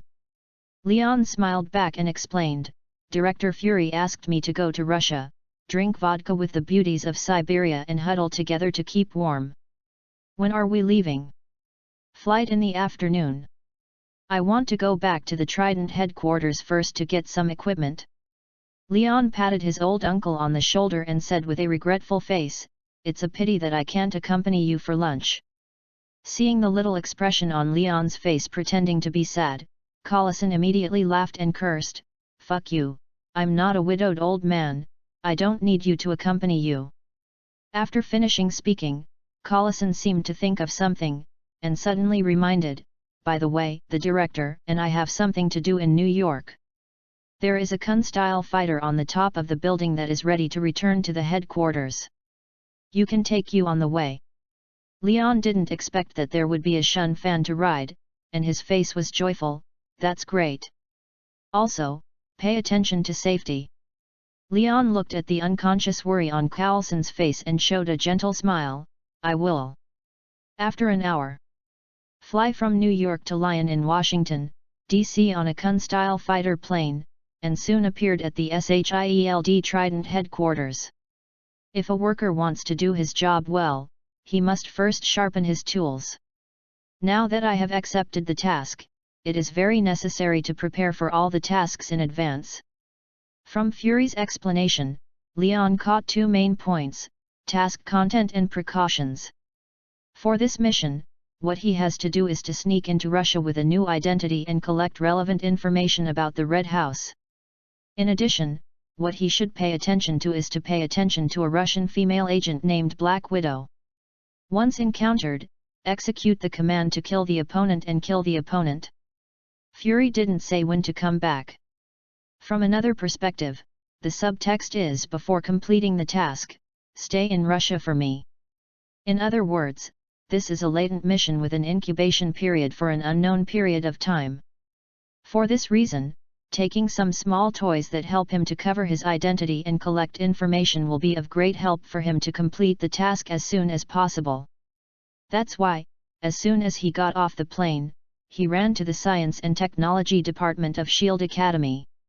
I saw him come to the outside of a certain laboratory in a familiar way, knocked on the sealed glass at the door, and beckoned to someone inside who was doing an experiment. When hearing the sound, the thin boy who turned around also smiled after seeing Leon. That immature smiling face is obviously a famous person in S.H.I.E.L.D. Academy, Leo Fitz. Walking out of the laboratory, Leo Fitz asked unexpectedly, Hey! Leon, why are you here? However, Leon looked at him with a serious face and said, Fitz, I need your help. 10 minutes later. In the laboratory, an open suitcase is placed on Leo Fitz's desk. And he was introducing Leon one by one, the cuties in the suitcase. This is a miniature bug, UU reading www.uugonshu.com. After my transformation, the monitoring range can be doubled. This is a tiny tracker. It is small in size and difficult to be found. It can be placed anywhere. This is. After Leo Fitz's tireless introduction, Leon finally figured out the role of all the tools in the suitcase. By the way, what you asked me to make before, I just finished it 2 days ago. Then, Fitz picked up another suitcase from the ground and put it on the table. Patted the suitcase with his hand, and Fitz showed a shy smile, I think you will be able to use it for this mission. Taking the 2 suitcases from Fitz, Leon patted each other on the shoulder and smiled, Fitz, thank you. With these tools you provided, I think my mission this time should be completed soon. Scratching the back of his head, Leo Fitz looked embarrassed, providing equipment for you field agents is originally our duty, no thanks. Besides, we are friends. Leon nodded heavily. When I come back, call Simmons, let's go to the last bar and have a drink. Okay, I will tell Simmons. Saying goodbye to Leo Fitz, Lion once again returned to the headquarters and received his new ID from the still cold Hill, as well as a ticket from Washington Dulles International Airport to Paris, France. Then, under Hill's gaze, boarded a Kun-style fighter that was about to set off. Through the window of the fighter plane, Leon saw the fading Trident headquarters. The corners of his mouth rose slightly, and he muttered in his heart. Russia, here I am. Chapter 25, Infighting in the Organization Caused by One Person. Please note, passengers, we are about to arrive at Domodedovo International Airport in Moscow. Please fasten your seat belts and the plane will land in 3 minutes. In the cabin, the sweet voice of the stewardess rang. While keeping his eyes closed, Leon sitting on his seat suddenly opened his eyes. Finally reached. This long-distance flight from Washington to Paris, and then from Paris to Moscow, Lion took about 13 hours. When Lion stood on Russian soil, he had already turned from a Native American, Lion Coulson, to a Russian who had returned from his study tour, Adrian Berezutsky. Adrian Berezutsky, a piano student returning from Berklee Conservatory of Music. This is the fake identity that S.H.I.E.L.D. arranged for him. Generally speaking, when agents perform long-term hidden tasks, they will hide their identities and create a fake identity in order to gain the trust of others and achieve the effect of getting close to the goal or entering the organization. For the sake of authenticity, it is not easy to be exposed. The identities of various professions will be assigned according to the skills of the agents. For example, Lion, who learned piano in college, was given the status of a graduate of such a famous conservatory. After all, if you want to act, just act like a little. After getting off the plane, Leon carried a suitcase in each hand and a backpack and walked out of the airport lobby. As soon as he came out, his whole body was invaded by the cool breeze caused by the rain, and he shivered suddenly. Hey! Seeing the heavy rain in front of him, Leon was a little helpless. Good luck.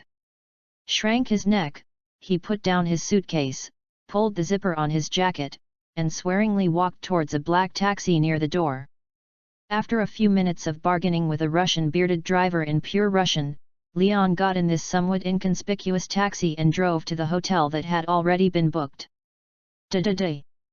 The rain drops like a fearless warrior, constantly impacting the windows of the car, and it also prevents Lion, who has first come to Moscow, without a chance to see the night view of Moscow. Soon, the car came to the destination during a small chat with the driver. Let's wash it, thank you. After bidding farewell to the uncle driver, Leon carried his 2 suitcases and walked into the hotel, which was translated as Aurora Star in Russian under the umbrella of the doorman. Welcome home, here is your room key. Took the key from the lobby manager, Leon thanked him, and refused the help of the waiter with luggage. 20 minutes later. Put the baggage that could not be simpler in the room, and after searching the whole room with a detector, Leon did not find any surveillance tools, so he left the room with confidence. The rain outside seemed to be hard for him. It kept coming down, even getting bigger and bigger. Came to the hotel lobby again, Leon took a black umbrella from the umbrella stand on the side, looked down at the time on the watch. The time is almost here, it's time to come. The voice just fell, and accompanied by a very obvious brake sound, a black Mercedes-Benz suddenly stopped at the door of the hotel. Looking at the car of unknown origin, the corner of Leon's mouth slowly rose. It's on time. Holding an umbrella, came to the car door and knocked on the car window rhythmically. Leon found that the door of the back seat of the car had been opened with a click. Without hesitation, Leon got directly into the car. As soon as I got on the car immediately started the engine and set off again. In addition to Leon, there are 3 men in suits sitting in the car. Agent Lion. The first to speak was a younger middle-aged man sitting in the back seat. From the slightly surprised eyes of the other party, it can be known that he was surprised and suspicious that the person sent by his superiors to perform confidential tasks turned out to be such a very young youth. "It's me." As he said, Leon took out his SHIELD agent ID from the inner pocket of his jacket, opened it to the other party for verification, and asked, "How many of you are?" Seeing Leon's ID, the other party seemed to be relieved. "I am a worker Elster." "I'm Agent Meyer." "I'm." The identity of the three people is a hidden agent of the Russian branch of SHIELD. From the accents of the three, one can hear that the three of them should have stayed in the Russian branch for a long time. Leon felt that he could not fly around aimlessly like a headless fly. If you want to grasp the information of the Red House as soon as possible and complete the task assigned to you by the one-eyed egg, you must first start with the ground snake. This is also the reason why Lion, who had just settled down, immediately met with the intelligence personnel of the Russian branch of SHIELD. As one of the largest intelligence agencies in the world, SHIELD Bureau puts intelligence first in everything. Intelligence means knowing oneself and the enemy, representing a higher mission success rate, and also representing everything. Sitting in a car, after driving for about 20 minutes, Leon followed the three people to the outskirts of Moscow. SHIELD deployed in one of the safe houses in Russia. "Okay, then, let's start the intelligence report." Although Lion is only a level 4 agent, his level is lower than many agents present. However, due to the secret level of the mission, it reached level 7. Therefore, the agents present were very cooperative in reporting to him. Before coming to Russia, Lion had obtained a lot of information about the Red House from Hill www.readaloud.com. The Red House was not just a girl who specially adopted a little girl, and then used brainwashing to transform and so on. Inhumane methods have cultivated it into a spy and killer spy education institution, and it is a notorious intelligence agency. Behind these people, there is more or less the support of Russian officials. Therefore, many times, depending on the supporters behind it, different factions have differences and struggle for power, which often happens in the Red House. Especially in recent months, this kind of internal struggle has intensified, and there have even been many assassinations. According to our investigations in the past 2 months, as well as information from informants, the reason why this internal struggle will escalate from the inside to a more fierce and more open confrontation is because of one person. "A person? What do you mean?" Leon asked curiously. Agent Meyer went on to explain, "In the Red House, there are 2 major factions. One is the Dovish led by General Anduvuk, and the other is funded by the Cabinet Security Minister Lunyov.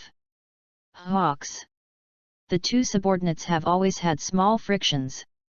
However, just a month ago, the most powerful agent of Minister Lunyov's faction, the famous Black Widow, sneaked into the residence of a high-ranking official under General Anduvuk and killed him. This incident angered General Anduvuk, and directly issued instructions to kill the officials of the Hawks, which also led to the 2 factions directly entering a state of high vigilance confrontation." Leon touched his chin and continued to ask, "So, is there any news about the Black Widow?" According to the latest information, the place where the Black Widow last appeared was in Novosibirsk. Chapter 26, Victims under Infighting. Novosibirsk. Hearing the news of the Black Widow, Leon did not go to Novosibirsk immediately to find the legendary widow sister. Instead, he stayed in Moscow and continued to collect information on the Red House.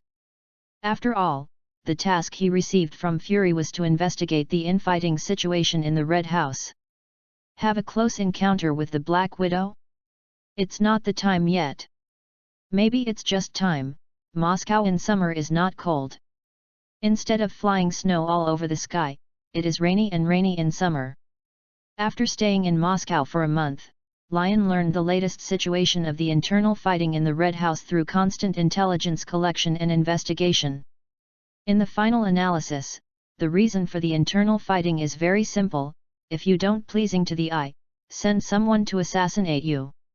2 months ago, at an internal meeting, a high-ranking official of the Dovish confronted the boss of the Hawk Minister Luniov head-on, which directly caused him to be furious. A few days later, the more he thought about it, the more angry Luniov sent out his best assassin, the Black Widow, to kill the opponent. The boss of the Dovish General Anduvuk, who was killed, will naturally not stop there. Such an assassination is simply a provocation. Tigers don't show off, do you think I'm Hello Kitty? So, General Andreevich, who was so angry that he lost his mind, started a counterattack and sent assassins to start assassinating the Hawks. This is the beginning of internal fighting. The internal fighting between the two sides has become more and more intense after the fermentation of the past 2 months. There are more and more officials and agents who cross the dead, and the situation is gradually out of the control of both sides. In this way, the top of the organization can't stand the two factions continuing to mess around, so they ordered the two bosses to solve this farce as soon as possible. After the intervention from above, the two major factions sat at the negotiating table. However, in this infighting, the Doves who had the upper hand, put forward a somewhat unacceptable request. Hand over the murderer Black Widow. Only in this way, they are willing to accept peace. After all, this kind of infighting, which is a bit of a child's play, requires a scapegoat to take responsibility. Even if they were a little unwilling, the Hawks were under strong pressure from above and decided to hand over the Black Widow in exchange for peace. However, what both parties did not expect was that the Black Widow who had fallen victim to the infighting had received this amazing news through some channel. The Black Widow who knew that she was betrayed by the organization didn't catch her without being obedient, but lost her identity, residence, communication, and dived into the darkness. Disappeared from everyone's sight. This is anxious for the Hawks. If the Black Widow cannot be found, then the peace talks will be in vain. To make matters worse, if the Doves catch the Black Widow first, then the entire Hawks may be swallowed by the Doves that take the opportunity to play. So, the Black Widow who had been on the Dovish pursuit order was also very honored to be Hawk herself and issued the pursuit order. In other words, today's Black Widows are like mice crossing the street, everyone shouts and beats. However, in Leon's eyes, the Black Widow is the key to his mission. As a personal experience of the Red House, if the two major factions can first find the Black Widow, SHIELD can obtain a lot of important information from the Black Widow.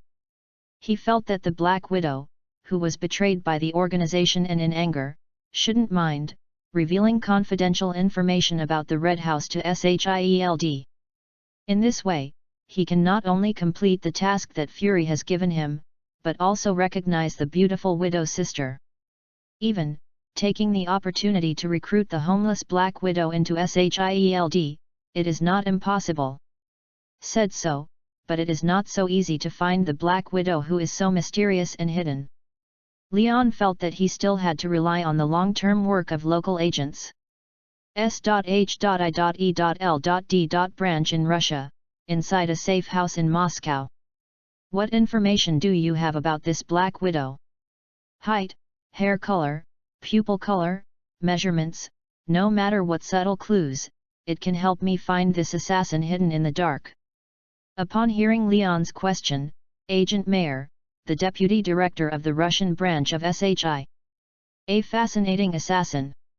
Everyone who has seen her has fallen into a pool of blood and has no survivors. We only know that the Black Widow is a white female, her age is unknown, her height is about 5 feet 3 inches to 6 inches, and she is characterized by red hair that is as red as blood. However, we believe that the Black Widow has not left Russia. After all, the people in the entire Red House have set up a large number of people at customs and various entry and exit checkpoints at the airport. It is very difficult to leave the country by conventional means and escape abroad.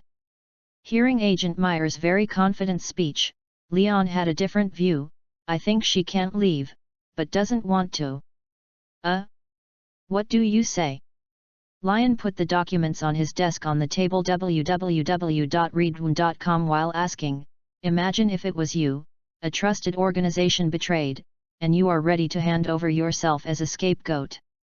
Will you run away willingly and become a situation where people are chased and killed and dare not live in peace?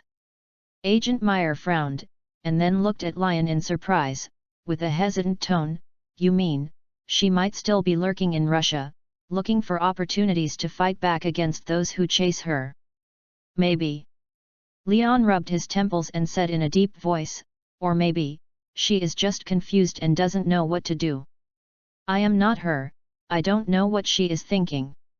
Maybe, when we find her, we will find out. Hearing Leon's words, Agent Elster standing by was also a little surprised. Hey? Agent Leon, aren't you going to find this Black Widow? Well, I have this idea. Leon nodded and explained, as an insider of the organization, the information that the Black Widow knows must be more valuable than the information we get from constantly probing the corner. If the source of intelligence can be obtained from her, it will be very helpful for our various future operations in Russia. For Leon's calmness, Elster was a little excited. That's what I said, but you have to know that what you have to face is a female assassin who kills and never keeps alive. If we go to find her, let's not say whether we can find it. If we find it, we may not be able to catch her. After all, the other party is a Black Widow. Feeling the concern between Elster's speech, Leon just smiled. I don't plan to let you go with me. I'm alone, that's enough. Chapter 27, Opera. Based on the comparison of various data from SHIELD, and the inference of clues, Leon has obtained 3 potential hiding spots where it is possible to find the Black Widow. Samara, Omsk, and Novosibirsk. Samara is one of Russia's most important transportation hubs. The journey from Central and Eastern Europe to Siberia, Central Asia, and Kazakhstan via Samara is the shortest, and it is also the easiest city to escape pursuit. Omsk is a border city of Russia and the second largest city in the Siberian Federal District. If you want to leave Russia for the first time, this is a good choice. The last Novosibirsk is the third most populous city in Russia, after Moscow and St. Petersburg. If you want to hide yourself, the busy city is a great place. And, here, is the last time the Black Widow appeared.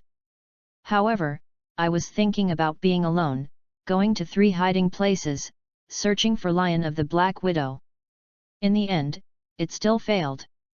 The same agents of SHIELD, even if they know that Lion is very good at SHI. Besides, searching by one person is too inefficient. So, after sending 2 groups of agents to Samara and Omsk, Leon could only choose to go to the last location to find the notorious woman. Taking the latest flight, Lion soon arrived in Novosibirsk, the 3rd most populous city in Russia. Siberia, which means a place of peace. As the largest city in the entire Siberia region, Novosibirsk is not very quiet, but very lively. The sky is grey, perhaps thanks to the many factories here. However, it still did not affect Novosibirsk, becoming one of the most popular tourist cities in Russia. Before coming to Novosibirsk, Leon was mentally prepared for nothing. Although this is the last time the Black Widow appeared. However, a month has passed since this information. Don't say that a month, a week, a few days, or even just a few hours is enough to change a lot of things. Maybe, the Black Widow has already left the city. Anyway, this is the best way Leon can think of. If there is no clue in these 3 places, he can only return to New York with imperfect intelligence and report to Fury. An ending like that is the last thing Leon wants and is the least acceptable.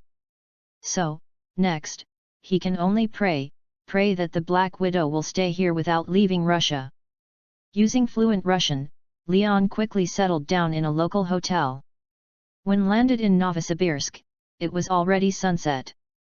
When night fell, he had left the hotel room, wearing a thin windbreaker, and went to the first place where the Black Widow might appear, Yelena Ballet Classroom. According to information, female agents trained from the Red House will learn ballet. On the one hand, it is to exercise the posture and create a beautiful body shape.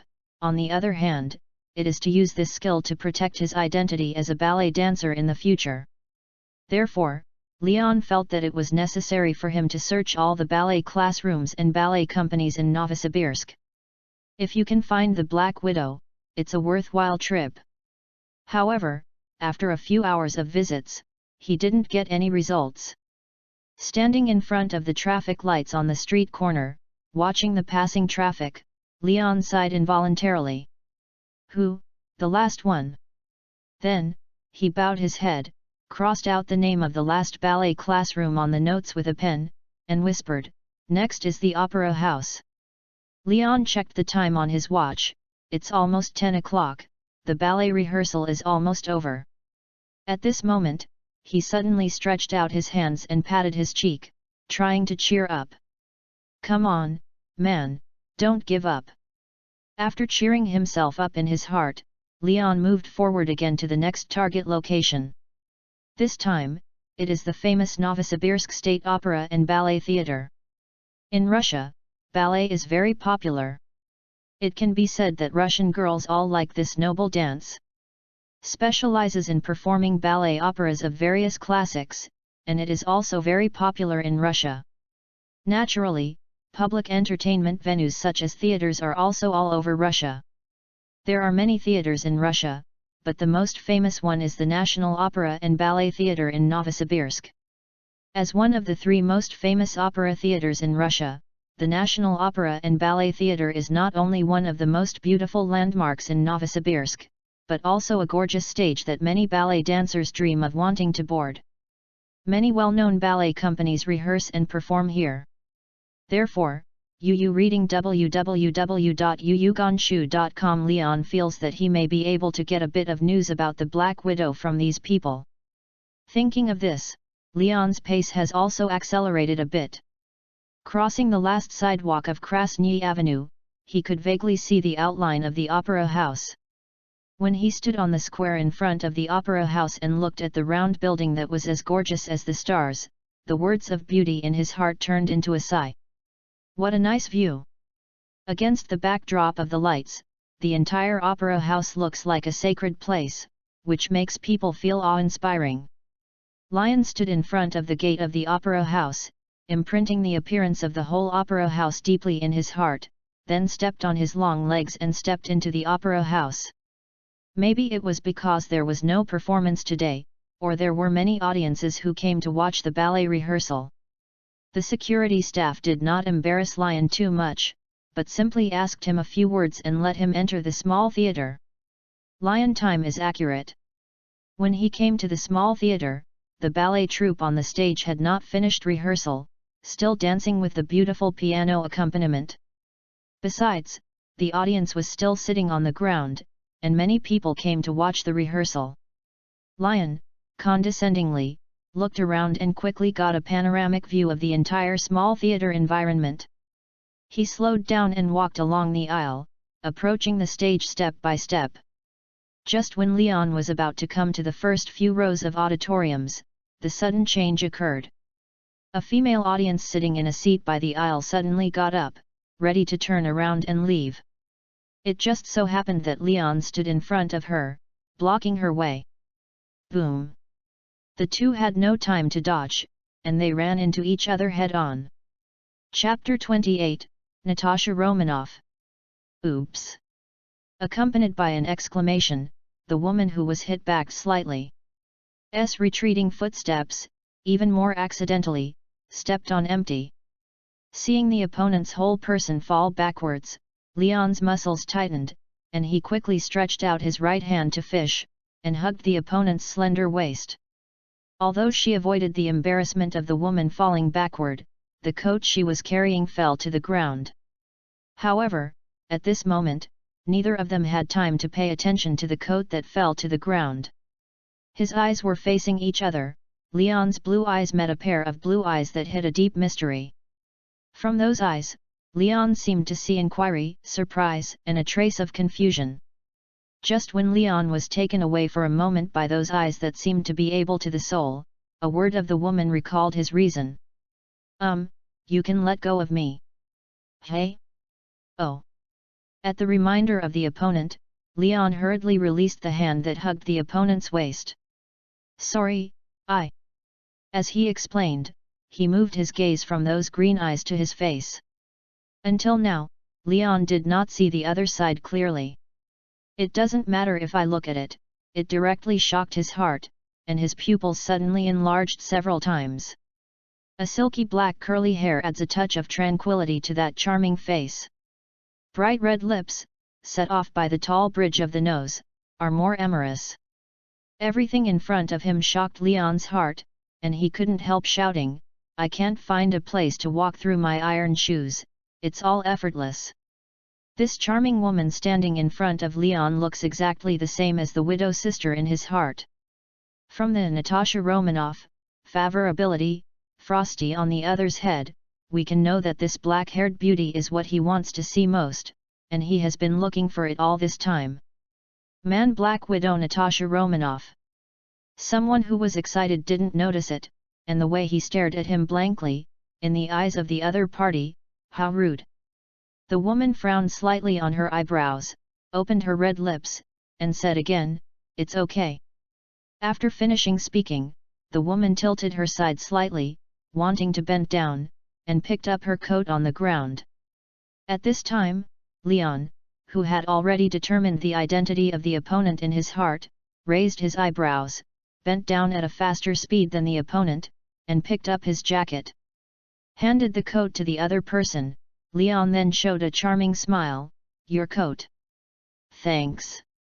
The woman took the coat, and after thanking her, she turned and left.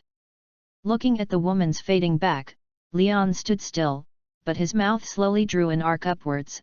Fitz, your little toy, don't let me down. As soon as she walked out of the opera house, Natasha Romanoff suddenly looked back at the opera house behind her for some reason. That person. She has a feeling that something is wrong, but she can't tell.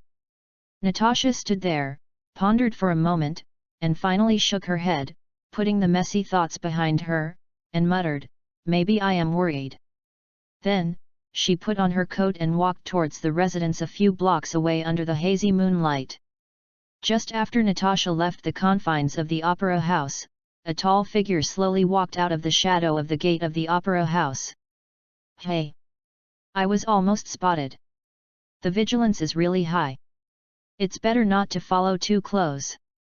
Leon lowered his head and murmured a few words, then took out his BlackBerry from his trouser pocket and turned on the satellite positioning system.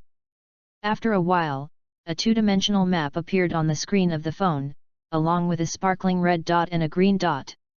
Seeing this scene, Leon also showed a relaxed smile, then now, see where you go next. 5 minutes ago. In the opera house, although the two talked for a short time. However, when helping Natasha to pick up the coat, Leon still conveniently attached the miniature tracker he had brought from Leo Fitz to the other party's clothes. That's why, when he saw Natasha leave the opera house, he didn't do anything. Because he doesn't need to expose his intentions so quickly. With the tracker, he can find out where Natasha lives first, and after observing for a period of time, he can make contact again, and it is not too late. With this thought, Leon took the phone and followed Natasha from a distance. Perhaps it was unexpected that the man who met for the first time put the tracker on his jacket, or perhaps his thoughts drifted away along the way. In short, until she returned to her residence, Natasha, the Black Widow who was being followed, did not notice that, 700 meters away, there was a pair of déjà vu eyes watching her closely.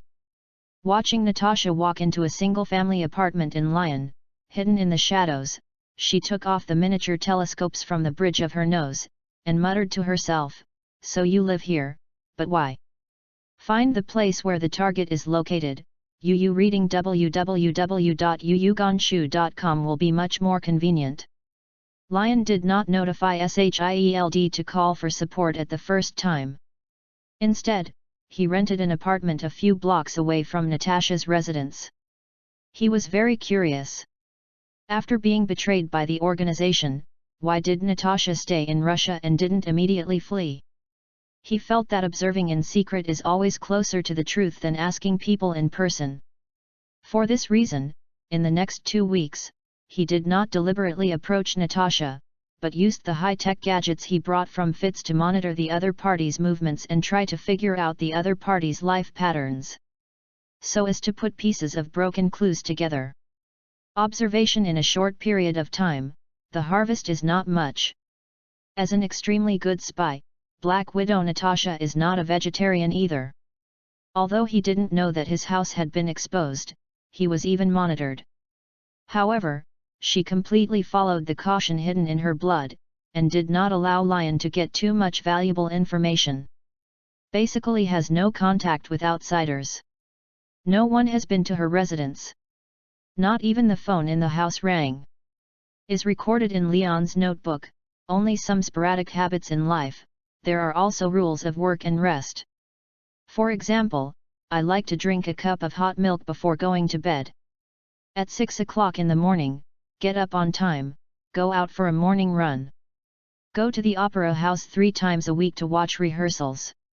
Even Leon smiled wryly when he saw the contents of his notes, and couldn't help but spit out, "What the am I doing? Why do you look like a voyeur?" Just as Leon was hesitating whether he should visit Natasha in person, something unexpected happened to him. Chapter 29, Sudden Pursuit. It was Wednesday morning. At 6 o'clock in the morning, the sun shines through the window and shines on Leon's face. It was a little warm, which made him narrow his eyes when he just got up and stretched out a big lazy waist. It's another day. He first came to the kitchen, poured himself a glass of milk, and then he took the glass and came to the living room window. After observing the movement of Natasha's house with the binoculars placed in front of the window, Leon looked up at the clock on the wall and said to himself, "Well, it's almost time to get up and run in the morning." However, before Natasha, who was wearing sportswear and going out for an early morning jog, hadn't waited until a wave of unexpected guests had been waited for by Leon. On the street in the early morning, there was a burst of rumbling sounds. 5 black SUVs drove from a distance and entered Leon's telescope. That is, Leon subconsciously felt something was wrong. It is often said that there must be a demon if something goes wrong, not to mention, judging from the posture of these SUVs, it is obvious that the person who came is not good. Leon didn't guess wrong. However, the target of several SUVs is not him, but someone else. The menacing black SUVs stopped in front of Natasha's house under Leon's gaze. A group of bald men with cold expressions walked down from the car, holding Uzi submachine guns, the weapon of murder in their hands. Oops! Seeing this scene, Leon also instantly understood the identity of these bald guys, the Red House. Without hesitation, he turned around, ran to the bedroom, picked up a silver suitcase, and rushed out of the apartment. When he came downstairs, a continuous burst of gunfire, like the sound of dense rain, reached his ears. Leon raised his head abruptly and looked a few blocks away, his eyes filled with anxiety. These people have a very clear purpose. What they want is not a living Black Widow, but a dead Black Widow. As soon as he thought of this, Leon was anxious, 3 steps in 2 steps, and directly jumped on the already prepared transportation tool, a black Ducati Sport 1000 Biposto. Put the suitcase in place, twist the accelerator, and the front of the motorcycle suddenly lifted up. Boom! The moment they landed again, Leon and the motorcycle turned into a black flash and galloped away. Fortunately, the house I rented was only a few blocks away from Natasha's house, less than 1 kilometer away. Under the explosion of this behemoth with a displacement of nearly 1,000 cubic centimeters, only 10 seconds later, Leon saw the bald brawny men holding Uzi in the distance and pouring 9mm bullets into the house suddenly. Seeing the shaky and crumbling house destroyed by bullets, the brawny bald men stopped the action of continuing the shooting. Judging from the tragic appearance of the house, no matter who it is, the people in it may have been horrible. However, just as Leon thought so, the scene changed again. Bang! A motorcycle broke out of the house. On the motorcycle, there was a vigorous figure sitting. Seeing that familiar face, Leon, not far away, couldn't help but exclaimed, "Natasha!" Natasha rushed out of the house while driving her motorcycle. There was a sudden break, and the tire made a black mark on the ground. In front of the brawny bald guys, after a straight tail flick came, she took out a pistol from her waist, bang bang 2 shots, and directly killed the 2 people who were blocking her escape route. Immediately after twisting the throttle, the whole motorcycle, like an arrow from the string, rushed out of the encircling circle from the gap. This series of actions only took place in just a few seconds, so that the killers in the red house had no time to react, so Natasha killed 2 people in a row and broke out. What else to watch? Get in the car and chase! A roar of the suspected little boss made the remaining killers wake up like a dream, one after another, opened the doors of the SUV and got into the car to catch up. Dropped the 2 corpses, and several SUVs started their engines again, chasing after Natasha who was going away. Leon saw this, but didn't think too much, and drove the motorcycle again and followed. Although he felt that even if she didn't help, Natasha might escape from the hands of these killers. However, Lion is more willing to do things and maximize foolproof. What's more, he can't just watch the Black Widow, who has finally found it, just flees like this. Or be killed. Natasha drove a motorcycle, while sprinting at high speed, while dodging left and right on the road, avoiding bullets shot from behind. From time to time he turned his head and fired a few shots, trying to slow down the speed of the pursuit. A few black SUVs followed closely behind Natasha, chasing her. Several bald-headed men leaned out of the car window, holding guns and constantly shooting at Natasha. Da-da-da! Wherever he went, gunfire broke out. Fortunately, it is not working hours, and there are relatively few vehicles and pedestrians on the main road. Otherwise, the hapless people hit by stray bullets along the way are enough to fill a bus. Hurricane all the way, Natasha led the chasing soldiers, gradually away from the city, and drove towards the suburbs. At this time, the killers in the red house also noticed Leon, who had been chasing behind them through the rear-view mirror. With the idea of killing the wrong, don't let it go, the gunmen on the 2 SUVs immediately turned their guns, and poured out angry bullets frantically towards Lion behind him. Shit! Leon saw the dark muzzle aimed at him. www.readaloud.com could not help but curse in a low voice, and quickly launched the secret technique dodge from left to right. Bang bang bang! The bullet hit the ground with a terrifying noise. Being passively beaten like this is not a solution, you have to find a way to fight back. Lion, who thought so, was annoyed in his heart. Why in a hurry, he brought suitcases instead of guns. If he had a gun in his hand, he would have killed these guys in 2s or 2s. However, at this moment, he suddenly remembered that a small toy he carried with him could also make this embarrassing situation fall apart. By the way, I still have that thing. Saw him holding the handle with his right hand, while continuing to control the motorcycle to speed forward, while extending his left hand, he took out a black round pie-shaped device from his trouser pocket. Ha! It's time to fight back. With a light press, the round cake device made a beeping sound. After the device was activated, Leon threw his left hand violently and stuck the round cake on the bottom of one of the SUVs. Then, Leon accelerated and drove his motorcycle, passing directly on the left side of the SUV. What made the other driver feel inexplicable was that at the moment of overtaking, Leon also smiled and said a word to him. However, before he could react from Leon's words, the sudden change occurred. Accompanied by a loud explosion, the entire SUV seemed to be overturned from the rear of the car by a big hand, rolled several times on the road, and finally hit the guardrail on the side. It wasn't until the whole person in the car turned over in midair that the driver realized what the word Leon said just now, exactly. Farewell. Goodbye.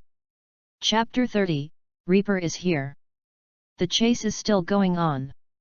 However, because Leon killed an SUV, there were fewer bullets fired by the chasers at Natasha ahead. However, while alleviating the offensive against Black Widow Natasha, it caused Leon himself more trouble. The remaining 4 SUVs are divided again. Except for the 2 SUVs in the front, the enemies on the other 2 SUVs all turned their targets to Lion, which was driving behind them. Da-da-da. The bullet storm is more violent than before. This also makes Leon's avoidance more and more difficult. Accompanied by a muffled grunt, Leon's left arm was lightly wiped by the bullet that flicked by, leaving a blood stain. The battlefield moved from the urban area to the suburbs. While preventing innocent people from being shot, the mobile bunkers, vehicles, for Lion to avoid bullet attacks were also reduced. The wound on his arm reminds Leon that if he doesn't solve the opponent as soon as possible, the next time he is hit, it's not just the limbs. If the enemy stops, he can use his secret weapon to solve the problem very quickly. But, unfortunately, they are driving at high speed.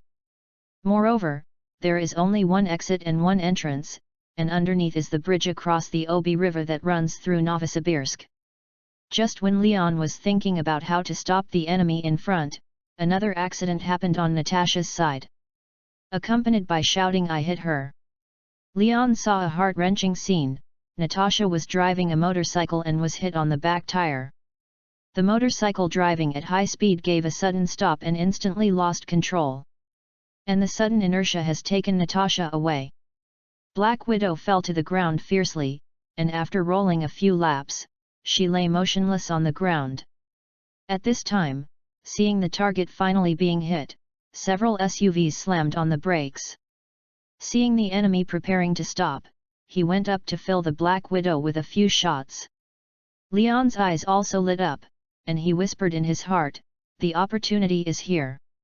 With a squeeze of the handbrake, the black Ducati shook a beautiful tail, and while making a clear mark on the ground, he also stopped to continue running. He picked up the suitcase from the back of the car, put it on the ground, opened it with a click. In the suitcase, is a foldable black recurve bow, and a barrel of arrows glowing sharply. This is his secret weapon. "Hi! Baby, are you ready for a big battle?"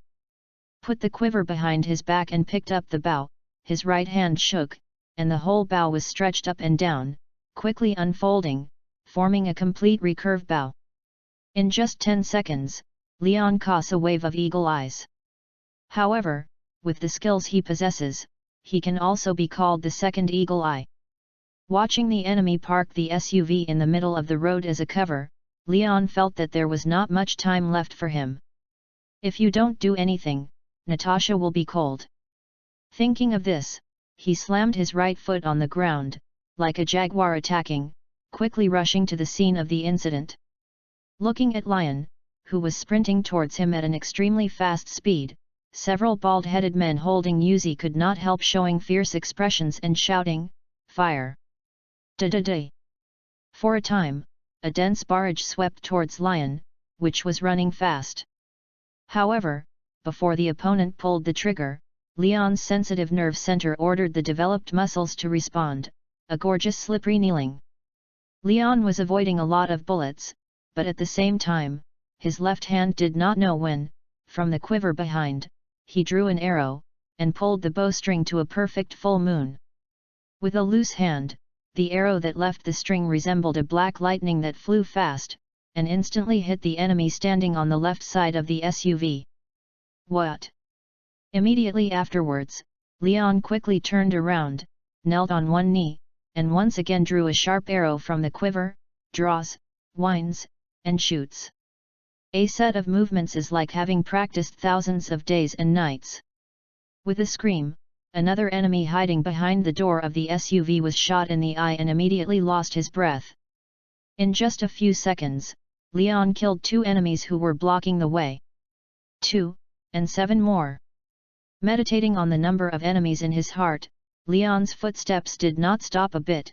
He accelerated, stepped on the SUV's cover with his right foot, and boarded the SUV's roof. Standing on a high place, Leon stood with a bow, swept around and quickly locked the enemy's position. Draw arrows, wind up, let go. Before the enemy's bullet came, Leon once again solved an enemy closest to Natasha. Turning sideways, Leon jumped off the roof and hid behind the SUV. There are 6 more. Originally, the killers sent by these red houses specially blocked the SUV in the middle of the road in order to serve as a cover and to block his way. Who knows, these bunkers were first used by Leon before they played their role. The bunker is still a cover www.readaloud.com, but it has become a cover for Lion. Using a few SUVs parked on the road, Lion fought a guerrilla war with the remaining enemies. The 2 extraordinary skills learned from Eagle Eye Spell Shot and Spirit Sensitive Officer, in this battle, they finally fully exerted their effects. After strengthening the senses, listening to the opponent's footsteps, insight into the enemy's behavior, so that Leon is always one step ahead of the enemy. The skill of archery made him feel like a of death, and when he loosened his hand, he took away a fresh life. At this moment, these assassins finally understood that what they were facing was not an opponent holding a bow and arrow, but a marksman who let go of his hands and feet for the first time, and showed his best. Enemies fell under Leon's terrible archery. During the battle, Leon did not forget to glance at the Black Widow lying on the ground. Judging from the blood on her forehead and the appearance of her closed eyes and no reaction, the situation is not optimistic. If the battle cannot be resolved as soon as possible, and Natasha is taken to a safe place for treatment, maybe the famous Black Widow will disappear in history like this. Leon certainly can't let this happen. At the risk of being set on fire, Leon suddenly jumped out of the bunker, using his terrifying rate of fire, constantly drawing arrows from behind, suppressing the opponent.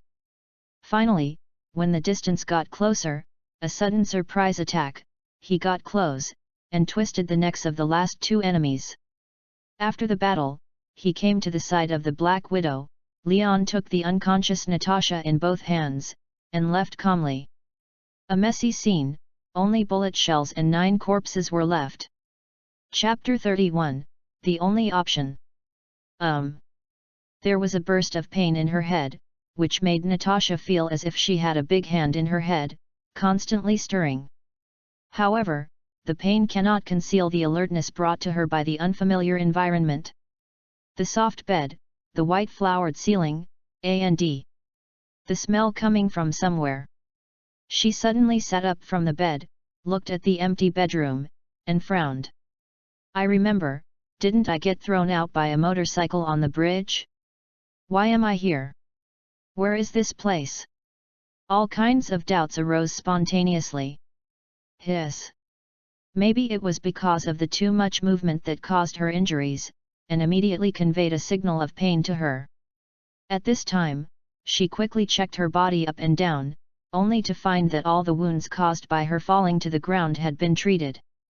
Head, legs, arms.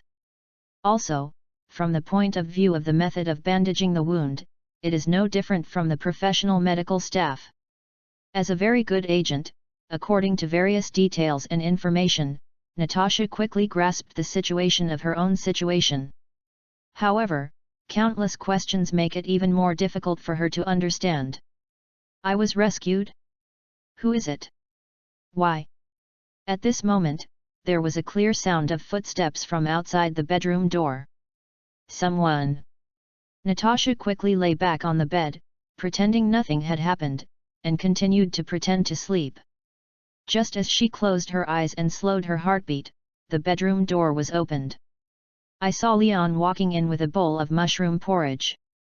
He first glanced at the Black Widow who was still lying on the bed, and then brought the porridge to the desk in the bedroom. Wake up and have some porridge. Still thinking of violently while the other party was getting closer, Natasha, who had subdued the other party, was suddenly startled when she heard these words. At this time, she understands very well, the other party does not know why, and already knows that she is awake. In that case, without too many choices, she could only open her eyes, and slowly sat up from the bed, while secretly touching the pistol on her waist with her hand. However, to her surprise, she felt empty. Before she could react, he heard Leon's teasing voice. "Are you looking for this?" I saw Leon standing not far away, took out a pistol from his waist, and looked at her with a smile. Natasha recognized immediately, it was a pistol that should have stayed on her waist. Not only that, she also recognized at a glance, the man standing in front of her was the one who collided with herself in the opera 2 weeks ago. All of this caused waves in Natasha's heart again. With her green eyes, staring at Leon closely, she asked word by word, "Who are you?" Leon didn't care about the alienation in the other's tone, but instead covered his left chest with his hand and made a sad look. "Oh, you make me so sad. Are you treating your savior like this? Isn't there a single thank you?" However, Lion's performance did not make Natasha, who is also familiar with it, change her expression. Is still that cold and glamorous appearance. Leon shrugged, spread his hands, and said, "You who should cooperate with me in the performance will be ignored." Then, the gentle smile gradually disappeared from his face, and his tone became serious. "Who am I? I am your savior." After speaking, Leon pulled the chair beside the desk and sat down. "Let me introduce myself first. My name is Adrian. I am a secret agent. As for which organization you belong to, you don't need to know now. As for why you are here, where are you, I think this can answer you." Leon opened his arms and introduced, "As you can see, this is the bedroom, my bedroom. I was on that bridge and brought you, who was dying, back home. I also helped you deal with the wounds on your body." Briefly explained, Leon looked at Natasha, who was still sitting on the bed, and asked, "Now, do you have any questions?" As if waiting for Leon's words, Natasha immediately asked, "Why save me? This is a good question." Leon smiled, stood up from the chair, and stared at Natasha with those very affectionate eyes. "Since I met you at the opera house last time, I have been attracted by your mysterious eyes. I think about you all the time. So, when I knew that you were being chased by someone, I couldn't bear the anxiety in my heart and followed. When I came to the bridge, I realized that the scene was in a mess. The people who chased you had fallen to the ground and were all killed. And you are lying on the ground not far away, unconscious. You know what's next?" After finishing speaking, Leon used a look full of affection to draw a successful conclusion to the performance that can be called the actor. However, there is no use for eggs. In front of Natasha, who deceived the trust of others with acting skills to derive intelligence, Leon's botched acting skills are simply playing a big knife in front of Guangong overpowering. Natasha was expressionless. Yu reading www.yuyuganshu.com even wanted to laugh a little. Leon was also embarrassed when he saw this. Ahem, well, I'll be honest. Actually, you have what I want. What? Information. After speaking, Leon thought for a while, and added, all the information about the Red House. In exchange, what can I get? Deserves to be the Black Widow, Russia's best elite agent. In such a predicament, he is still so sensible, not rushing to the doctor, knowing how to choose the option that is most beneficial to him. Leon praised the other side in his heart, and began to talk about the price. We can take you out of Russia, and provide you with a new identity, a new life. Before Leon could finish speaking, Natasha interrupted him, it's useless. No matter where I escape, whether the end of the world or the Cape, they will not let me go. Hearing the despair between Natasha's words, Leon felt that it was time to put forward a proposal that she could not refuse. So, I think you should join my organization. Hey! Natasha was a little dazed. Didn't you just say that you want information? Why do you want my whole person now? I can propose to my organization, accept you, provide you with asylum, and make you a member of the organization. This way, even if the other party wants to continue chasing you, it won't be a problem. What's more, given the situation you are facing now, I believe that there are not too many people who are willing to extend a helping hand to you. Perhaps, I am your only option. Chapter 32, Asylum Plan. You think about it. After talking about his conditions, Leon left Natasha silent and walked out of the bedroom. Looking at Leon's leaving figure, Natasha cast her gaze on the table, the mushroom porridge that was still rising in heat, lost in thought. Leon left the bedroom and went to the living room. After sitting on the soft sofa, he started to run his brain quickly. After rescuing the Black Widow, Leon did not call the SHIELD back up at the first time, nor did he immediately notify Fury. Because he knew that the Black Widow had been on the blacklist of S.H.I.E.L.D. Once Fury or others know that Black Widow is in his hands, they are likely to order Leon to kill Black Widow. Judging from Fury's previous reminder, we can know that the one-eyed egg with many secrets will not be soft-hearted by the enemy. Therefore, before deciding whether to recruit the Black Widow, Leon felt that it was necessary to hide it from the others in S.H.I.E.L.D. After all, from the beginning, Leon hadn't thought of killing Black Widow Natasha. Yes. From the moment Leon took over the task assigned to him by Fury, he only knew why, in SHIELD, no one had ever talked about the whole name of Black Widow for so long. That's because Natasha Romanoff, the famous Russian female agent Black Widow, has not rebelled against the Red House and joined SHIELD at this time. While this shocked him extremely, he also had a bold idea, Zhaoan Black Widow. As far as he knows, in the Marvel world, Black Widow was persuaded by the Hawkeye sent by SHI. Now that Hawkeye is not there, the one who came to Russia to perform a classified mission has become Lion. This makes things interesting and at the same time more unpredictable. Leon once thought, if Hawkeye was not sent by SHIELD to kill the Black Widow, how could the Black Widow join SHI? In this way, how much change will happen to the future he knows. Leon couldn't imagine.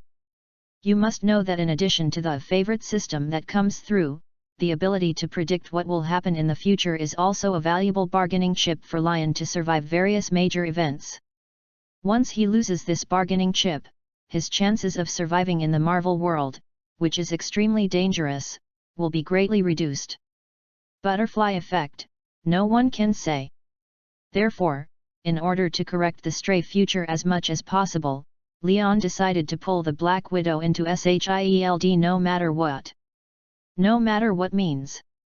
This is also why, even if the order received was direct kill, Lion did not immediately take action at the Opera House, but saved the Black Widow Natasha from the Red House. In order to let Black Widow Natasha join SHIELD, he did not hesitate to disobey Fury's orders. However, what makes Leon uncertain is that the key to this plan lies in Fury's attitude. Under the bad circumstances of being betrayed by the organization and sent to chase and kill, Leon believes that as long as Natasha is not seeking death, there should be a high probability that he will agree to his proposal. As for the one-eyed director of S.H.I.E.L.D., Nick Fury, will he agree to the Black Widow who should have been on the blacklist, join S.H.I.E.L.D. and become one of them? Then it depends on whether Leon can convince him. Thinking of this, Leon felt that it was time to use his network. He came to the study, and from the drawer of the bookcase, he took out a brand new BlackBerry that he bought by the way on the way back.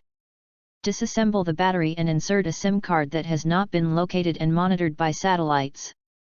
Turn on the phone, press a series of numbers, and soon the phone is connected. Hello?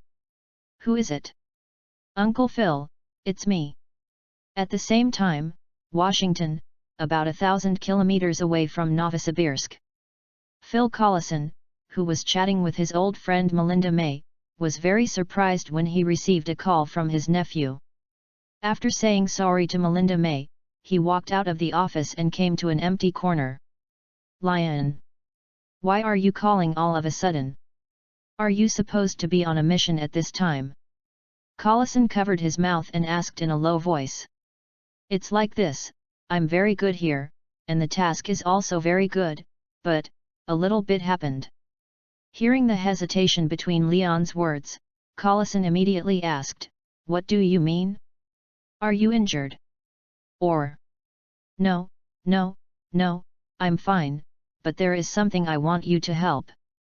Collison, who had already regarded Lion as his own son, would naturally not refuse. Let's talk. How can I help you? I want to talk to Director Fury to discuss something. Collison was a little surprised at this inexplicable request. However, he didn't ask too much, he just pondered for a moment www.readaloud.com before replied, okay, wait for me. Then, after a few minutes, Leon heard the very personally distinguishable voice of Nick Fury from the other end of the phone. Agent Lion. It's me, sir. Hearing Leon's voice, Fury pressed down the doubts in his heart and asked, listen to Collison, you have something to discuss with me. Yes, it's about the Black Widow. The code name Black Widow immediately caused Nick Fury's eyebrows to wrinkle. Did you meet her? Yes, sir. Not only met, I also saved her. Then, Leon was on the phone and reported to Nick Fury how he met Natasha Black Widow and why he saved her from the killer of Red House. Finally, he also proposed his entire asylum plan to Fury. So, I think that if the Black Widow can be recruited, what we will get is not only information about the Red House, but also a very good agent. After listening to Lion's overall plan, Nick Fury had to admit that sending this young man to Russia to perform this task was really a wise choice. Leon did not disappoint him. In this mission, Lion's ability is worthy of being included in the list of key training targets for Fury. The most commendable thing is that not only can he complete the task alone, he will also make the best choice for S.H.I.E.L.D. based on the circumstances at the time. Is like this asylum plan.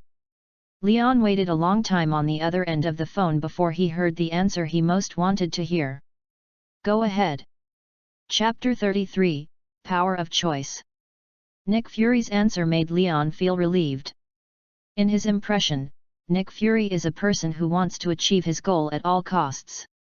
Whether it is to protect the Earth and form a superhero team that is almost out of his control, or to prevent crime, the Insight Project is a killer weapon that will cause huge controversy once exposed.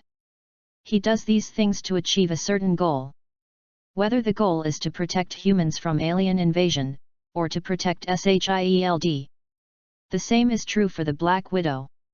Now that the Black Widow joins S.H.I.E.L.D., you can obtain confidential information from the Red House of the Russian intelligence agency, and inject new blood into the team of S.H.I.E.L.D. elite agents. Such a proposal that kills two birds with one stone, why not agree? Not to mention Leon's expectation, but he guessed somehow that Nick Fury would agree to his proposal.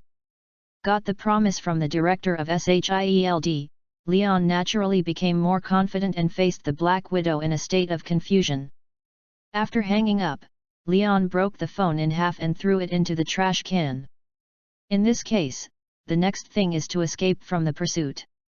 Leon thought in his heart, but he kept walking, and walked to the bedroom again. This time, Leon knocked on the door and waited for a coming in sound from inside before pushing the door again. As soon as he came in, Leon noticed that the mushroom porridge that had been on the table had been eaten up. This undoubtedly made the corners of his mouth rise slightly, and said in his heart, this is a good sign.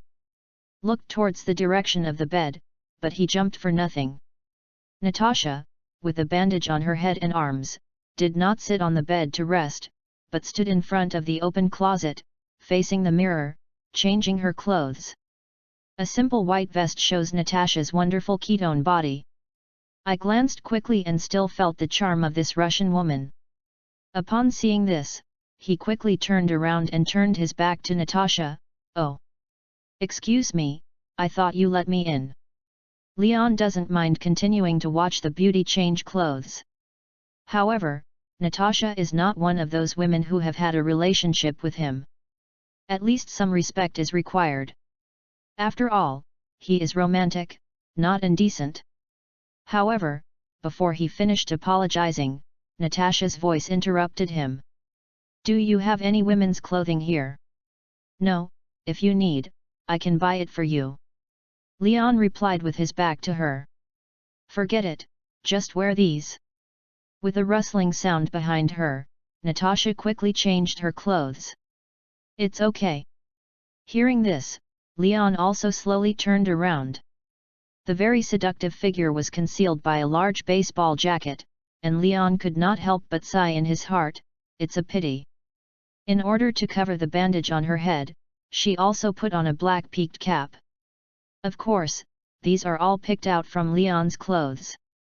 Looking at Natasha's black hair and green eyes with a trace of alert, Leon showed a harmless smile and asked, "How is the injury?"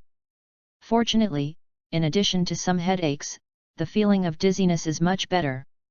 Having said that, Natasha thought for a while, and added, "Anyway, thank you for saving me." "You are welcome, I will save you only to complete the task," Leon said, pulling aside the chair and sitting down. "The people in the Red House did not find your body at the scene, you should already know that you are not dead.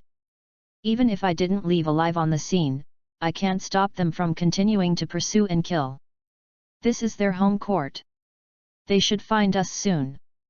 So, for safety, we must leave here as soon as possible and go to the next safe place." Hearing Leon's analysis, Natasha also nodded silently, "Yet. Clean up as soon as possible, we are going to leave." After finishing speaking, Leon, who was about to turn around and leave, suddenly stopped at his feet and stood still. He seemed to think of something, and suddenly turned around and asked aloud, "By the way, I am very curious about one thing, and I really want to ask you." "What is it?" Lion stared at Natasha's eyes tightly and said in a somewhat ethereal tone, "It stands to reason that you know that you have been betrayed by the organization, and you should find a way to leave Russia in the first place to avoid these things. People find you. However, you did the opposite, staying in the Russian mainland, and you are still in Novosibirsk, a big city that is very easy to expose. Why?" After seeing Natasha at the opera house, this is the doubt that Leon has been unable to understand and cannot dissipate. With the power of a Black Widow, it is not too difficult to want to leave Russia. However, she did not do this. Instead, he still stayed in Russia, staying in a big crowded city like Novosibirsk, as if for fear that others could not find her. What is the reason? He wants to hear her answer. Lion's question www.readaloud.com makes Natasha shocked. She didn't seem to expect that Leon would ask this question.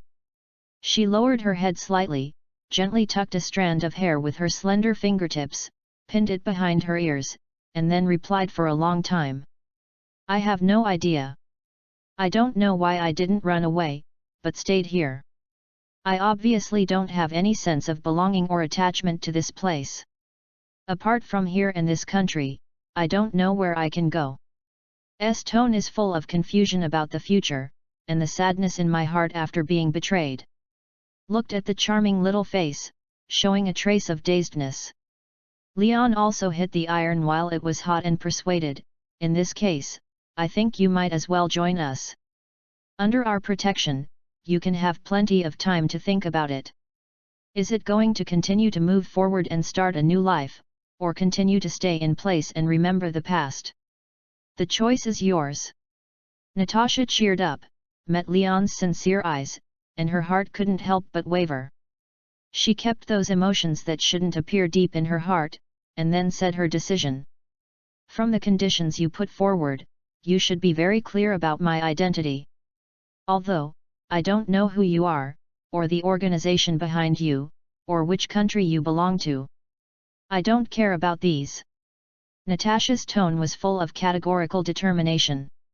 "I can give you all the information you want, I can also join you. However, I have one condition. That is, if I join your organization, I only hope that I can have the right to choose more or less." Chapter 34, Evacuation Point and Chase. The birth of a person cannot be chosen. However, one's life can be chosen. It is every choice I make that makes me who I am now. Is like a Black Widow, an orphan raised by a spy agency, instilled in the brainwashing education of obeying orders, completing tasks at all costs and so on, has become a tool for murder. Then, all of a sudden, I was betrayed by the organization that cultivated myself into the current appearance. The huge confusion and at a loss caused Natasha to immediately lose the belief and motivation to move on. Don't know how to choose the future path. Originally, if Leon hadn't appeared, she might just sink like this, or she might be caught by the people in the Red House, and eventually became a victim of internal fighting. However, Leon's appearance is like a beacon directly in the dark, just to Natasha, who is at the bottom of her life, and guides the way forward. A new road, a new life, just put it before me. Natasha is like a drowning person. Without thinking too much, she stretched out her hand and grasped this life-saving straw tightly. This also shows that Black Widow Natasha is still unwilling to die here just like this, dying at the hands of the organization that nurtured her, created her, and even tried to bury her. For Natasha's conditions, Leon naturally understood very well. After all, it is normal to have just been betrayed by an organization that has been obedient for many years, and to be vigilant about new organizations that suddenly appear. Leon felt that as long as she joined S.H.I.E.L.D. and stayed for a while, she would understand, S.H.I.E.L.D. is not a red house. However, in order to reassure Natasha, Leon responded in the first place, of course, everyone should have the right to choose, right? Time, Thursday, September 20, 2007, 1 p.m. Location, Russia, Novosibirsk, in a fast food restaurant. It was lunchtime. Office workers and shop assistants from nearby companies and shops all poured into this restaurant, trying to enjoy a pleasant lunchtime. Is located at the innermost table in the shop. Two young men and women who look like tourists from other places are seated.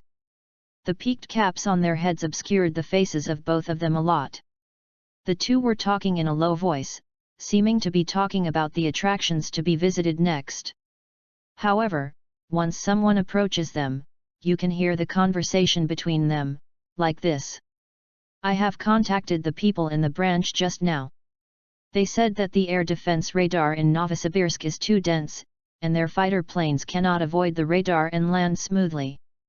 Then how do we leave? The plan remains unchanged. As long as we rush to the agreed evacuation coordinates within the specified time, we can take the fighter plane that came to meet and leave Russia directly. Where are the evacuation coordinates? Northern Russia, Novi Port on the Kara Sea. Yes, these two young men and women discussing how to escape from Russia are Leon and Natasha. After leaving the safe house, Leon and Natasha came to this fast food restaurant.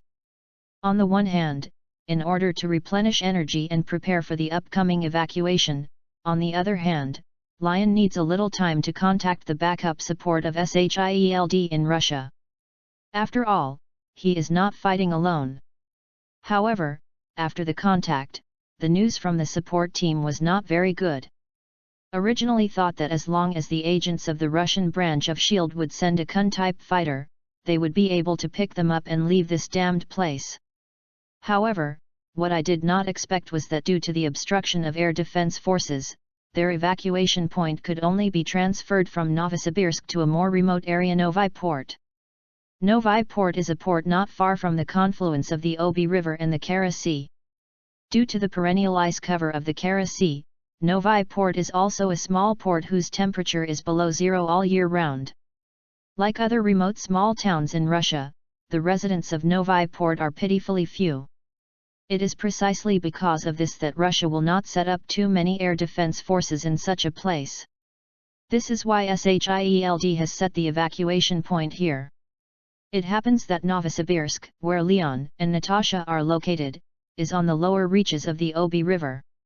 As long as they travel along the Obi River all the way north, they can come to the Novi Port located on the upper reaches of the Obi River, and take the Kun-style fighter plane to escape the pursuit of the Red House and leave Russia.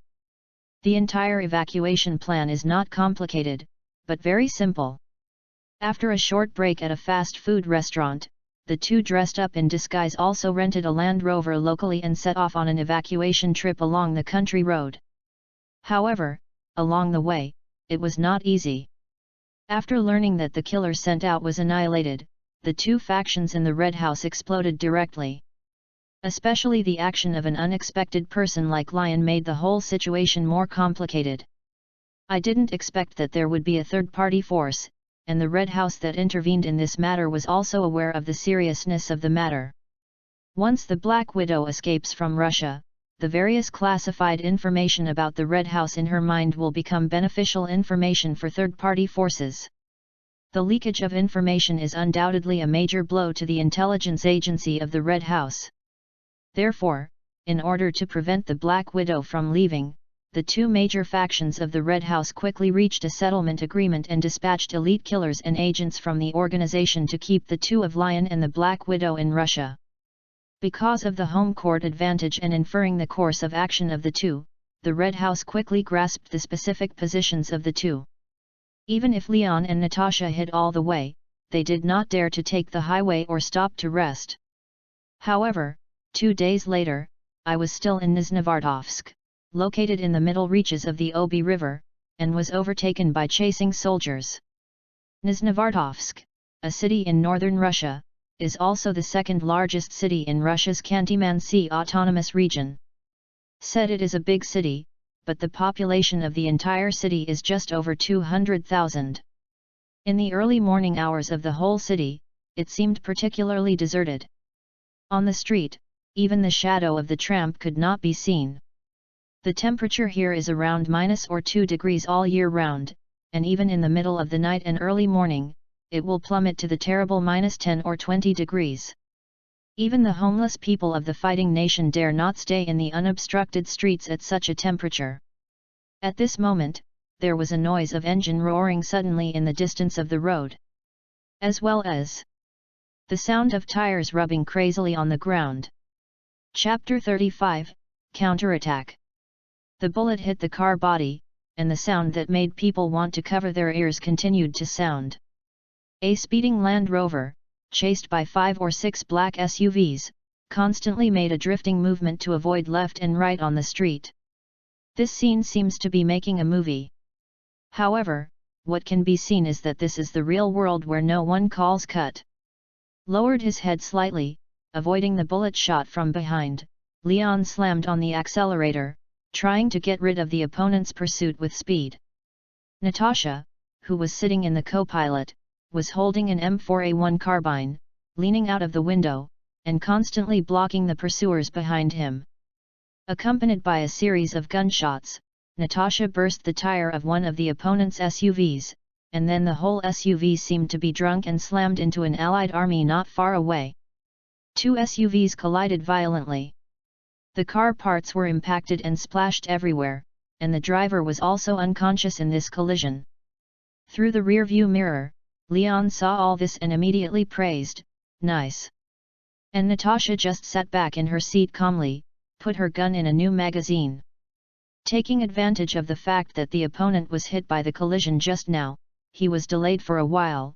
Leon speeded up again, trying to get away from the chasing soldiers. However, even if they had expected that the other party would not stop like this, they were still amazed by their perseverance. "Do you want to be so dedicated? Has chased them for dozens of streets, and still refuses to let them go." In the car, Leon also felt that if he didn't do anything, maybe he and Natasha would both have to be planted here. Therefore, while Leon was driving a Land Rover, constantly racing on the road, while shouting to Natasha beside him, "I can't go on like this. This car won't last long. If we are hit in the fuel tank, we will not be able to escape even if we want to. We have to find a way, do something to get out of the current situation." Hearing Leon's words, Natasha, who was sitting aside, also nodded slightly, seeming to agree with Leon's statement. Then, she quickly searched in her mind, as if thinking of something, she suddenly said, "Go to the port." There was no time to think too much. The constant gunfire behind him and the noise of bullets hitting the car made Leon only follow Natasha's instructions to drive towards the port located in the north of the city. Following the Red House killer, the two headed north, and finally came to the city port of Nizhnevartovsk. Maybe it's not working hours, the huge port where containers are piled up everywhere, deserted, no people can be seen everywhere, and there is no usual busyness. Quick! Get off! Leon and Natasha parked their car aside, and with their luggage and equipment, they got into this winding road. The terrain of the port is very suitable for hiding. If it is not for the employees who often work here, it is difficult to understand the tortuous terrain here. Is especially suitable for playing more with less. And here, this is the place Natasha and Leon chose to counterattack. Instead of being chased by the other party and continue running, it is better to find a place to solve this group of chasing soldiers, and then continue to escape. Regarding Natasha's plan, Leon expressed no opinion. What's more, according to Natasha, she had been to this place before, and she was still here, leaving some tools to help them escape. Just when the two of them disappeared in countless containers, the chasing soldiers are here. 7 black SUVs, lined up like death waiters, stopped at the port gate. Click! An SUV in the very center with the door opened. A pair of slender legs, stepping on a pair of high heels measuring 7 or 8 centimeters long, stepped on the ground that was a little wet. I saw a tall woman wearing a black leather jacket and leather pants coming out of the car. She shook her head slightly, and shook her soft blonde hair lightly, revealing a very attractive and glamorous face. When she saw the Land Rover that was full of holes at the door, she smiled. Disperse! Find them! With an order, the many assassins standing behind her rushed into the port with all kinds of firearms. And she took out 2 pistols from her waist, took a catwalk leisurely, and led several female assassins in the same car into it. The Red House already knew very well about the Black Widow's outstanding fighting ability. Not to mention, plus a marksman who can kill many enemies in a short time. Such a combination, no matter how many people there are, I dare not take it lightly. Therefore, as the commander of the first group of pursuers, Yelena Belova carefully divided the killers into groups of 5 through the communication device. 25 people were divided into 5 groups. It is a fan and carries out a carpet search towards the port. And this scene was seen by Leon in the distance. Lion, who was lying on a container, took off his telescope and said to Natasha on the side, "It seems that the commander of the other party is not an idiot. We are in trouble." The news that the other party searches in groups is not very good for the two of them. As long as they can't quickly wipe out all the enemies of a group, Yuuganshu www.yuuganshu.com, in a short period of time. Then, the enemy's reinforcements will come immediately. In that case, what they face will be very powerful firepower. Therefore, if they want to wipe out this wave of chasers here, they must use the terrain and make a time difference. In other words, they have to fight quickly. Fortunately, 5 people, for a combination like Leon and Black Widow, it's not enough. This can be seen in Natasha's slightly disdainful tone. Only 5 people. Yes, only 5 people. Leon also smiled and agreed. Looking at Natasha with the favorite degree, frosty on her head, Leon couldn't help but muttered in his heart, "This young lady is really confident." The two lay on one of the containers, and after observing for a while, they waited until one group of enemies was far away from the encirclement. Leon and Natasha looked at each other, their eyes sent the same signal, it was them. Immediately afterwards, the two immediately jumped off the container, cat themselves, and touched the group of enemies who were single. Natasha, who just gave her 2 pistols with silencers, glanced at the corner of her eye, only to find that Leon on the side, still carrying a suitcase, didn't look like she wanted to take out her weapons and put them in a stand. This made her frown, and asked in a low voice, "Hey! What are you doing?" What's wrong? War is about to go, where are your weapons?" "Weapon?" Leon was shocked, then reacted. "Oh! Weapons!" Saw him lightly patted the silver suitcase, showing a devilish smile to Natasha. "You will see it soon." Chapter 36, Port fierce battle. What?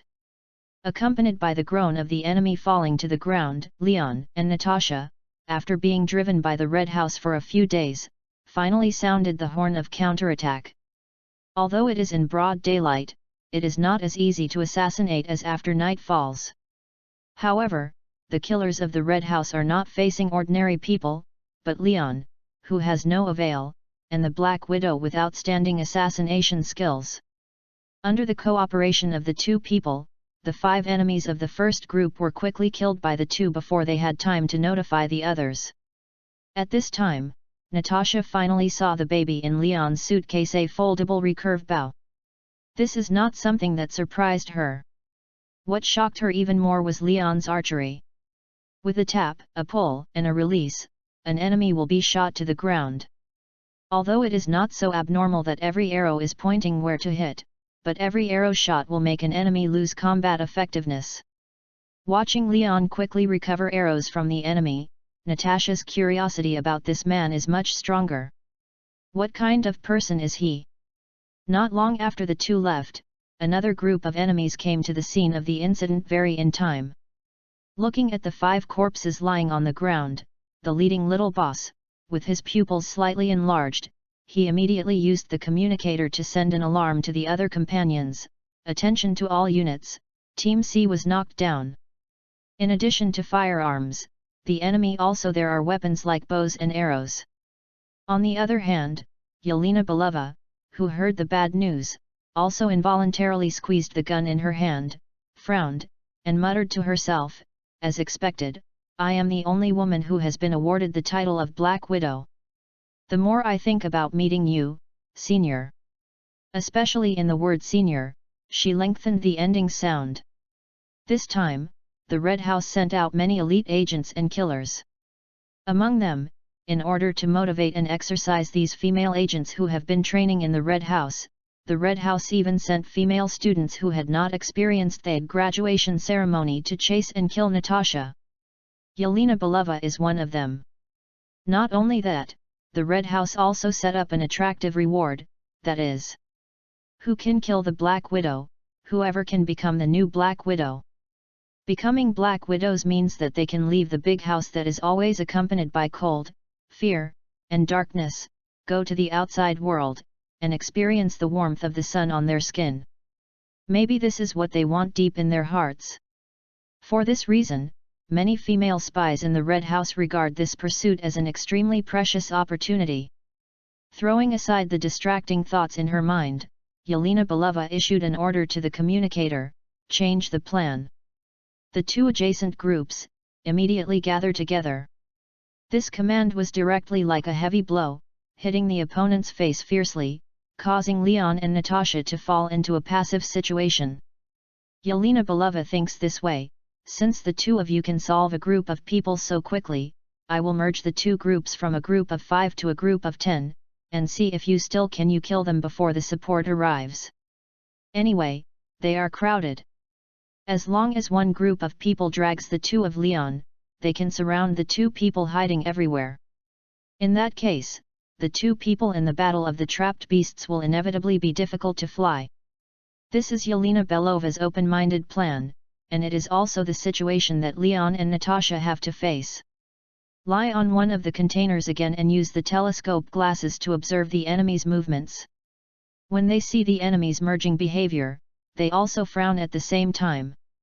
Leon smiled bitterly, and whispered, it seems that the other party is not all stupid. Then what should we do now? 5 people, we can quickly solve them. 10 people, no matter how fast we are, it is impossible for the other party not to sound any alarm. Natasha, who was lying on the side, also asked. Solution. Leon lowered his head to think for a moment, then raised his head again, looking at Natasha with a serious face, I think we have only one way left. What's the meaning? Strike? Hearing Leon's method in a firm tone, Natasha couldn't help but rolled her eyes. Do you know how fierce the opponent's firepower is? Just the 2 small pistols in our hands and an ancient gun. Bows and arrows of the Stone Age, do you think we can beat the opponent with Uzi and MP5? It's good not to be sieved.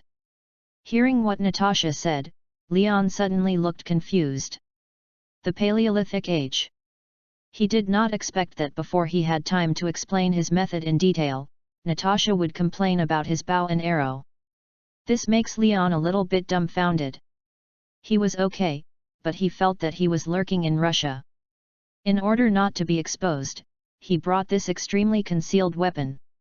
However, if Black Widow joins S.H.I.E.L.D. www.readaloud.com and sees that Eagle Eye, who never uses a gun, carries a bow all day, and wanders everywhere, maybe he will be ruthless like today. Tuco fiercely. By then, how wonderful the expression on Hawkeye's face should be. Shook his head, and threw these thoughts that shouldn't have appeared at this time out of his mind. Leon directly pretended not to hear the other party's complaints, and directly explained. I know the other party's firepower is fierce, but if I say, I have a way to make them invisible to us. Hey! How to do it? I saw Leon took out 2 silver metal spheres from his trouser pocket and handed them to Natasha confidently, then rely on these 2 gadgets. Then, Leon explained to Natasha the role of the metal sphere in his hand. Hearing the role of the sphere in Lion's storming plan, Natasha's eyes were also brilliant, and she complained, there is such a good thing, take it out early. Do you think I have a lot? This thing is extremely expensive. I only brought 2 of them when I came to Russia, and I was still reluctant to use it. Then why are you willing to take it out now? Natasha teased, seeing Leon's reluctance. In order to save your and my life, there is no way. After speaking, Leon opened his hands, expressing helplessness. Just as the 2 were talking about which team to set the target of the storm, Leon's ears moved a little. He heard the dense, but not messy, small footsteps, and slowly approached them. They are here. Leon's reminder caused Natasha to hold the pistol in both hands tightly and start to concentrate. The 2 of them just lay motionless on the container, waiting for the arrival of the enemy. Chapter 37, Hidden Retreat. When these 10 enemies in a group lined up in a jagged formation and came to the bottom of the container where the 2 of them were, Leon took the shot. He threw down 2 metal spheres, and then smashed to the ground, making an eye-catching noise. First found the enemy of the unknown sphere, and shouted very alertly, there is a situation. However, before a group of people could react, the metal sphere exploded in an instant. Boom! 2 bursts of strong white light, like the holy light of an angel when descending to earth, instantly deprived the enemy's vision in the entire area. At that moment, what these enemies saw was nothing but endless darkness. And this moment is exactly what Leon and Natasha are waiting for. What? My eyes! I can't see anything. While the enemy was covering their eyes and shouting in pain, Leon and Natasha stood up all of a sudden and launched a swift but violent attack on the enemy below. Take a bow and shoot an arrow. Pull the trigger. Every shot and every arrow hit the enemy accurately and took away the opponent's life. Facing these human-shaped targets, like 2 ruthless death gods, they used their sharpest attack, and instantly wiped out all the powerless enemies. During the period, several blind enemies tried to hold their submachine guns and fired indiscriminately, almost shooting 2 of them. Fortunately, Lion, who had a very fast rate of fire, did not give them a chance to carry out the next strafe. With a single arrow, they killed these enemies who dared to fight back. A violent operation. In just 10 seconds, this 10-person team was instantly destroyed by the 2. And Leon and Natasha were unscathed.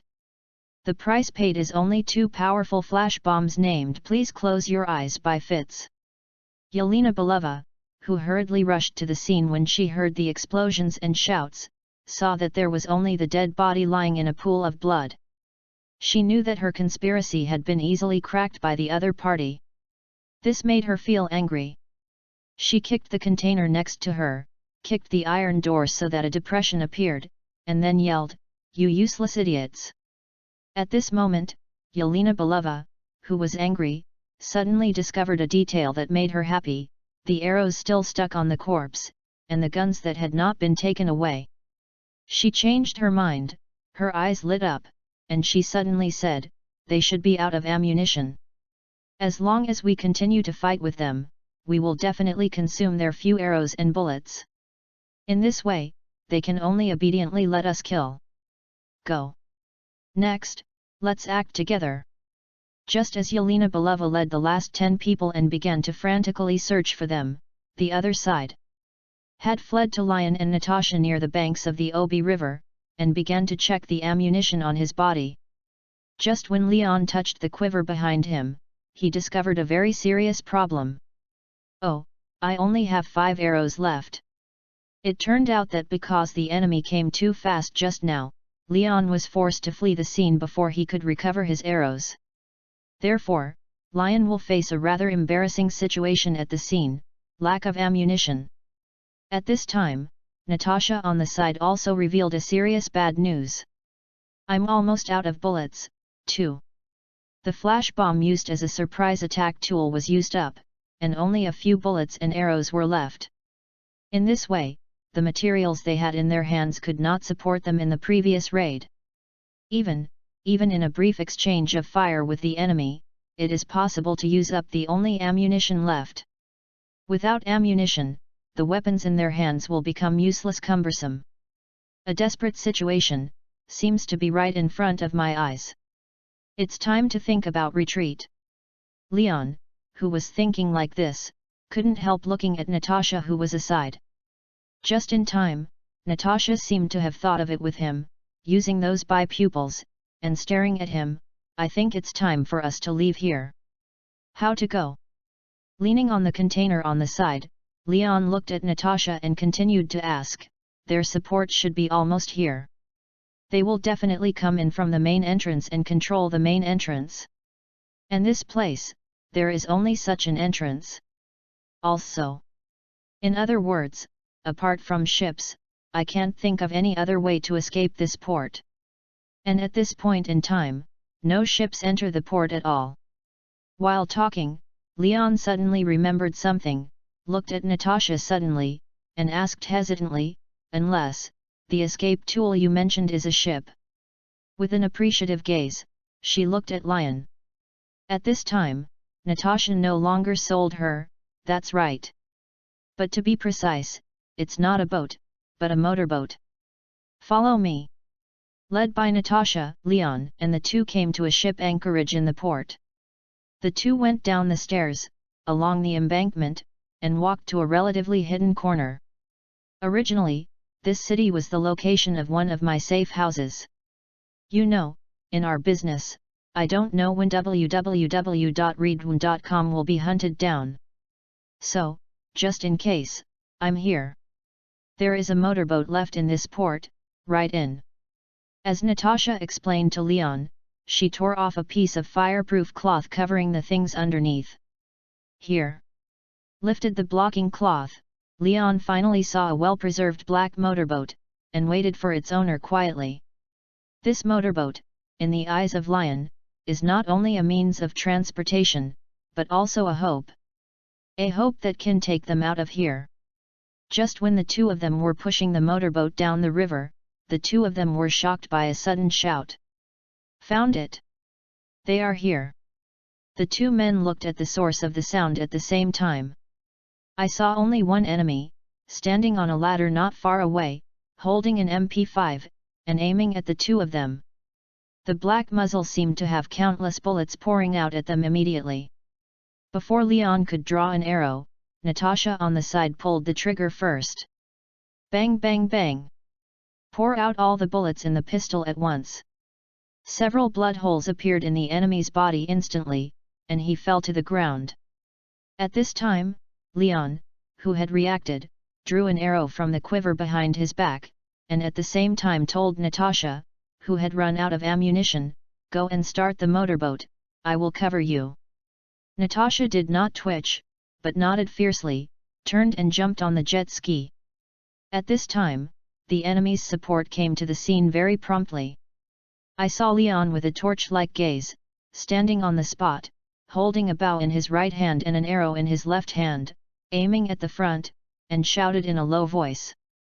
"Bring it on!" Chapter 38, Shot to Escape. An enemy who was just about to rush down the stairs was shot directly in the eye socket by Leon's ready-to-fire arrow. Without a sound, he fell straight forward.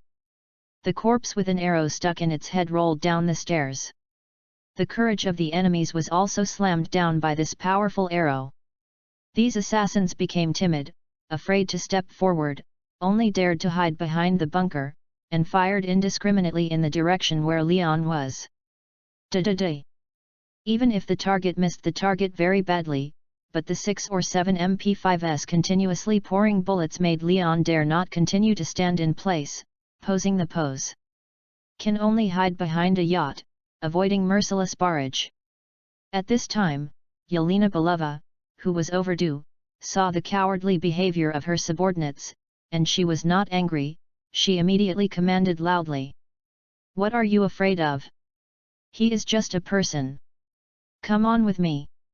At the reminder of Yelena Belova, all the talents awakened like a dream, and they rushed down the stairs, came to the embankment, and rushed towards Leon.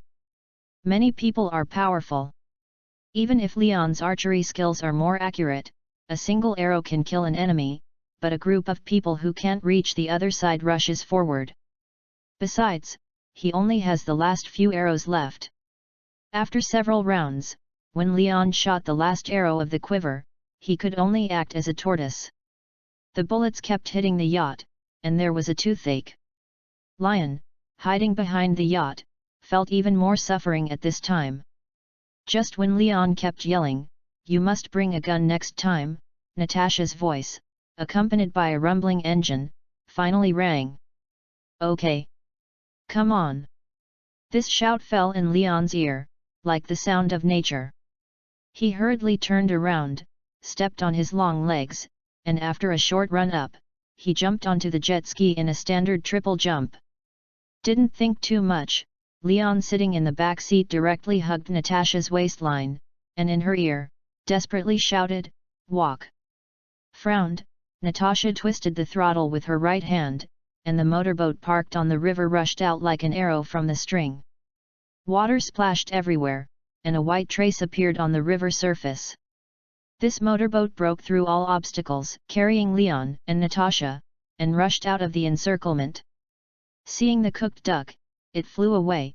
Yelena Belova very uneasily pointed at Leon's back and fired several shots. Under her leadership, the other killers in the Red House also shot the last wave of bullets called following the fate of everybody. Sensitive hearing, at this time, played a role. I heard a bullet spinning at a high speed, passing around my body, with the sound of breaking the wind.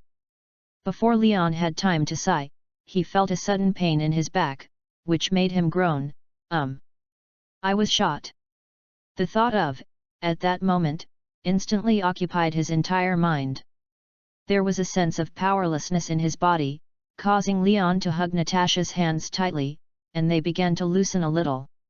Hearing the muffled hum behind her, the sensitive Natasha also instantly realized the seriousness of the matter. While holding the handle tightly, she steered the fast-moving motorboat to stay away from the enemy's range as soon as possible. While facing Leon sitting behind her, she cared, "You were shot. Are you okay?" "It's okay, it's just a small injury." Although he said so, the dizziness and weakness caused by the bleeding of the body, like a storm, hit him. Gradually, the hands he used to hold Natasha loosened a lot. Natasha, who sensed this slight change, also hurriedly shouted, trying to retain Leon's gradual loss of consciousness. "Hey! Hold on! We will reach a safe place soon." Natasha's slightly anxious voice continued to surround Leon's ears, so that Leon, who wanted to sleep over there, could not help but frown, and whispered back, "It's so noisy. I'm not dead yet." Hearing Leon's voice, Natasha was a little bit calm. "I will be joking, and it proves that I can hold it." However, she understands very well that if he can't find a safe place and treat Leon as soon as possible, he will definitely die if he is bleeding heavily. Thinking of this, Natasha made up her mind, "Last time you saved me, this time, it's my turn to save you." With a twist of the accelerator, the motorboat traveling on the Obi River suddenly accelerated and galloped away. 6 hours later. A small town in northern Russia. In an uninhabited house all the year round, the man lying motionless on the bed suddenly opened his closed eyes. Slammed together, and he immediately felt a huge tearing sensation from his back, which made him involuntarily inhale a cold breath, hiss. After he looked around and determined his surroundings, he asked, "Here is it?" At this time, a beautiful red-haired woman walked out of the bathroom leisurely and smiled at the man. "You finally woke up." Seeing the other person's face, Yu reading www.yuyugonshu.com was sitting on the bed in lion, with a hint of surprise in his tone. "Natasha. Hehe, I dyed my hair back while you were asleep." Natasha, who returned to her original hair color, walked to the bed, pulled the chair away, and sat down. "How long did I sleep?" "Well, it didn't take long, it was only 6 hours and 37 minutes. Hearing Natasha's answer, Leon couldn't help but frown.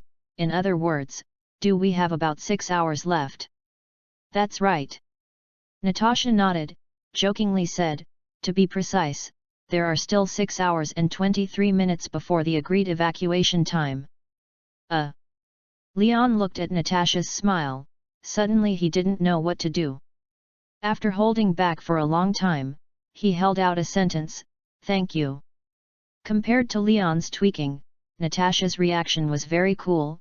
"You're welcome, you saved me once, I saved you once, it's a tie."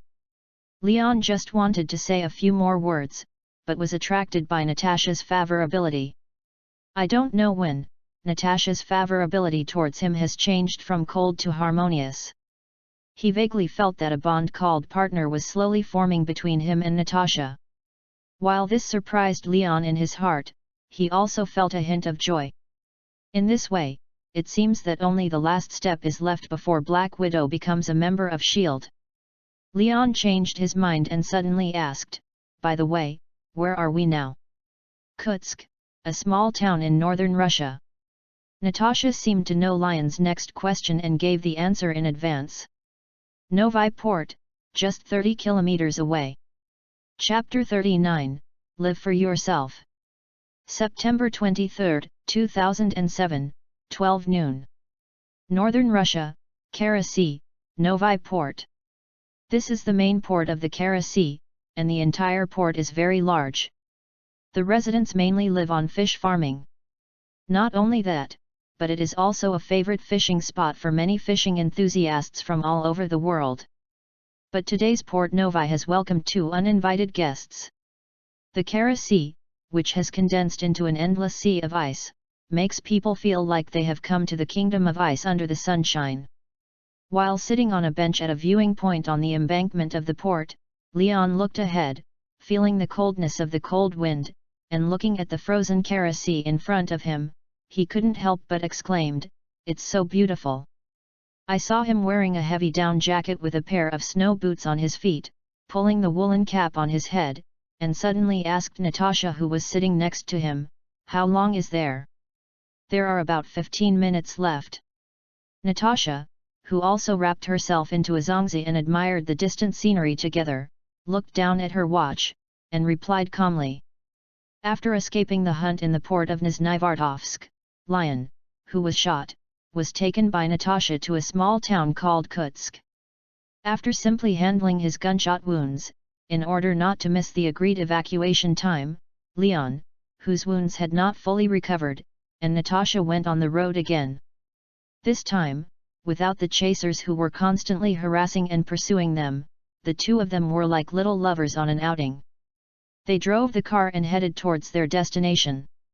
And just half an hour ago, the two Leons finally arrived at the agreed evacuation point Port Novy. And there were only the last 15 minutes left before S.H.I.E.L.D. came to respond. Therefore, in order to keep a last memorial and to pass the remaining time, at Leon's proposal, the two came to the beach. While waiting for the reception, the two chatted aimlessly. Sitting on the bench, Natasha looked up at the sun high in the sky, with half surprise and emotion in her tone, "It's really strange, I heard them say that there are rarely such sunny days in the Kara Sea." "Oh? Is that so?" Hearing Natasha's words, Leon took a deep breath, and then smiled. "Then we have a rare occasion and we have such a good day. Isn't it lucky?" "Are you lucky, maybe?" Looking at Natasha, who suddenly lowered her head and fell silent, Leon was a little curious, and asked aloud, "Are you still thinking about what I just said?" On the way to Port Novi, Leon introduced his identity and the organization behind it to Natasha. When she knew that she was about to join an intelligence agency supervised by the World Security Council, she was somewhat surprised and became a lot more relaxed. She also knows something about the title National Land Strategic Defense Attack and Logistics Support Bureau. She doesn't care much about whether the organization she joined is a notorious killer organization, or a mysterious organization that interferes with the security issues of all countries in the world under the slogan of maintaining world peace. All she cares about is who she belongs to, and how she is going to go next. After joining SHIELD, as a traitorous agent, did she completely abandon her identity as an agent and transfer to the logistics department, or change a place and continue to use her best skills to work for the organization? Even, he kept his name incognito, changed a new identity, and started a new life. Among these three choices, she is a little hesitant.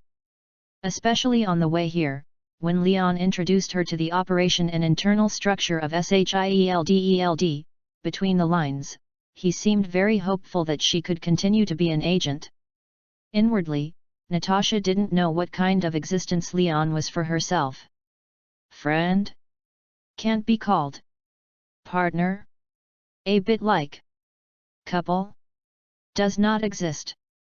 However, one thing is certain is that it is very important to her to save her in the hands of the Red House and protect her lion along the way. It can be said that if there was no Leon, she might have died on that bridge long ago. Therefore, Leon's opinion is also quite important to Natasha. Natasha nodded, then shook her head again. Seeing Natasha's hesitant appearance, Leon thought for a while and said, "Actually, what I said in the car is my selfish intention. I want to persuade you to continue working as an agent. Even if it is your choice, I have no right to interfere." He looked forward quietly, his tone sounded vague. "I simply think that if you continue to work as an agent, it will be very helpful to me, to the organization, and to the whole world. Because you can do things that many people can't do." While talking, Leon slowly turned his head and looked at Natasha expectantly with his bright and deep eyes. "In your previous life, it can be said that you have always lived for the Red House www.readaloud.com, but now, you escaped their control and got your hard-won freedom. Don't you plan to see it with your own eyes? What is it like to look at the world, experience it, and live for yourself? What's more, I think if I form a partner with you, it should be very powerful, don't you think?" Hearing this, Natasha couldn't help but stared at Leon's face. Slowly, a charming smile appeared on her face. "I feel so too." The two smiled at each other, and the air was full of joy. The two were chatting, almost forgetting the passage of time. At this time, from the surface of the sea, there was a sudden distortion of space. That is, under Natasha's very surprised gaze, a SHIELD aircraft's iconic Kun-type fighter was released from its invisibility and suddenly appeared in front of the two of them. Ho-ho! The strong wind brought by the engine caused the hair under the hats of the two of them to continue to flutter with the wind. The grey fighter plane landed on the side of the open space under the gaze of the two. The cabin door at the rear of the fighter was slowly opened. Lion took the lead and came to the plane's gate, made a European knight's etiquette, smiled and said, "Welcome to the plane, Natasha." 7 hours later. Is located in the night sky of Manhattan, New York. A Kun-style fighter with stealth mode turned on, accompanied by the loud noise of a turbo engine, slowly landed on the tarmac of a certain building. When the door of the cabin was slowly opened, a tall and straight figure walked down slowly, followed by a red-haired woman. Chapter 40, Black Widow and Number 039, S Kiss. Just arrived in New York. Before Lion had time to enjoy the night view of New York with Natasha, Nick Fury called him over. The meeting place was the same building where Fury took over the Red House mission last time. However, this time, something different is that it was not his uncle Collison who accompanied him, but Natasha, the Black Widow. Sit on the Chevrolet Suburban that had been prepared, Leon and Natasha, and soon arrived at their destination. Come and see me, take that Black Widow. These are the original words of Nick Fury. In the car, Leon did not talk to Natasha, but he kept deducing all the possibilities that were about to happen in his mind. Although Nick Fury was on the phone, he agreed to his asylum plan. However, before everything was finalized, he was still a little uneasy. What if Fury turns back and orders his subordinates to kill Natasha on the spot? This absurd idea, like a haze, has been shrouded in the depths of his heart. Nick Fury, there are so many secrets, like a man with stars in the sky. The time Lion spends with him is not so much, as it is very little. The only intersection between him and Fury, the director of SHIELD, was the last mission. Moreover, the time to talk and meet is less than 10 minutes. He couldn't guess what Fury thought of Natasha as a traitorous agent. He can only hold optimistic thoughts and go to meet Fury together with Natasha, who is also full of doubts. Entered the building, and before Leon could show his agent ID, the sister at the front desk I met last time interrupted him first. Agent Lion, Miss Natasha, the chief is waiting for you on the 4th floor. Okay. The two people with their own thoughts took the elevator and quickly reached the 4th floor. Ding! As soon as the elevator door opened, Leon saw a tall beauty standing in front of him. Leon raised his brows, and then smiled kindly. Maria, long time no see. In the entire SHIELD, the woman who was called so intimate by Leon, besides Fury's adjutant Maria Hill, who else? Maria. Hearing Leon's intimate address, Natasha on the side looked very curiously at the woman standing in front of the elevator door. However, the owner of the address does not seem to like Lion in front of outsiders, calling himself Maria. Seeing Hill frowned, he gave Leon a fierce look with those pale blue eyes, and then said, "The director is waiting for you in the conference room." After speaking, she turned around and walked towards the conference room with her long legs. And Leon and Natasha looked at each other and immediately followed. Not long after, the two came to the conference room under the leadership of Hill. Hill knocked on the door a few times, and then reminded the people inside, "Sir, people have already come. Let them in." Yes. Under Hill's gaze, Leon and Natasha walked into the meeting room together. Same as last time, Fury is sitting on the main seat of the conference room with his fingers crossed, and with the only remaining eye, the two people walking into the room quietly. Seeing Fury's face like a charcoal, Leon couldn't see at all what he was thinking in his heart. At this time, Fury moved.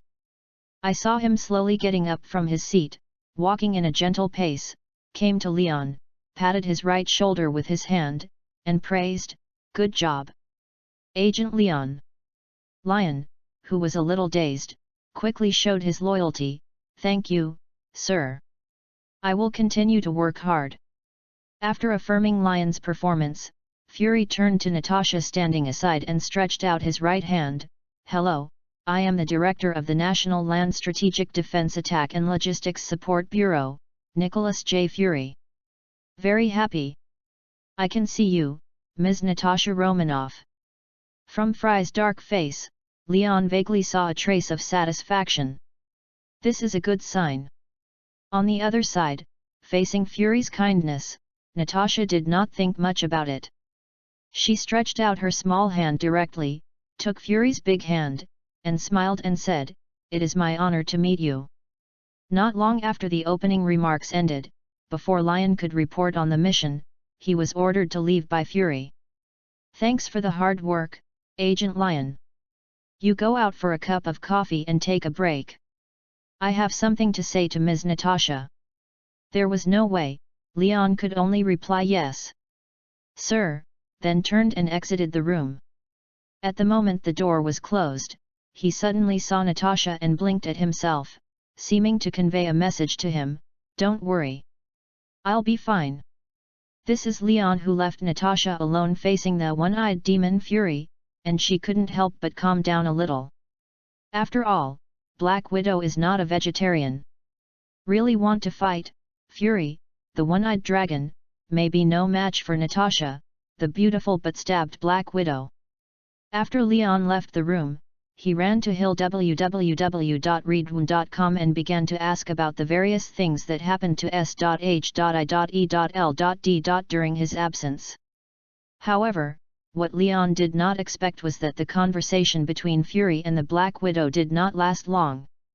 Only 20 minutes later, Leon saw Natasha walking out of the meeting room. Why is it so fast?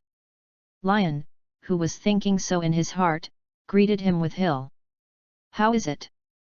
Leon asked quickly. Natasha replied very indifferently, "Oh, I think I have joined." Leon was a little surprised. "Hey? That's it? Nothing." "Oh, that's right. The director asked me to follow you, first to register the identity, complete the formalities, and then conduct a series of evaluation tests. I should only pass these tests before I really join." Judging from Natasha's tone and expression, Fury didn't embarrass her too much. While Leon breathed a sigh of relief, it also dispelled all the absurd thoughts in his heart one by one. Just as Leon shouted, "Finally done," with the nose and tears in his heart, suddenly, a familiar voice came in his mind. Ding! The task of convincing the Black Widow has been completed and the reward has been issued. Please check it carefully. The task is also completed. Just as Leon was attracted by the reminder of the task completion, Natasha, standing in front of Leon, suddenly made a move that surprised both Hill and Leon. I saw her slightly raised her feet, in front of Hill, and kissed Lion's face gently. Without waiting for Leon, who was trapped, to react, Natasha gave a ridiculous explanation and passed it to his ear lightly. "This is a thank you gift, but don't think it crooked." Chapter 41, One Slap. A grateful kiss does not change anything. At least Leon thinks so. In the next few days, Lion took Natasha, a new agent who had just joined SHIELD, to go through the formalities of entry, application for residence, and so on. After finishing all the complicated procedures, Natasha bid farewell to Lion and formally went to Cocoon, the evaluation and training base of SHIELD Bureau. Because she was an agent who defected from the Red House of the Russian intelligence agency, in order to confirm that she was not sent here as an undercover agent, SHI. This is a very normal internal operation of the organization, and Natasha also understands this. Say goodbye to Natasha and return to Lion in New York. After many days, he returned to his residence again. He had just finished his Russian mission, and he was on standby until he received a new mission. On standby means that there is nothing to do. However, just after a long trip to Russia, Leon also felt that he needed a little time to adjust his physical condition. After all, the gunshot wound on his back reminds him from time to time that he needs time to recover. I don't know if it is because the SHIELD special medicine is powerful or Leon's body recovers quickly. After only 3 days, Leon discovered his wound when he was looking in the mirror, and it started to scab. Collison was also busy, and came to visit him once.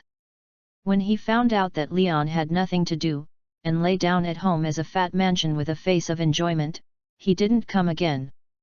After all, as one of Fury's confidants, he is also very busy.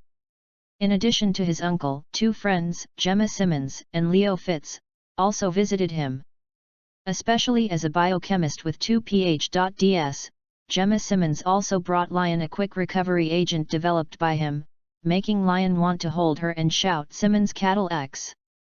Thanks to this restorative, Leon's gunshot wound quickly recovered. As soon as the body gets better, someone's heart turmoil can no longer be silent. That night, the night was dim, and the prosperity of New York was still there. After staying at home for a few days, Lion, who was so idle, missed the beauties of New York, ready to go out for a wave. Who knows, just as he changed his clothes and was about to set off, the door of the apartment rang very timely. The rhythmic knock on the door caused Leon to pause slightly, and he was puzzled. As he walked, he muttered in a low voice, "Who is it at this time?" However, when Leon opened the door, he was surprised to find that the person standing at the door turned out to be the head of S.H.I.E.L.D. Nick Fury. The completely unexpected visitor stunned Leon for an instant. "Don't you invite me in?" Fry's slightly ridiculous words made Leon, who was dumbfounded, wake up like a dream. "Oh, please come in." After finishing speaking, he quickly stepped back and gave way to the house. No matter when and where, Fury, who is wearing a black trench coat, walked steadily into the apartment. Looking at Fury's back, Leon's heart, for some reason, began to tense. What is he doing? What is the purpose? It's not that Leon is suspicious, but it's Fry's sudden visit, which is a bit abnormal. In other words, Fury is not the kind of enthusiastic person who cares about his subordinates and visits in person. Speaking of which, this is the first time I have come to your house.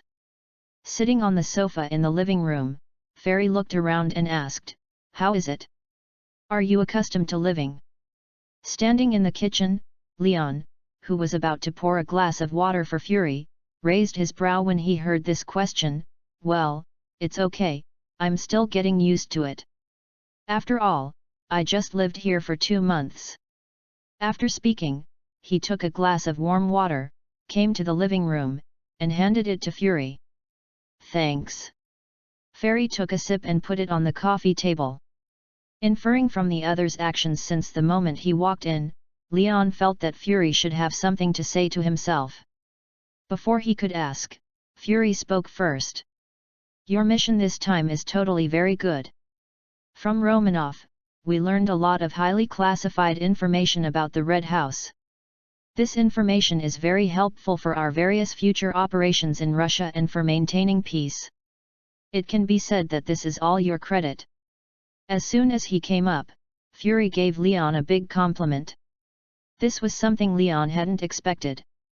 However, what he didn't expect even more was the sudden change in Fury's attitude. "But I saw Fry scowling and staring at him with the only remaining eye. I am still not satisfied with your performance on this mission." "Coming." Leon cheered up abruptly, and even his body, which was sitting very straight, tightened every muscle.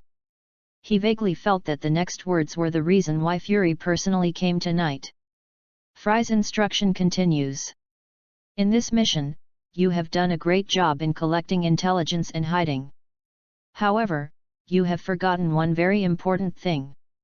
Do you remember, you read www.yuyuganshu.com when I asked you to pay attention to the Black Widow, what else did you say?" From Fury's eyes full of dissatisfaction, Leon finally realized Fury's intention. Should come, or will come. From the moment he disobeyed the order, Leon was ready for Frey to ask his teacher for crimes. It's just that everything went so smoothly according to his plan that he thought that Fury should or might not delve into his little things. Who knows? There are so many thoughts in his mind, but Leon can only open the corners of his bitter mouth, and whispered to Fury's question, "You let me not hesitate, and don't be merciful, just kill her." That's right. Although Fury was still sitting motionless on the sofa, the cold radiating from him made Leon very clearly feel the majestic aura of the observer hiding in the shadows. If I understand it correctly, this is a clear order.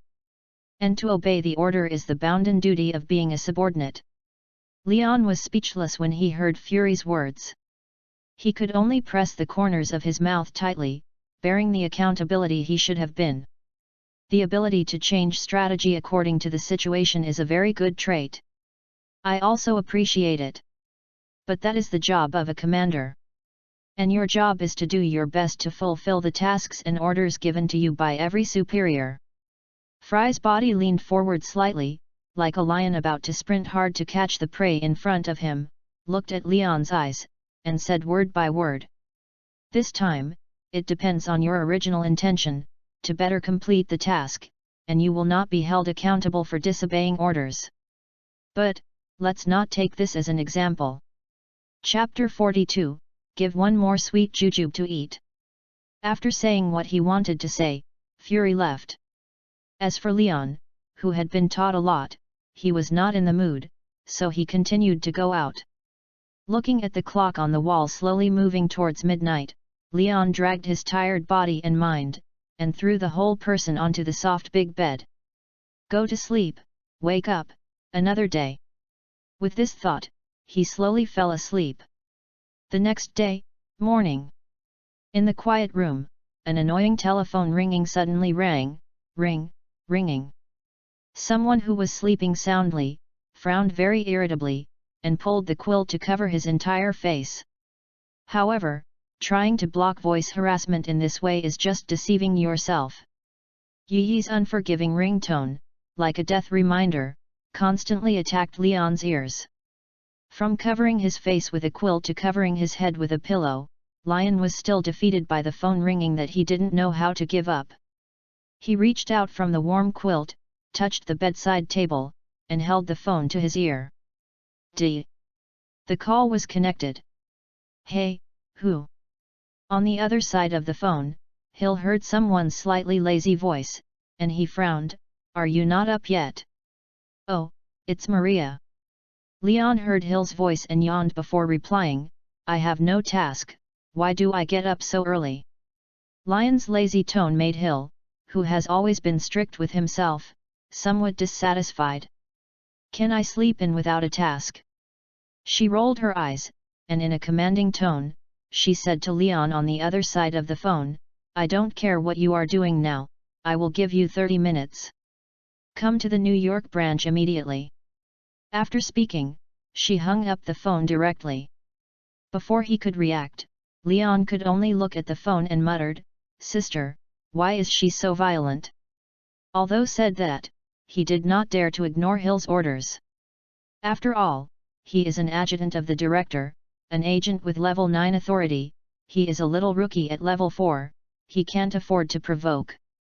Quickly get up from the bed, wash, change clothes, and go out at a very fast speed. 2 minutes later, there was a roar of engines downstairs. Fortunately, the peak period for work has passed. Otherwise, even if Leon's car skills are good, it is impossible to travel from Queens to Brooklyn within 30 minutes. SHIELD has branches all over the world. Especially in the United States, in addition to the largest headquarters, Trident, and the 2 major headquarters of the transfer station, hub, the New York branch is the most important. Because of this, Fury put his other confidant, Victoria Hand, in such a crucial position. Of course, with Leon's current status and level, even if I visit the New York branch from time to time, I still have no chance to get in touch with this capable female minister. Arrived at the New York branch located in the southern part of Brooklyn, passed the security system in Lyon, and soon saw Maria Hill, who had been waiting for a long time in the lobby. Hey! Just as Leon wanted to say hello to her, he was thrown into the face by the other party's follow me. Looking at Hill, who turned around and walked forward with his long legs, Leon shrugged indifferently and followed. Under the leadership of Hill, the two came to an empty office. As soon as he entered the room, before Leon sat down, Hill took out a blackskin certificate from his trouser pocket and handed it to Leon. This is... The director asked me to give this to you. Fry gave it to me? Leon took it with a puzzled look, opened it, and suddenly felt a little strange. The familiar eagle logo, and his ID photo. He raised his head, looked at Hill, and asked, Isn't this the agent's ID? I already have it. Look carefully at the words on it. Hearing Hill's reminder, Leon turned his attention to the words on the certificate again. This time, he could not help but exclaimed, Hey! Why is it level 6? He rubbed his eyes with the back of his hand, as if he couldn't believe his eyes and everything he saw. The SHIELD agent's ID he held in his hand was marked with LEVEL6 on the level column. At this time, Hill, who was standing by, looked at Leon's face with disbelief, and the corners of his mouth were slightly raised, and he whispered, "Congratulations, you have been promoted." Looking at the new agent card in his hand, Leon's mind suddenly recalled what happened last night. He instantly understood why Fury would suddenly come to the door and knock on himself. This is clearly the standard routine for the boss to slap and then give a sweet jujube in order to motivate his subordinates. However, I have to say that this sweet jujube is quite delicious. After all, for Leon, a higher level of authority means that the information he can access is more confidential.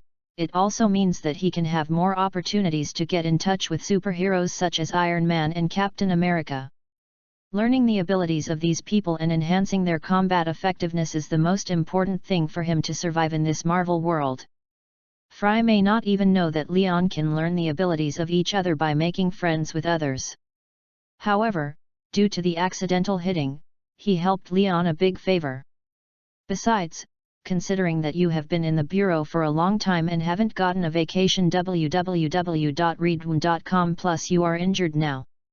Therefore, the director specially approved you for a week holiday.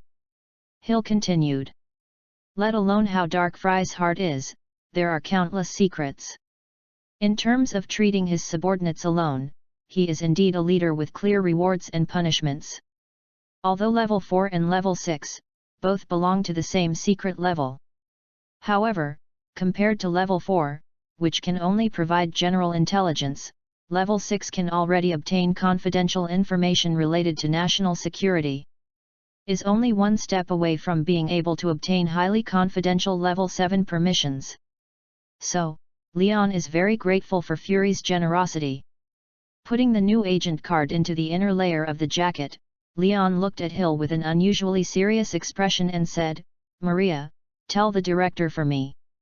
I will return his trust with a better performance." Hill nodded slightly, "I will." After talking about official business, Hill and Lion, who hadn't seen each other for a long time, also took advantage of this opportunity to meet to reminisce about the past. Although they have known each other for a short time, they can be regarded as friends. Even if Hill has a headache for this guy who likes to play tricks.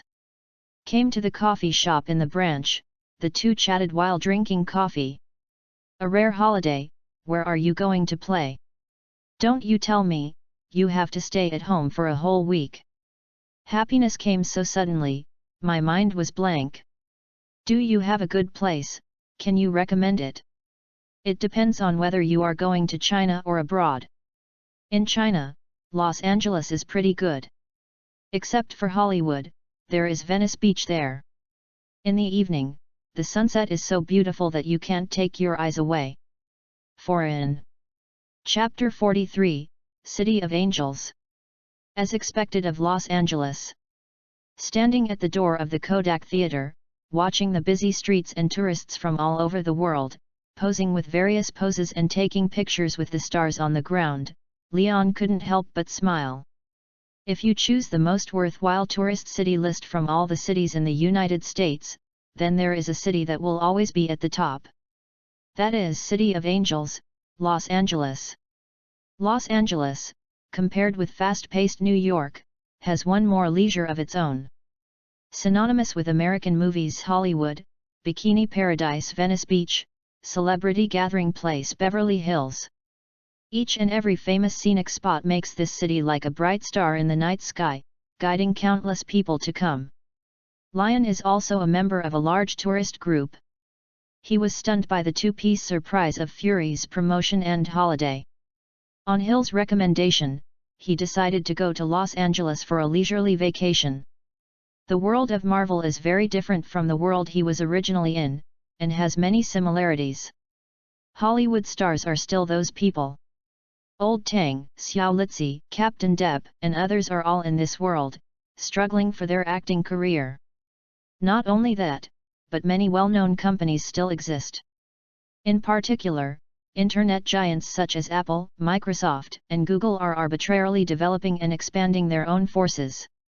However, the companies with the highest market value in the world are no longer those familiar names, but the dramatic names such as Stark Industries, Osborne Group, and Roxxon Petroleum.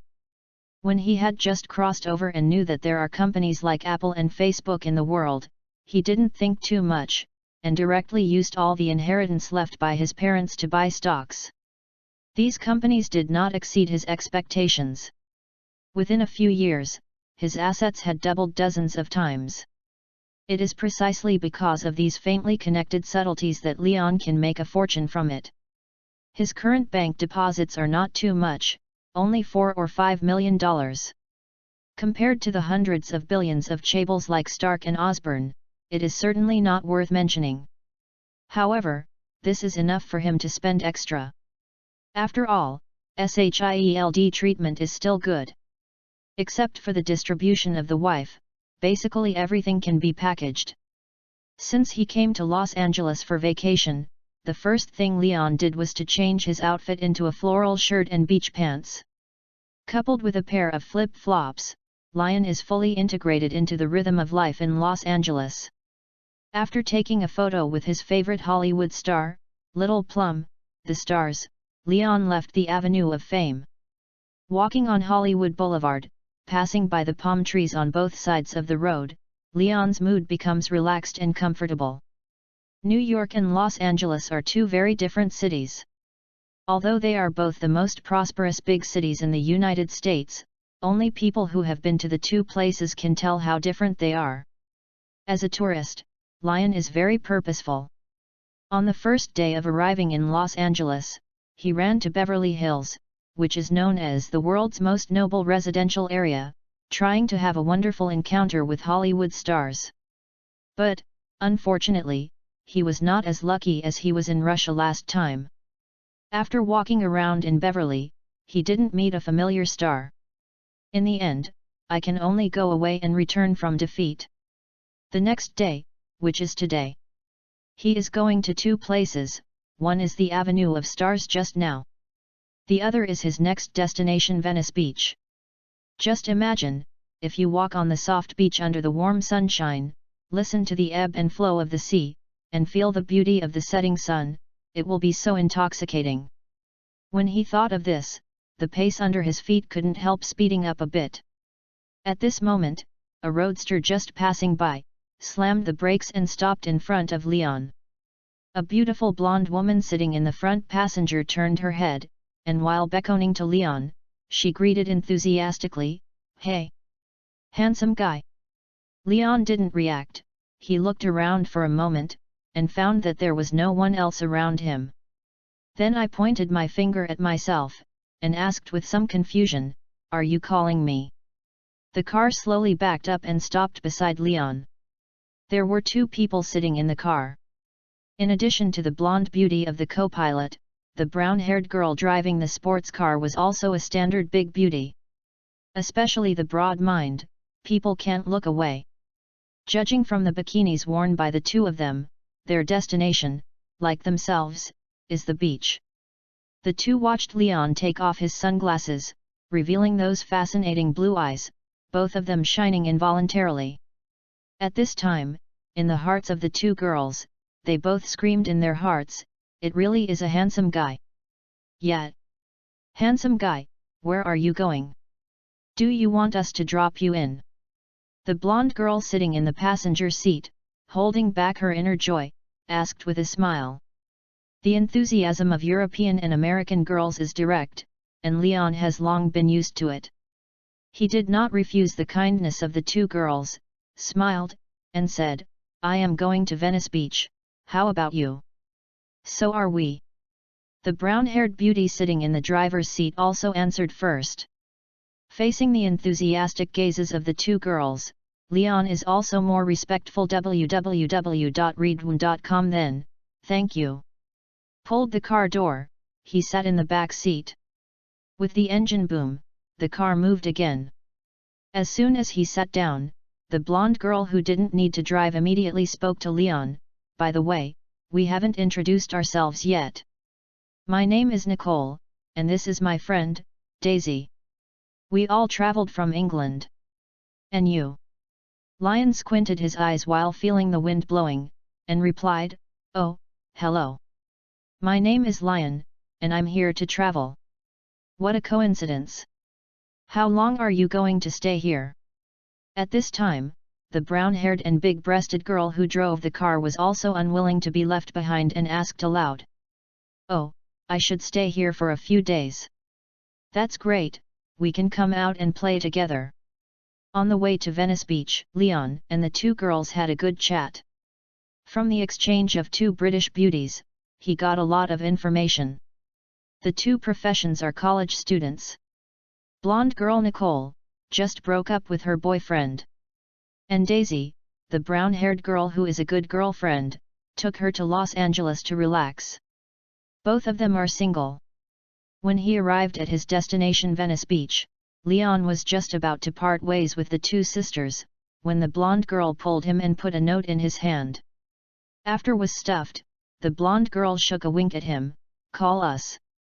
Leon opened the note and saw two phone numbers on it. Seeing this, Leon's mouth could not help but raised slightly, and he put the note in his trouser pocket. The next holiday, it seems that I won't be alone. Chapter 44, An Incognito Diamond. Boom. Accompanied by the sound of the body falling violently on the ring, the entire Diamond Heart Club, as if being blown to the bottom, suddenly heard a huge and noisy shout. Good job! Diamond! Kill him! Oh no! Stand up! The whole small space is full of crazy roars, the smell of sweat that pours through the nose everywhere, and the faint smell of blood permeating the air. From the boxing ring surrounded by many spectators, and the two men on the stage with naked upper bodies and gloves still in their hands, it can be inferred that this is a club that hosts underground boxing matches. At this time, the matchup on the ring seems to have been divided. On the boxing ring illuminated by the spotlight, a white man lay there with blood on his face. If it were not for the body that was still trembling slightly, it reminded everyone that he was still angry. Perhaps, at this time, the medical staff who had been preparing for a long time had already rushed into the ring. However, this is also a matter of time. 10. 9. 8. With the countdown of the black referee, everyone's mood gradually seemed to rise to the highest peak. The last number 1. After counting, the black referee folded his hands and directly announced, "The game is over." At the same time, deafening shouts and cheers were heard again throughout the club. Oh oh oh! Different from the madness off the stage, the winner who is still standing on the ring, the tall, muscular black boxer, is unusually calm. He did not wait for the referee to take his hand and declare that the victory belonged to him, so he turned around, pulled the rope away, and walked off the ring. The quiet backup formed a sharp contrast with the noise of the audience.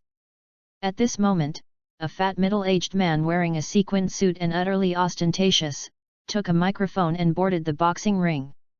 I saw him flushing and the fat on his face, accompanied by a passionate tone, shaking up and down, "Audience friends! What a beautiful night! Tonight's boxing match, as you can see, has already been decided. The victor is still the invincible Diamond for us." With a big wave, the lighting engineer at the scene also very sensibly cast a spotlight on the black boxer who was walking towards the lounge. Under the light, the explosive muscles on the black boxers made the cheers on the scene even higher. Many audience members shouted his name in unison. Diamond! Diamond! Diamond! However, the enthusiasm of the fans did not stop the footsteps of the black boxers. Just like this, he walked into the lounge amidst a burst of support.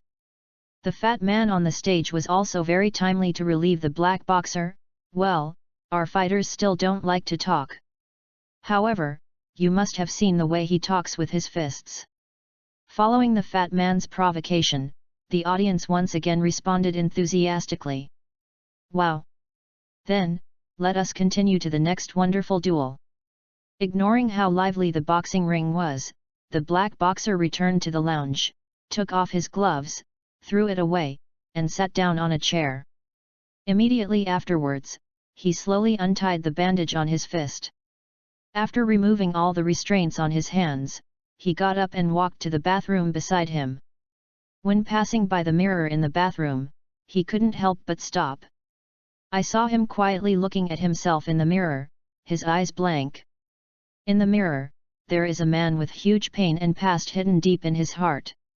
However, it is very interesting that this man who has just won a fierce underground boxing match has no scars on his face and body. Generally, in this case, there are only two possibilities. One is that his dodge skills are very good, and he will hit opponents without injury.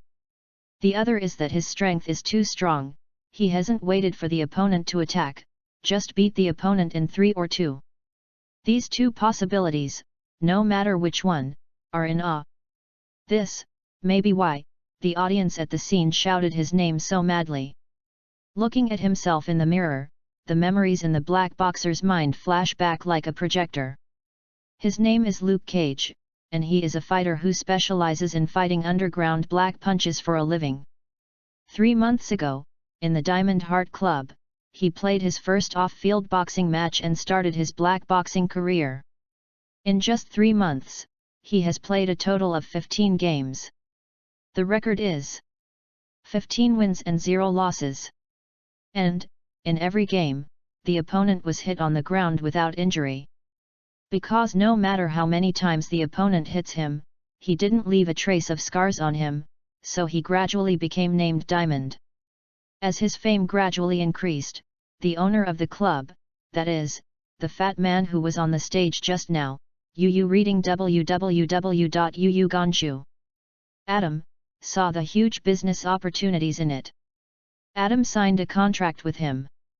Arranged for him a place to live, gave him 30% of his ticket income, and made him the treasurer of the Diamond Heart Boxing Club. In return, Luke Cage has to fight a boxing match at Diamond Heart every week. For this condition, Luke Cage, who had just experienced the pain of losing his wife and still immersed in grief, did not refuse, but signed his name on the contract. Some people use alcohol to numb themselves. And he chose to temporarily forget all the unpleasantness in the fierce fight from fist to flesh. Perhaps, deep down, he is not a person as powerful as his body. Sometimes, he also needs something to make him forget the fact that the person he loves the most is far away from him. Just then, a few knocks on the door made Luke Cage, who was still standing in front of the mirror, instantly refreshed. He shook his head, flung the messy thoughts in his mind aside, and looked at the door. I saw a young black guy standing at the door and said to him, "Hey!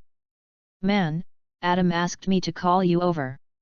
Hearing this, Luke Cage frowned slightly, holding a low voice, and asked, "What's the matter?" The black guy babbled and explained, "It's nothing.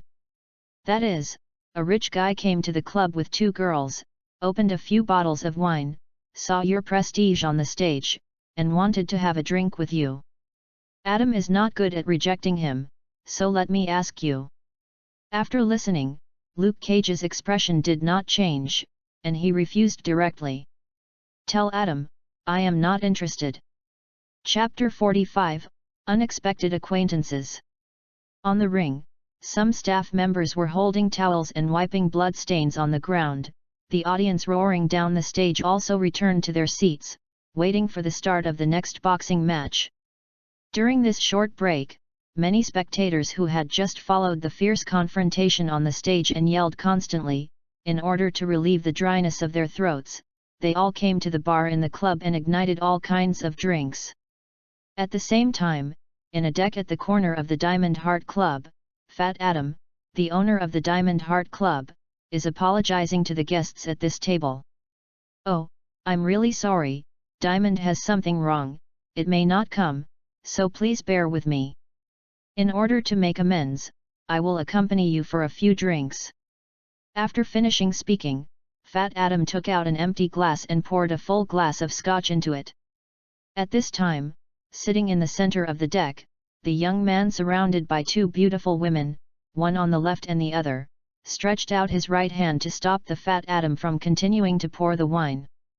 I saw this handsome young man in a black leather jacket, with a calm tone, and smiled. It's okay, I also know that this request is a bit too much. I can understand. Oh, this guest, if you say this, I would like to toast you even more. As soon as the voice fell, the fat Adam picked up the glass, suddenly raised his head, and poured the whole glass of whiskey into his throat. After drinking a few cups with the male guests, the fat Adam said goodbye. Then, I won't interrupt you to continue watching the game. The man nodded. Okay, you go slowly. As soon as the fat man left, the beauties sitting on both sides of the man immediately began to chirp. The blonde woman sitting on the man's right side rubbed his full chest against the man's arm, while blowing the wind in the man's ear. Lion, this game just now was so exciting. People's heartbeat, to it hasn't calmed down yet. The beautiful brown-haired woman sitting on the left also nodded her head and agreed. Especially the guy, too powerful. It seems that he doesn't respond to hitting him. Isn't he not? Is it painful? Against the jealous eyes of the surrounding male compatriots, the man sitting in the middle had his mouth slightly raised, and under the dim light, he revealed those azure blue pupils that looked like the stars in the night sky. Maybe, it's not that he didn't feel pain, but the opponent's attack. It's too weak. Picked up the glass in his hand and looked at the whiskey in the glass. Under the background of the light, the psychedelic color like gold, the man gradually lost his mind. Leon did not expect that he had accidentally heard a news on the beach that caused him to meet a very interesting person in this club. That's right. This rich guest who hugged left and right, ordered a few expensive wines in order to have a drink with the winner on the stage. It is Lion who came to Los Angeles to travel. Everything goes back to 2 days ago.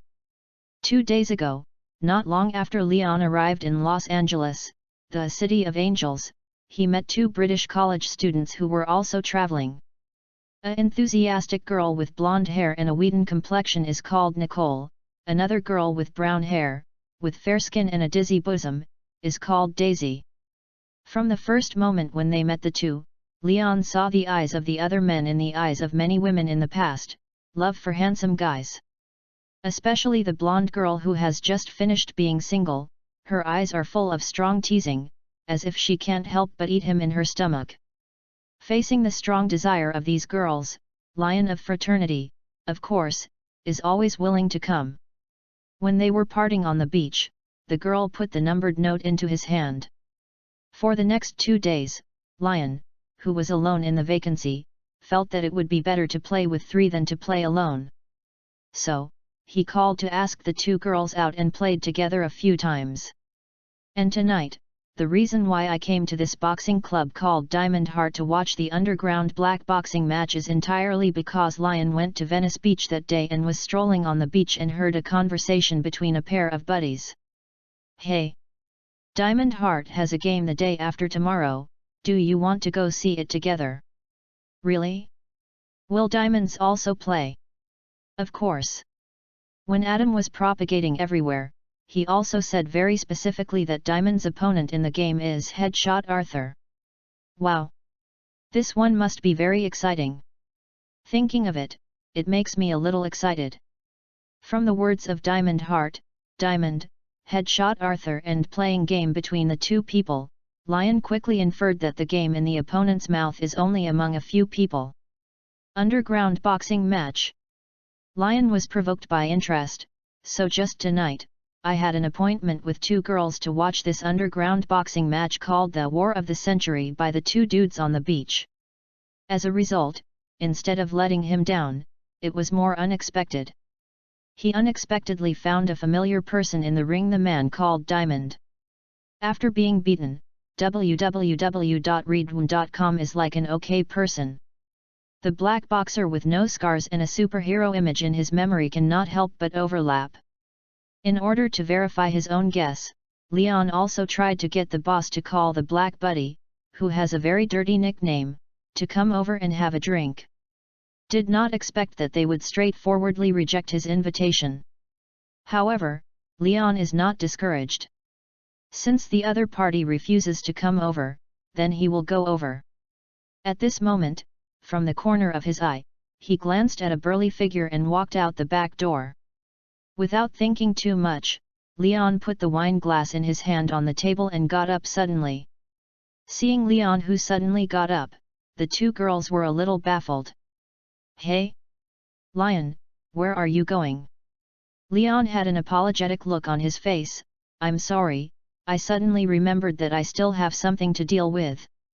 I have already paid the bill, you continue to play, you don't have to wait for me."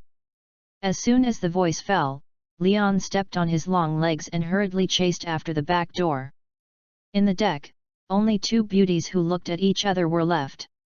Fled from the vocal boxing club, through the back door, came to the alley behind the club. Leon was not far ahead, and saw his goal, a burly man in a hoodie and a hood. Seeing that the opponent was about to cross the zebra crossing and went to the other side of the road, Leon quickly accelerated his steps. In this way, Leon gave full play to his tracking skills and kept hanging behind the opponent. One after another, they walked into a dark alley with no people and no surveillance cameras. Chapter 46, No One Can Help Who Fight. Some corners of the city are always where crime is rampant. Especially the dark alleys away from the main roads are areas where crimes frequently occur. It's just that Leon is following Luke Cage, not to grab the money from him. Although the Carl Lucas, favorable degree, indifferent from the top of the opponent's head has confirmed that the other party is the person in his own impression. However, Leon felt that he still had to feel more intuitively, to what extent the ability of the human shield role in the League of Defenders reached. Therefore, he was not found, and deliberately revealed his footsteps, allowing Luke Cage, who was walking in front of him, to hear the movement from behind him. Sure enough, when the other party heard the slight footsteps coming from behind, they also turned around immediately. In the dark alley, Luke Cage saw the costume of the visitor, and the lower half of his face hidden in the darkness with the corners of his mouth slightly raised. Judging from the other party's clothes, this does not look like a criminal who needs to obtain resources through robbery.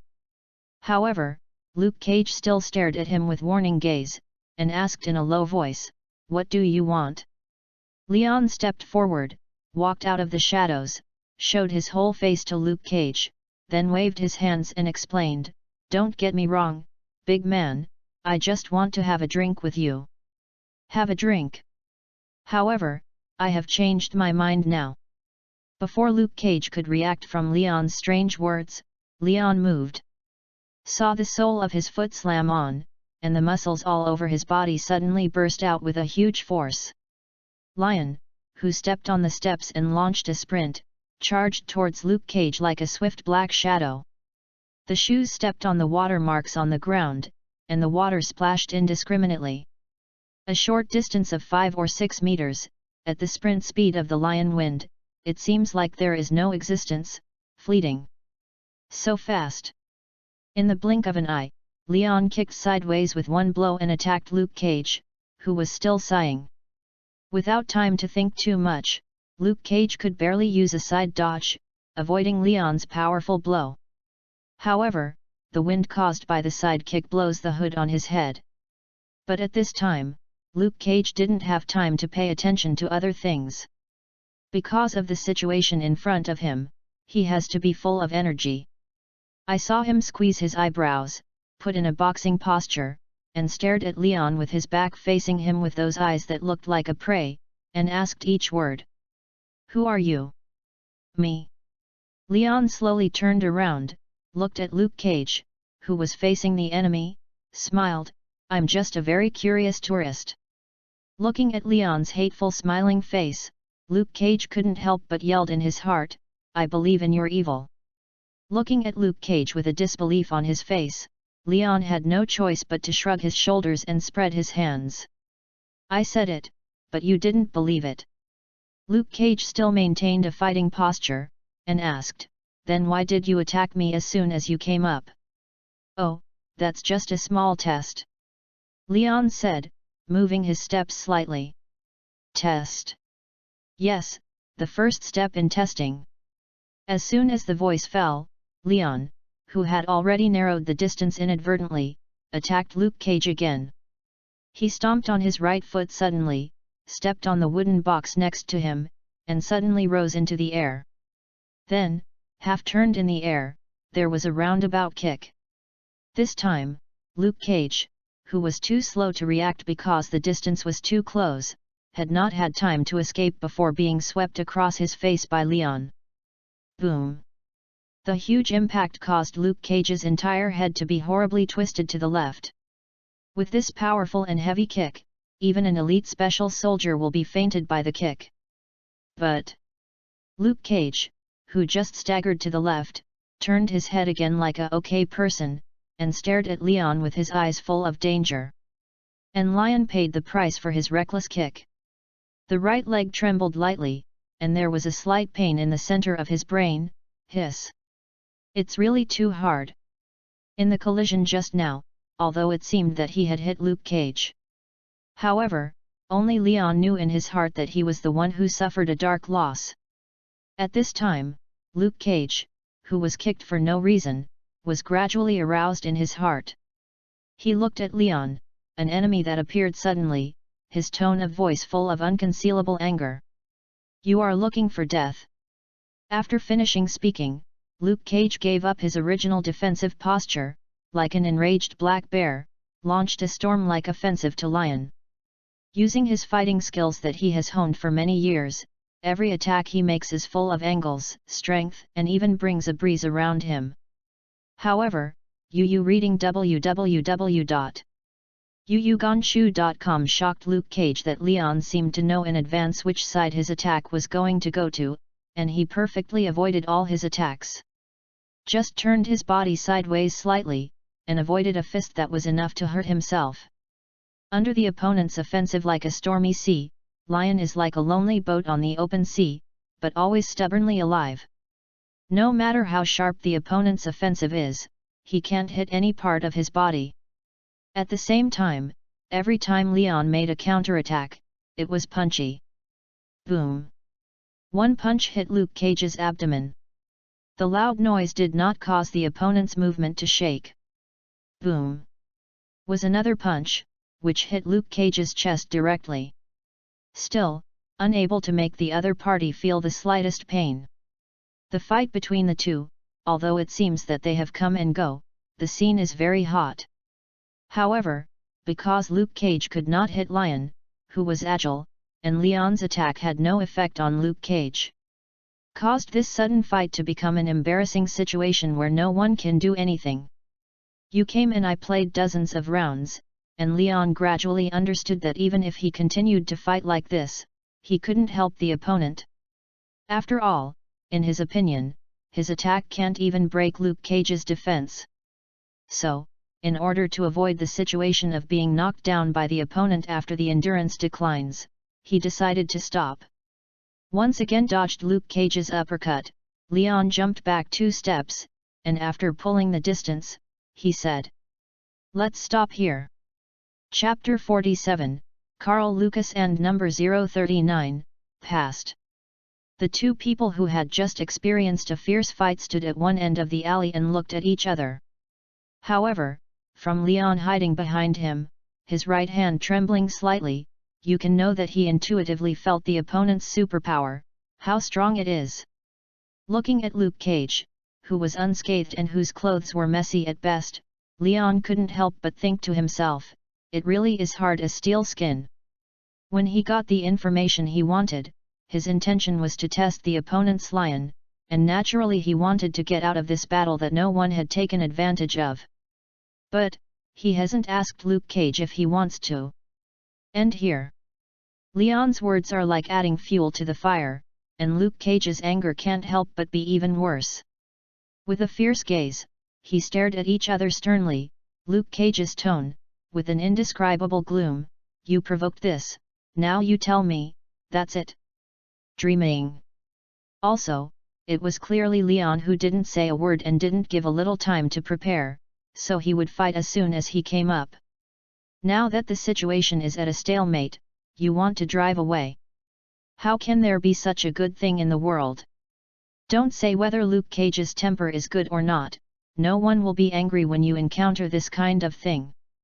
Seeing that Luke Cage was about to rush over and beat himself up again, Leon raised his brows and accelerated sharply, rushing towards Luke Cage. What? With a loud roar, the speed under Luke Cage's feet is also faster. However, no matter how fast he moves, he can't be faster than Leon, who has received various jujutsu skills bonuses. Under the blessing of high-speed running, his feet slammed hard, his body swelled, his whole body, like a light swallow, flew up. Under Luke Cage's surprised eyes, Leon used a terrifying bounce ability. While avoiding a punch from the opponent, he pressed his hands on Luke Cage's shoulders. With the help of the force, Leon was then in mid-air. Made a very difficult 360-degree forward somersault. The whole person jumped over Luke Cage's head and fell firmly behind him. Seeing that Luke Cage wanted to turn around and continue to himself, Leon quickly raised his hands and surrendered. Don't fight. I surrender. Lion's bachelor's approach made Luke Cage shocked, suddenly showing a speechless expression. Luke Cage is not a wicked person. It's only because of the act of being attacked by Leon as soon as he came up, which aroused the anger, so that he would be so reluctant. Since they have conceded and they are not injured, it is better to do less than more. Although he saw Luke Cage clenching his fist and slowly let it go, Leon could not help but breathe a sigh of relief. However, from the change in the favorability on the top of the opponent's head, it can still be seen that Luke Cage is upset at the moment. Friendship, MOLU. At this moment, Leon finally realized that he shouldn't be so reckless. He also took a step forward and apologized very simply. I'm really sorry, buddy. When I saw your performance on stage, I couldn't bear the curiosity in my heart to make such a stupid behavior. I apologize for my stupidity. After finishing speaking, Leon took out a certificate from his pocket and introduced himself to Luke Cage. I am an agent of the National Land Strategic Defense Attack and Logistics Support Bureau, and my name is Lion. Agent? Leon's special identity made Luke Cage, who had a past and secrets he didn't want to recall, suddenly became vigilant. He knows what identity he is. Saw him slowly put on the hood again, hiding his face in the darkness again, then turned his back, and said in a cold tone. I don't care what territorial strategy or logistics support agent you are, or the FBI, I don't care about it or are interested in it. I just want to know, why are you looking for me? Facing Luke Cage's attitude, Leon didn't care, but waved his hand and quickly explained. I think you have misunderstood. This time I came to Los Angeles for my personal purpose, not for you. As for what happened just now, I can only say, I'm very sorry, I didn't mean anything. It's just that I am too curious. I can't help but feel it myself when I see something that makes me curious. For example, no matter how you fight, you won't get hurt. Before Leon could finish speaking, Luke Cage suddenly turned around and glared at each other. It's none of your business. Lion spread his hands out, expressing his attitude. Hey, take it easy. I'm just curious, nothing else. Leon's apology and explanation failed to soften Luke Cage's attitude a bit. Luke Cage, who has already sounded the alarm in his heart, is unwilling to entangle him too much, and his attitude is very clear and tough. I warn you, stay away from me. If you get closer to me, I won't be merciful anymore. After warning, Luke Cage turned and left without looking back. And Leon watched him leave this dark alley, and gradually disappeared from his line of sight, muttering to himself. I think we should meet again soon. Luke. Back to the hotel, Leon took out the brand new BlackBerry phone he just bought from his pocket non-stop, and quickly pressed a series of numbers www.readaloud.com. Soon, the phone was connected. Hello. There was a slightly surprised female voice on the other side of the phone. Leon directly opened the door and said, Maria, I want to ask you to check someone for me. Hey. although he was a little confused about Leon's intention to contact him suddenly. However, Hill still pressed down on the doubt in his heart, and said flatly, "Name? Luke K. No. It should be Carl Lucas." Carl Lucas, what else? Lion tried to recall the man's message, and said to Hill on the other side of the phone, "Black people, men, should have been a policeman." Black men, police.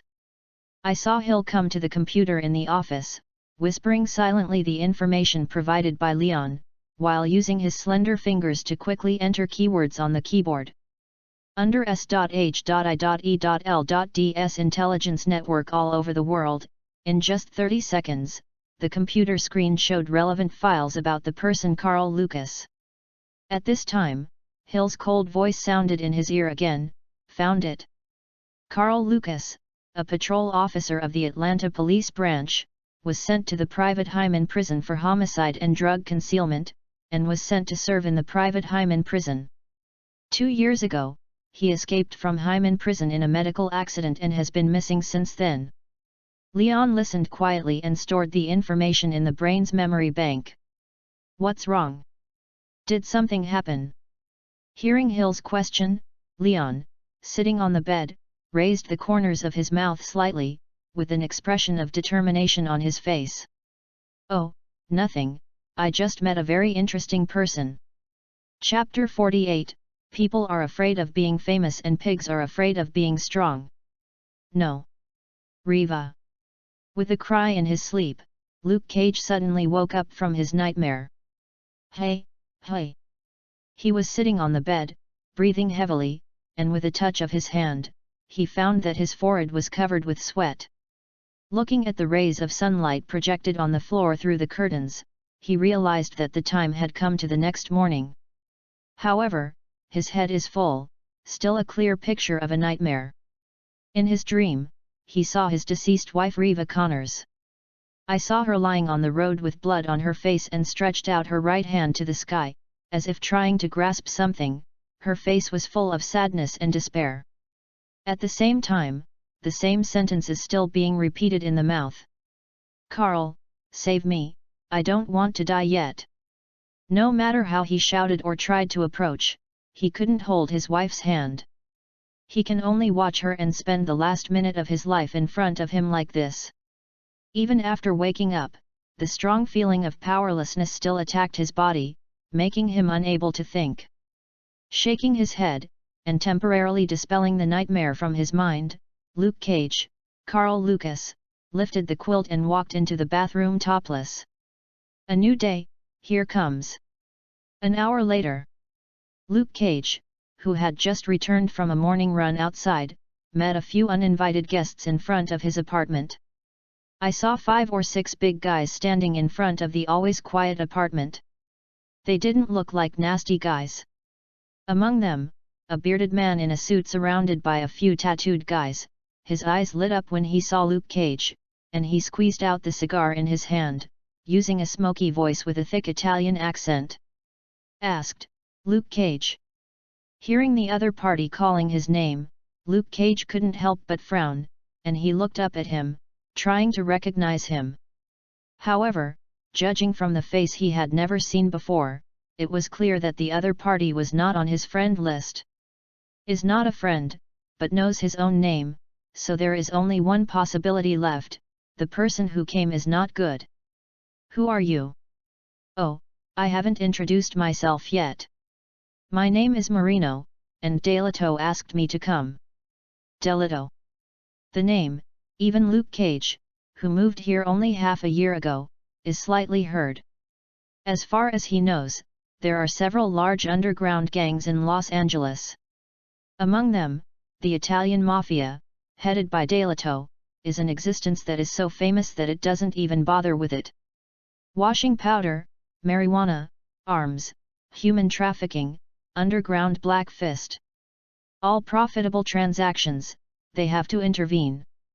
They like to threaten the victim's family and force the victim to submit, so as to help them do all kinds of bad things that violate the law. Knowing who he is facing, Luke Cage also had a 12-point spirit in his heart. Is there anything to do with me? "Oh, this is not a good place to talk about things. Wouldn't you invite us in and sit down?" The bearded man in a suit opened his hands, his tone of voice a little threatening.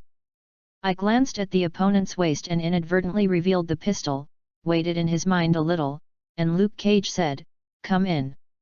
After speaking, he took out the key, opened the door of the apartment, and walked in on his own. And these tattooed guys followed behind and entered the apartment together. After a few minutes, sitting on the sofa in the living room, the bearded man finally lost his patience. He continued to lie to himself, but directly stated his purpose of coming today. "Delato asked me to tell you that he wants you to fight Rhino. Rhino is also another famous black boxer in Los Angeles. Although his record is not as perverted as Luke Cage, he is the only fighter who is considered by the black boxing world to defeat Luke Cage." Sitting on the opposite sofa, Luke Cage looked up at the other person, and then said in a low voice, "It's not for me to decide who to fight. You should go to Adam." Beard seems to have expected this answer. Saw his body leaning forward slightly, trying to use his fat body to create a sense of oppression. But, in Luke Cage's view, he is just a serious bad breath problem, nothing more than an ordinary fat man. "Of course, we will go, believe me, he will definitely agree." The other party's confident tone made Luke Cage frown, as if he realized something, and asked aloud, "Then come and find me, what do you want from me?" "Look, the problem is here." The beard spread his hands and said with an indifferent look, "I need you to lose this game." Until this moment, Luke Cage finally understood the intention of the opponent's sudden visit: let him fight fake punches in the next match. Speaking of www.readaloud.com, the other party found him, it is not without a reason.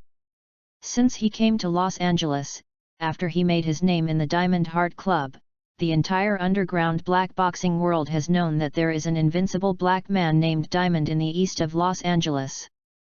People are afraid of being famous and afraid of being strong. Many desperados who tried to defeat him and achieve fame in one fell swoop have challenged him. However, Luke Cage used a wave of 5-game winning streak with no injury codes to frighten these guys who were desperate for fame. Officially, because of this, the title Diamond has become even louder. Delato, who saw the opportunity to make a fortune, thought of it. If this invincible guy loses in the duel with the Rhino, then he can make a fortune from the traitor. As for why Luke Cage was allowed to lose, but not Rhino? The reason is simple: because Rhino is his person. How?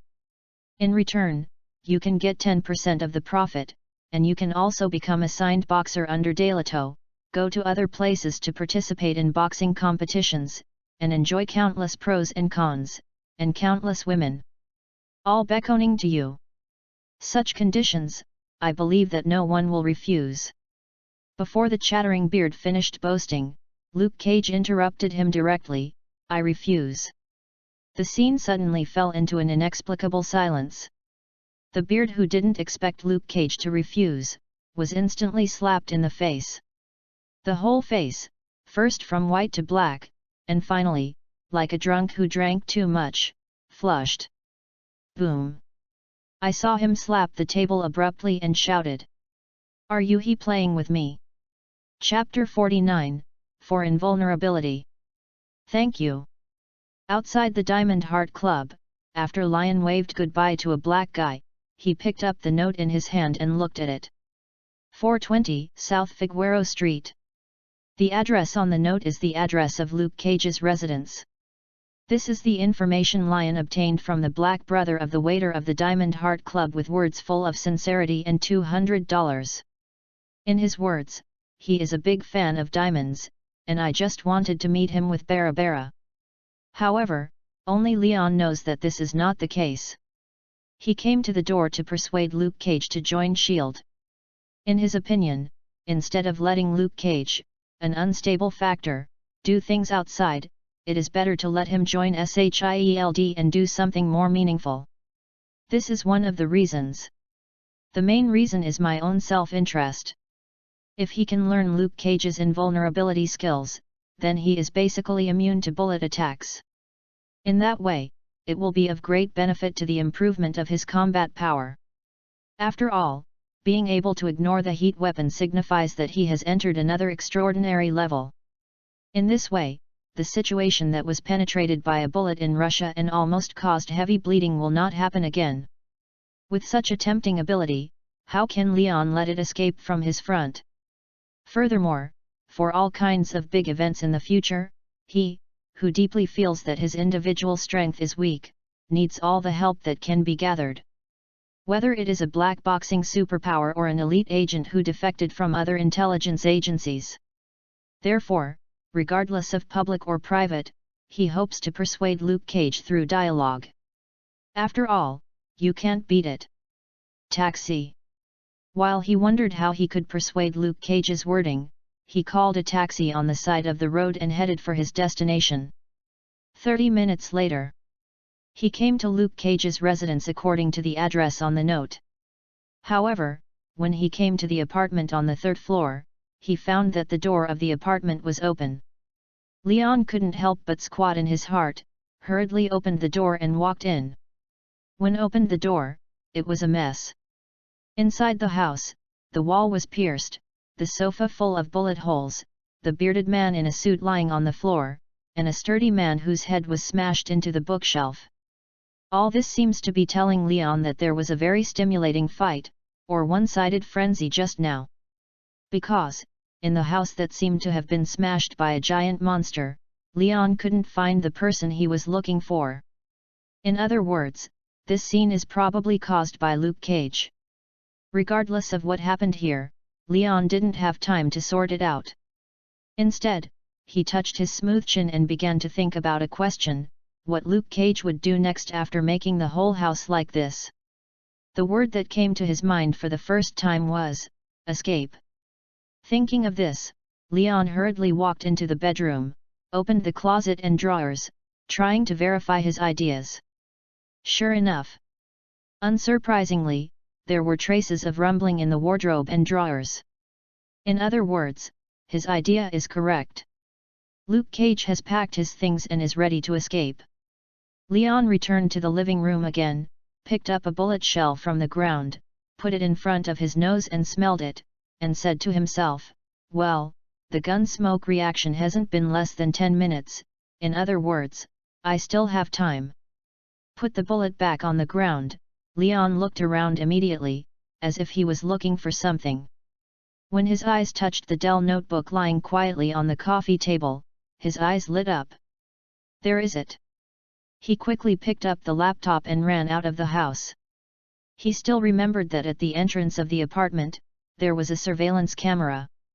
Coming to the door of the apartment, Leon opened the laptop and used the hacker method of wireless intrusion to enter the storage area of the surveillance camera. And transferred the video from 10 minutes ago to the laptop screen. Through surveillance video, Leon saw Luke Cage walking into the apartment with these guys who were suspected of gang members. Also, the hooded Luke Cage hurriedly walked out of the apartment's final scene with a bag. I found you. Looking at Luke Cage on the computer screen, Leon couldn't help but smile. Fortunately, the security in this neighborhood is pretty good. There is only one surveillance camera at every interval. Otherwise, even if he knew which direction Luke Cage had fled to, Leon wouldn't know which way he went. When the skill is used, I only know that it is not practical. Looking at his skill list, he is shining blue light hacking skills proficiency, excellent. Leon's mouth raised slightly, and his heart secretly said, these days, who hasn't got any hacking knowledge yet? Boarded a passing taxi, Leon was guiding the driver to the route where Luke Cage escaped, while yelling anxiously in his heart. Brother Luke, www.readaloud.com, wait for me. On the other side, Luke Cage, who didn't speculate with the Italian mafia, came to appear in the suburbs by taxi. He knows that he provokes people he shouldn't provoke. If you don't leave the city right away, you will have a steady stream of trouble and come to your door.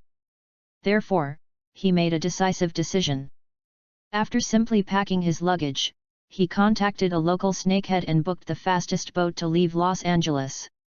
Carrying a duffel bag, Luke Cage sat on a bench on the dock, took out his phone, and looked at it. The agreed time is 10:30. At this time, the time displayed on the phone screen is 10:12. In other words, in 18 minutes, he will leave this place where he has lived for more than half a year. Thinking of this, he suddenly felt a little confused. Atlanta, Seattle, San Francisco. Now it's Los Angeles. I've been to so many places, but Luke Cage didn't know where he could accommodate himself. Do you really want to go back to the place where it all started, New York? Just when he was thinking about his next destination, a man in a black trench coat came to the bench and sat beside him. When Luke Cage turned his head subconsciously, he was surprised to find that this man in a trench coat turned out to be an agent who had a fight with him last night for no reason. How will you be here? Looking at Luke Cage, who was quite surprised, Leon's mouth turned up slightly, revealing a confident smile. We meet again. Carl Lucas. Chapter 50, One More General. Hearing the other party directly calling out his real name, Luke Cage's heart slammed. He knew that he's still exposed. The young man in front of him is not like those of the Italian mafia of Delato. The site and main activity area are mainly concentrated in the local city. He is an agent. Can fly all over the world, in order to investigate the case, desperate agents. This also means that he and the organization behind him know who they are, and the past that he tries hard to hide. In this way, even if I board this ship leaving Los Angeles, I cannot escape this man who already knows his identity and existence. Thinking of this, Luke Cage's expression slowly became serious. I saw him staring at Leon closely and asking, "Since you know my identity, then, what are you going to do?"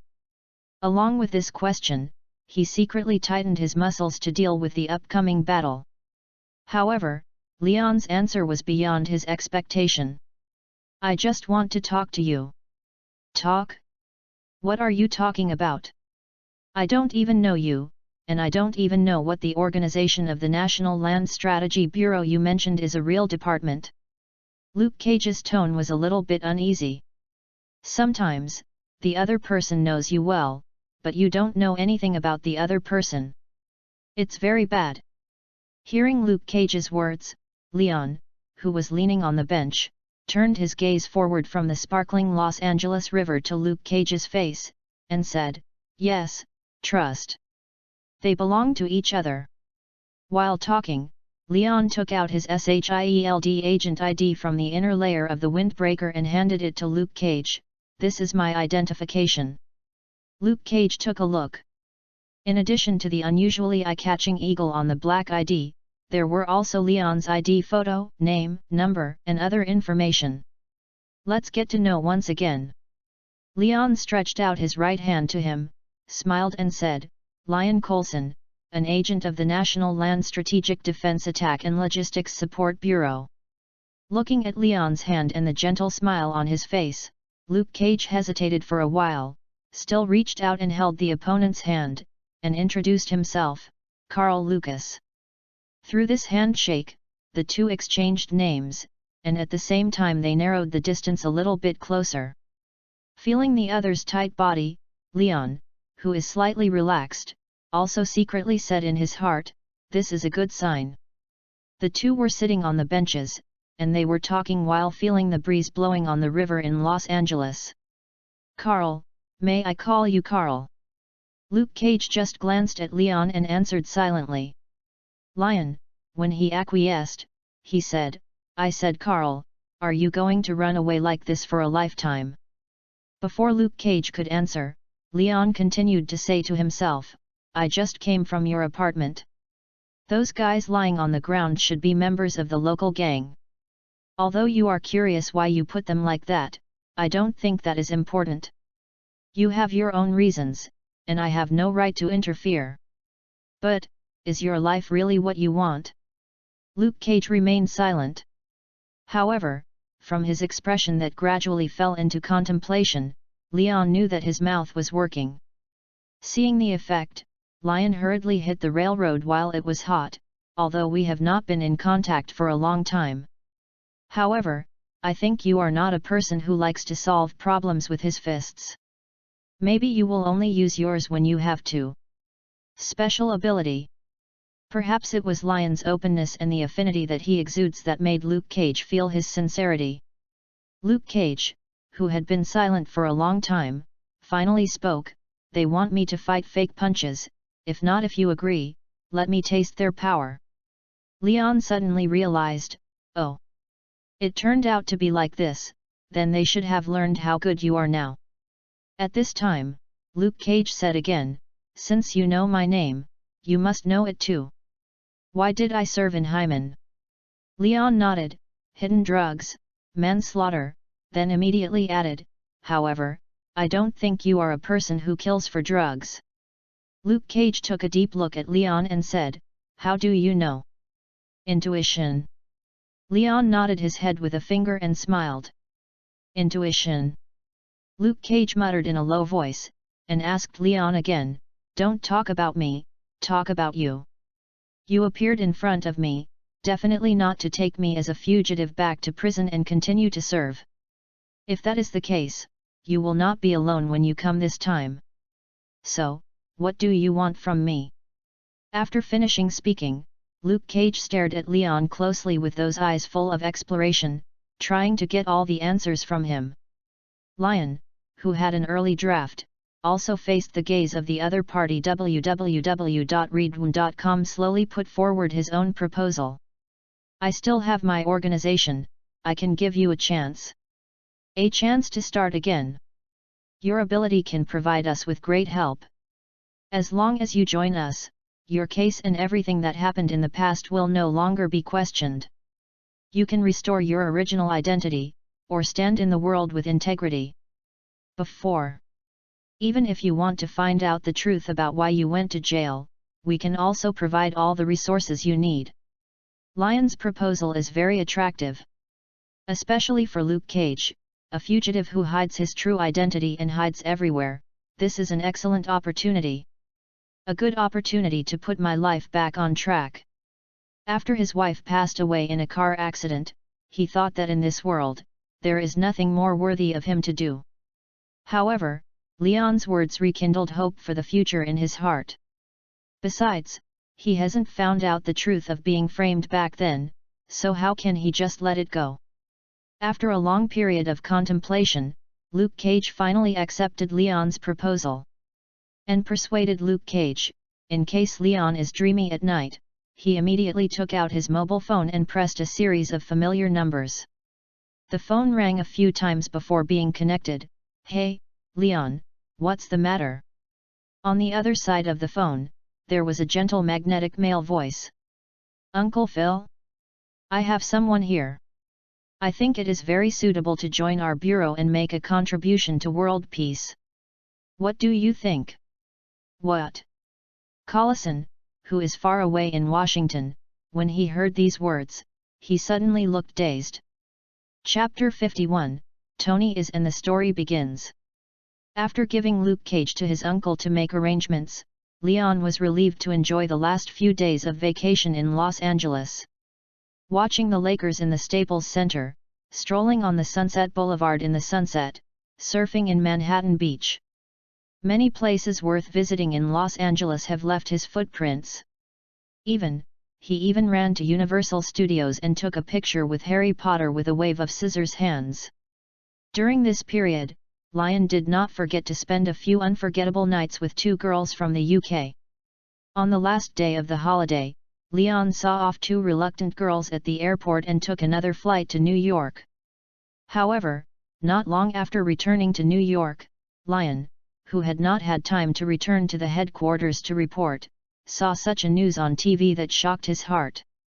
A few days ago, we received a very shocking news from reliable sources, with many titles, such as Scientific Genius, Billionaire, Famous Stark Industrial President, Tony Stark, in Afghanistan area, missing. You must be very curious, why Tony Stark appeared in the Middle East tens of thousands of kilometers away. And, he disappeared for no reason. According to a military spokesperson, Tony Stark came to the war-torn Middle East from Los Angeles to recommend the latest anti-gravity missile system to the local military. As for the cause of the disappearance, there is no evidence to show that this was an accident.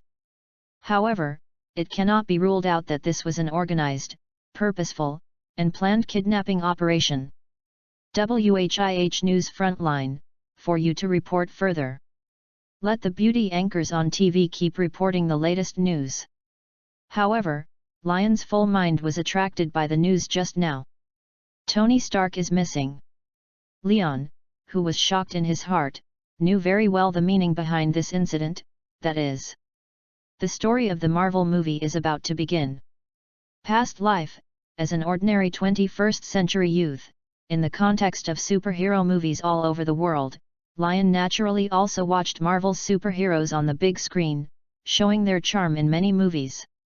Although he is not a Marvel movie fan, he knows more or less about the plot of each movie. As far as he knows, Tony Stark is not missing, but kidnapped by the Obadiah. And 3 months after Tony Stark was kidnapped, he would publicly announce at a press conference that he was Iron Man. From that moment, it officially kicked off the public appearance of Marvel superheroes. Past lives, all these are stories that happened on the movie screen. But now it's different. As a part of living in this Marvel world, Leon found that everything that happened in the movie was so close at hand.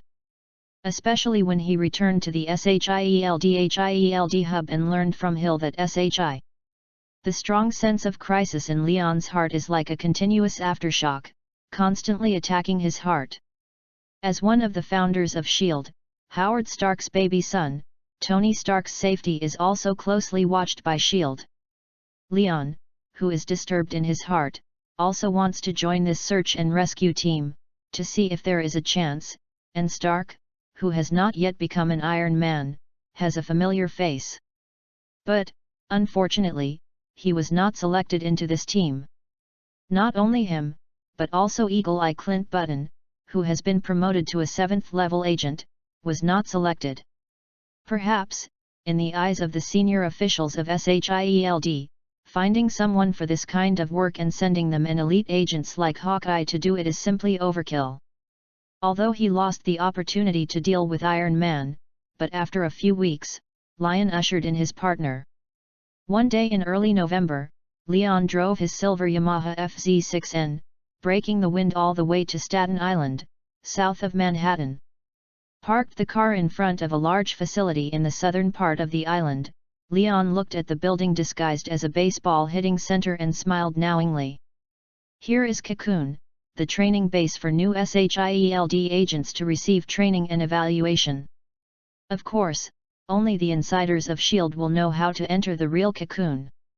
Came to the front desk, Leon, and the lady at the front desk who stood upright, said, "I have reserved a room, the room number is P9527. Okay, please wait a moment." The young lady smiled slightly, walked to the shelf with baseball bats from the back, took off a black baseball bat, and handed it to Leon. "Please enjoy your hit." "Time." "Thanks." With a baseball bat, Leon came to an independent hitting fairway.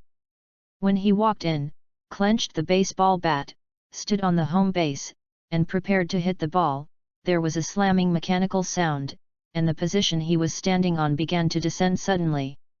Like sitting on an elevator without protection measures, Leon accompanied the descending home base www.readaloud.com to an underground building with people coming and going. "Welcome to Cocoon," muttered to himself. Leon threw the baseball bat in his hand into the collection bucket aside, and walked out of the elevator. Leon came to the agreed place, began to take out his mobile phone, and called someone. Soon, the call was connected. "Hey! I'm here, where are you? You look back." Following the other party's request, Leon turned around and took a look. "I only saw the Black Widow Natasha Romanoff, who had not been seen for a long time, standing not far away, holding a mobile phone in his left hand, and waving to him with his right hand." Seeing this, Leon slowly drew a perfect arc at the corner of his mouth, stepped forward, and greeted the past. Returning to New York from Russia, the two have disappeared for a month. However, the life and death experience together made the reunion of the two people full of nature. It seems that the past month was just a blink of an eye for the two of them. The two walked side by side. Lion, who arrived for the first time, was guided by Natasha, while touring the structure of the training base, while asking each other, "How are you adjusting to life here?" "Very good, compared to Siberia, it is much warmer here." "Have you met new friends?" Do you mean male or female?" The two chatted, and before they knew it, they also came to the dormitory where Natasha was. "I'll go in and get my luggage, you will wait for me here." "Okay." 10 minutes later, Leon drove a motorcycle, carried Natasha, and left the cocoon. Chapter 52, Men and Women Match, Work is Not Tired. "Why am I level 6 and you are level 6 too?" Leon suddenly collapsed on the sofa, showing an unbelievable appearance. Natasha, who was packing her luggage, couldn't help but raise her mouth slightly when she saw Leon look like this. "This guy?" From the living room where the two of them are, and the interior decoration of the entire house, as well as the faint smell of paint in the air, we can know that the interior decoration of this house has just been renovated. And here is the new residence arranged by S.H.I.E.L.D. for Natasha. However, some guy is still immersed in the bad news that I just learned. For the level of security authority system of S.H.I.E.L.D., Lion has always valued it very much. After all, the higher the level, the more secrets you know, which means that S.H.I.E.L.D. has more trust in yourself. Generally speaking, newly added field agents will be granted permission levels of level 4 and below. However, he never expected that Natasha, who was rebellious, was a special case. Because Natasha, in addition to defecting, also provided S.H.I.E.L.D. with a large amount of confidential information on the Russian side, she was suddenly granted level 6 permission by Nick Fury. However, when Leon learned that Natasha, who had just joined S.H.I.E.L.D., was of the same level as her, Leon still felt a little depressed. It's not that he is jealous of Natasha's level, but he just feels that he is a supervisor, and the person he wants to supervise is at the same level, which is a bit shameless. This time, the reason why I came to the training base to pick up Natasha was because he received an order from above. The content of the command is like this. Lion and Natasha formed a two-person partner and went to Turkey to perform a classified mission. As mentioned earlier, as an agent who defected from other intelligence agencies, Natasha had to go through a series of assessments before she could truly join S.H.I.E.L.D. After a month of evaluation, Natasha finally passed all the tests and evaluations and officially joined the ranks of S.H.I.E.L.D. field staff. However, just in case, as a means of surveillance, Nick Fury let Lion, who personally recruited Natasha in, become her supervising officer, or SO for short. To put it simply, it is the relationship between Ward and Sky and agents of S.H.I.E.L.D.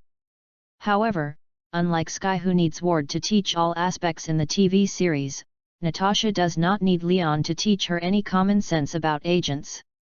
After all, the professionalism of agents, Leon, is not as good as others. As a supervisor, Lion is more out of surveillance considerations.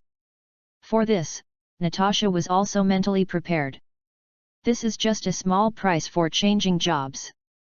At this time, after finishing all her luggage, Natasha sat down on the sofa and asked, "By the way, when shall we leave?" Lion still looks like a lion paralyzed, occupying almost the entire sofa, and faintly replied, "Let's go back to HQ, referring to the hub of one of the headquarters, get some equipment, and then set off." "By the way, what is the mission this time?" Natasha asked curiously. "Undercover? Assassination? Or stealing information?" "Neither. It is investigating a murder case. The specifics will not be known until we arrive in Turkey." Leon sat up straight and said, "Investigate homicide? This is new." Natasha smiled, feeling a little strange, she still has to investigate the murder, not one day to kill. I am also very curious about what kind of special murder cases that we need to act in person. While talking, Leon suddenly remembered something, turned his head, and said to Natasha with a serious face, "Right, you have to follow my orders and instructions throughout this mission, you know." Hearing this, Natasha smiled in her heart, deliberately pretending to be puzzled, and joked, "Oh? Why should I listen to you? Our authority levels are also level 6. Leon opened his mouth slightly and froze for a while, and then immediately thought of the reason for the rebuttal. "Even if your authority level is the same as mine, I am still your so, logically speaking, I am your superior." After finishing speaking, it seems that in order to confirm the relationship, he also added a sentence, "Well, that's it. Okay then." Seeing Natasha nodding, Leon was in a good mood. He, I finally have a man, and I am still a Black Widow." Leon and Natasha returned to the hub, and after taking some possible equipment from the armory, they took a Kun-type fighter and soared into the sky. On the entire Kun-style fighter, there are only Leon and Natasha. As for the driver, no need at all. Whether it's Natasha or Leon, they are all versatile agents with full driving skills. It is enough for the two to take turns driving for a few hours. The destination of the two, reading www.uyuganshu.com, is the largest city in Turkey. Istanbul used to be the capital of the ancient Byzantine Empire. Once Constantinople, Istanbul is more famous than Turkey's capital Ankara. Istanbul, known as the center of the world, is a coastal city across the two continents of Europe and Asia. If you stand on the side of the strait in Istanbul, you can experience the wonderful scene of Asia on your left hand and Europe on the right. However, it is a pity that Leon and Natasha have no chance to experience this feeling. After all, they came here not to travel, but to investigate a very special murder case.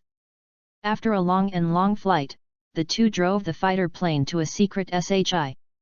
What an indestructible city it used to be! Istanbul, Turkey. A private nightclub in Kadasi, a bustling business district, has long been surrounded by a yellow warning line by the police. Is located inside the nightclub, in a sealed room. Lion, wearing a black suit and tie, was like an elite who had just left work on Wall Street. He was asking the local agents of SHIELD about what happened in front of him. And Natasha was squatting, observing a man's corpse lying on the floor at close range. Judging from Natasha's frowning eyebrows, we can see that this case is more difficult than she thought. Because the dead body of the man lying on the ground was in a very strange state of death. His chest is like a big hole melted by hot lava. Chapter 53, Superpower or High Tech. While Natasha was observing the terrifying corpse, Leon was not idle, and asked the forensic doctor beside him. "What is the cause of death? What is the time of death? The identity of the deceased?" A male forensic doctor with gloves on his hands and a mask, handing over the test report in his hand, he replied, "The cause of death, as you can see, is the big hole in the chest that was burned, causing the heart to instantly lose its blood supply function. The time of death was in the early hours of this morning, between 1 o'clock and 1:30. However, it is very strange that such a wound has never been seen before in my years of forensic career." Leon, who was looking through the report, paused when he heard these words, and then interrupted again, "You mean, this kind of wound is not common?" The male forensic's voice was very excited. "It's more than uncommon.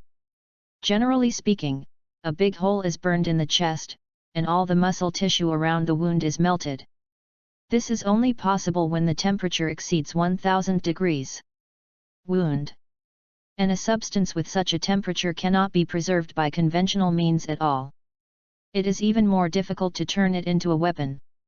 After listening to the forensic doctor's diagnosis, and then looking at the corpse lying on the ground, Leon had a vaguely inexplicable heart palpitations, which kept alerting him.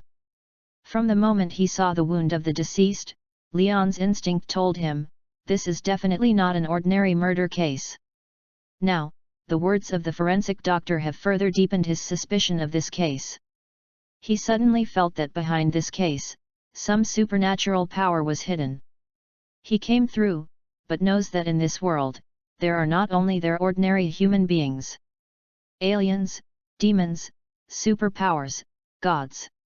Images that may only appear in comics and film and television works, in this Marvel world, are really normal. Normal human technology, or humans, is impossible to do. It does not mean that some alien technology or superpowers cannot do it. Many times, when you can't figure out things, you might as well look at things from another angle, then you will find that many things you can't figure out will suddenly become clear. If you look at this weird murder case from the possibility of superpowers or high-tech crimes, then the wounds of the deceased and the unconventional methods of murder can all be explained clearly. Another Aegis agent standing aside also came over and said to Leon, as for the identity of the deceased, after investigation, we found that this was just an ordinary gem merchant. The name was Levi Eldo, a Turk. As for the motive of the murder, it is temporarily unclear. Dangerous people with unknown motives with the ability or weapons capable of emitting temperatures exceeding 1000 degrees. Thinking of this, Leon couldn't help but slowly raise the corner of his mouth, whispering in a low voice, "Hee, interesting." At this time, Natasha, who was walking around, also returned to Lion, talking about her findings. "I have seen everywhere. There are no surveillance cameras inside, and cameras, mobile phones and other shooting tools are not allowed. Come in." In other words, apart from witnesses, we have no other channels to know what the murderer looked like. Leon frowned slightly and said in a low voice. Natasha nodded, "It seems so." Leon turned his head and asked another local agent of SHIELD, "Where are the witnesses now? For the convenience of questioning, I have gathered them to a nearby police station." "Well, let's go." After speaking, Leon and Natasha followed the SHIELD agent, left the scene of the crime and went to the police station. 2 hours later. "Thank you for your help." After questioning the last witness, Leon rubbed his bulging temples and walked out of the interrogation room. After and Natasha gathered at the shield branch, the two began to compile the information they had obtained from witnesses. From the words of several witnesses, Leon and Natasha quickly got several breakthrough information about the murderer. First of all, the murderer was a white man with a beard with a distinct Scottish accent. Secondly, the motive for the murder seemed to be due to the verbal conflict between the deceased and the murderer, which caused the murderer to kill the other party in a rage. Finally, it is the most critical piece of information: the murder weapon. According to several witnesses closest to the murder at the time, because the nightclub was playing music and the lighting was not clear, they could not see clearly how and what the murderer killed the other party. Just vaguely caught a glimpse of a red light, and as soon as it flashed past, the deceased fell to the ground with a boom. A big hole burned in his chest. What's even more strange is that at that moment, they all felt it, the temperature suddenly rose a lot. Sitting in a conference room of the branch, Leon, who was constantly jumping with various possibilities in his mind, looked at the many documents and photos scattered on the desktop, and suddenly said, "It seems that the Bureau sent us over to investigate this case is not unreasonable." www.readaloud.com. How to say it like this? Natasha asked with some curiosity. Without looking up, Lion said while looking at the photos of the crime scene, "Since you have joined us, you must also know that the purpose and original intention of our National Land Strategic Defense Attack and Logistics Support Bureau, in the end, what is it?" Before Natasha could answer, Leon slowly raised his head, looked at Natasha's green eyes, and said, "In order to protect our world from the invasion and harm of unknown worlds and forces." In other words, the founder of this organization has long known that we are not alone in this world. In places we don't know, there may be many powers that we don't understand and cannot be explained by science. The meaningful passage is enough to make Natasha fall into contemplation. And Leon feels that revealing so much is enough to make Natasha mentally prepared in advance for the supernatural power that will appear in the future. In the past period of investigation, a lot of evidence has made Leon's hunch in his heart slowly becoming a reality. He felt that this murderer, in all likelihood, was either a superpower or possessed a high-tech weapon that could instantly burn a large hole in the human body.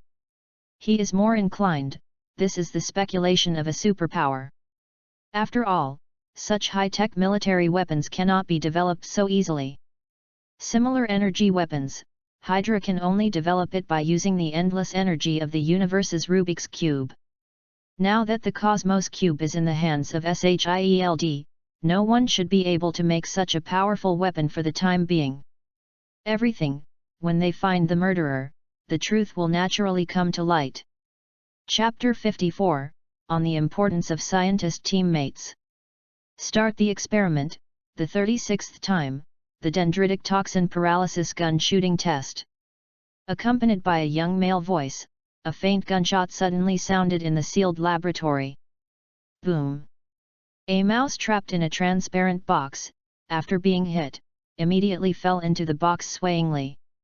While standing aside, Leo Fitz, wearing a white coat and protective glasses, saw this scene happening before him, and suddenly shouted with excitement, "Great! It's finally a success!" Took off the goggles and put down the strange guns in his hands, Fitz walked to the transparent box and tapped the box with his fingers lightly. Keep twice, the mouse inside did not respond. Hey! Fitz seemed to have discovered something, and quickly took the unconscious mouse out of the box and examined it carefully. 10 minutes later, when he saw the mouse in a coma and finally started to move again, Fitz also hurriedly wrote down in his notebook, "The effect of the medicine is a bit strong, and it takes too long to lose consciousness. The dose should be appropriately reduced." Just as he was preparing for the next experiment, the phone lying quietly on the messy experiment table suddenly rang. Ling ling ling. He picked up the phone casually, pressed it, and put it to his ear. "Hey, this is Leo Fitz." "Fitz, it's me." Hearing the familiar voice from the other end, Leo Fitz was a little surprised and a little happy. "Hey! Leon, what's the matter? Is there anything to do with me?" "I'm sorry." "Excuse me, did you experiment? However, I have encountered some difficulties here and I really need your help." After getting information about the murderer, Leon and Natasha, who had full combat skills, did not catch the murderer soon. Instead, because of the broken clues, the investigation has reached a dead end. This can't blame the two. After all, there is a specialization in surgery.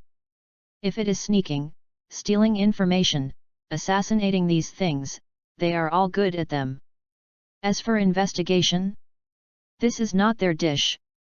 It is the first time to participate in this kind of homicide investigation task, and the two people who are used to solving problems with their fists are a little confused.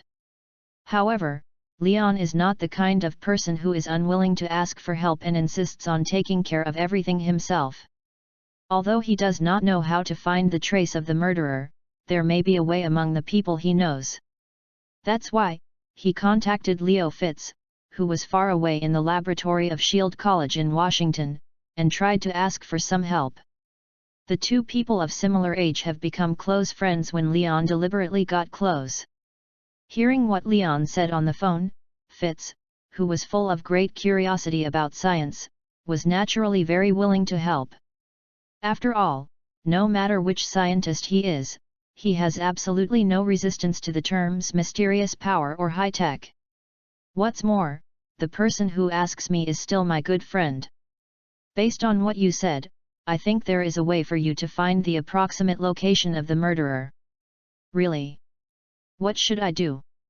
Leon asked with surprise in his heart. If the murderer used by the murderer is a thermal weapon that can instantly heat the surrounding temperature to 1000 degrees, thereby melting the body, then we can use the city's temperature monitoring system to cross-search the high-temperature distribution in the area, find out where the temperature frequently exceeded 1000 degrees in the past month. In this way, we can locate several possible murderers.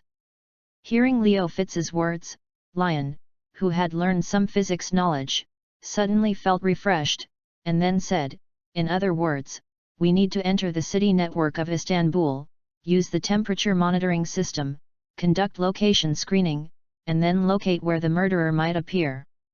Yes. That's it. Leo Fitz's voice also carried a hint of appreciation. By the way, when you exclude locations, remember to include similar locations in steel mills and chemical plants on the trust list. Why? Leon asked. Leo Fitz explained tirelessly, because these factories use temperatures of more than 1000 degrees for work, but because they continue to emit heat, it must not meet the requirements for the instantaneous high temperature index we want to track. After listening to the explanation, Leon nodded thoughtfully, and murmured, it's also. Leo Fitz's professional advice allowed Leon to finally understand why the Avengers' emotional instability would call out Dr. Banner, who is a big monster in his heart, and Tony, who is extremely disunited, does not obey orders, and is self-conscious. Stark was recruited into the team. Whether it is because of the need for the powerful combat power of Hulk and Iron Man to deal with the alien invasion. To be sure, one of the reasons is because it is very important to have outstanding scientists as teammates who provide various scientific and technological support and backup. Still the old saying, what is the most expensive in the 21st century? Talent. Especially high-tech talents. www.readaloud.com is the uncle that every country and organization can't wait to give up. In the Avengers, the reason why Tony Stark is able to control a certain amount of power is not only because of his ability to make money, but also because of the logistical and technological support he gave to the entire team is unparalleled. Without his Avengers, the strength is at least weaker to the next level. Although Leo Fitz at this time has not yet reached the level of Bruce Banner, Tony Stark, and Dr. Pym, some of the world's high IQ geniuses. However, Leon felt that if they were nurtured, it would not be impossible for Leo Fitz to become the chief scientist of SHIELD over time. You know, he is the youngest but best genius scientist in the entire SHIELD Academy. After hanging up the phone, without further ado, Lion and Natasha rushed to the City Meteorological Bureau in Istanbul. After a short negotiation, Lion was soon able to board the city network of Istanbul, and using a cross-search system, began to search the entire city. A few minutes later, the search is over. Looking at the two red dots flashing on the big screen, Leon smiled, I finally found you. At this time, Natasha, who was standing on the side, stretched out her finger and pointed to one of the places, I'm going here, you go to the other one. Looked at each other with Natasha, Leon wanted to agree to the suggestion that the two should act separately. However, when he thought of the opponent he was going to face this time, he immediately changed his mind and said, I think it is better for us to act together, and to take care of each other. Natasha shrugged and said it didn't matter. Later, Leon realized how wise his decision was. Chapter 55, Baldness. After confirming the location where the murderer might be hiding, Leon and Natasha returned to the Kun-style fighter plane and took the equipment they needed. However, when Natasha saw Leon just put a pistol on his waist, instead of carrying the recurve bow used when escaping in Russia, I was a little surprised. While checking the Glock 17 pistol magazine in her hand, she asked curiously, why didn't you bring your bow and arrow? Leon, who was suddenly asked about it, was taken aback, then smiled and said, I think that with you, the agent with the highest comprehensive score in the history of training, is by my side, I shouldn't need to act.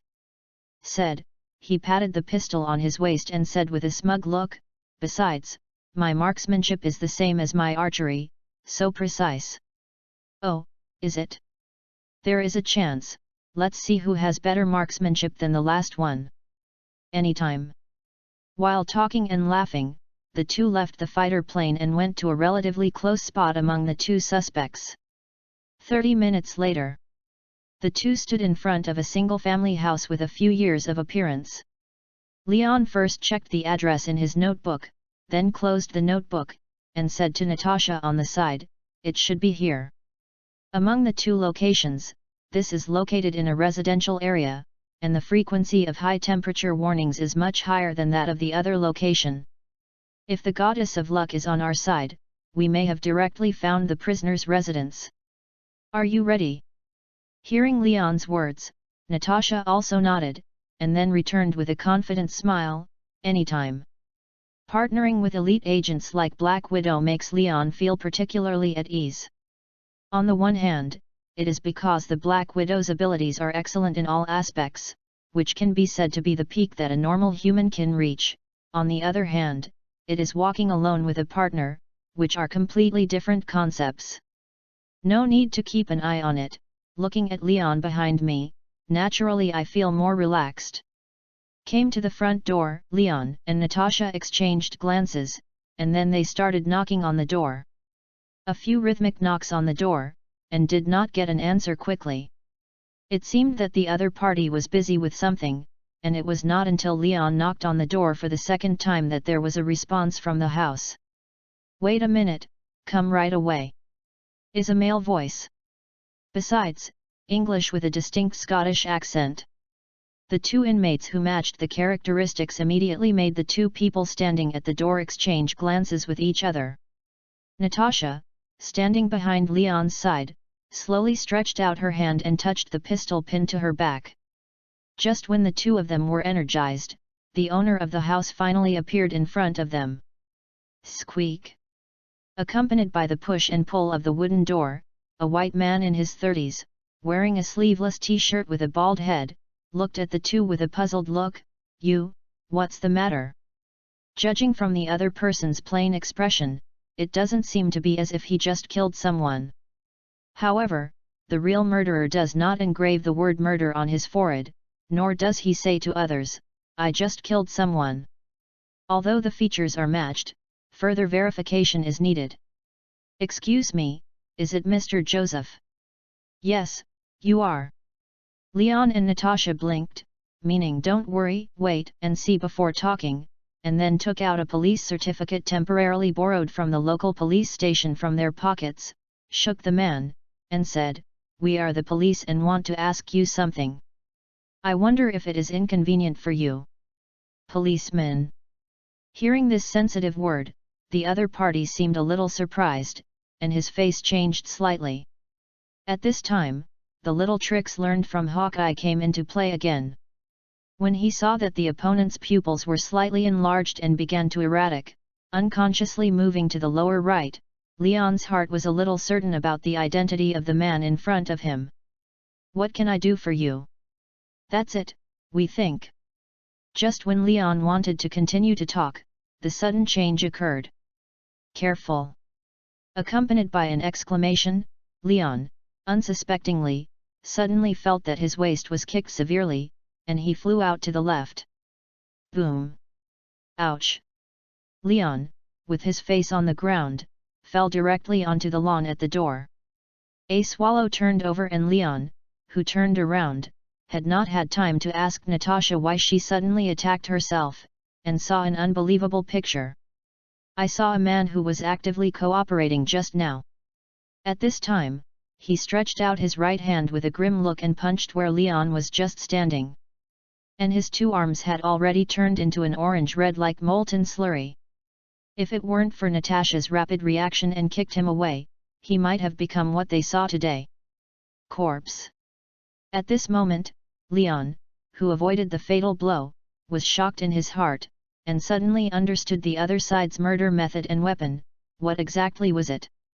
Is not a high-tech thermal weapon, but a superpower. And the murder weapon is himself. Seeing his own attack, he failed to hit Leon. The man said cut, sticking out his tongue, licking the corner of his mouth, showing a devilish smile. "Since you have discovered my secret, then, leave it to me." After speaking, the man changed again. I saw him growl in a low voice, tugging with both hands, tore off his sleeveless t-shirt, revealing his entire upper body. Then, the upper body was covered by an orange-red weird spot extending from the arm, forming a set of molten armor close to the skin. Is not only the body, but the head is also shrouded in ultra-high temperature spots. The whole person is like a molten man shrouded in infinite heat. Seeing this scene, Leon's first thought was not what to do next, but a very sandy thought, wow! This is a bald ability.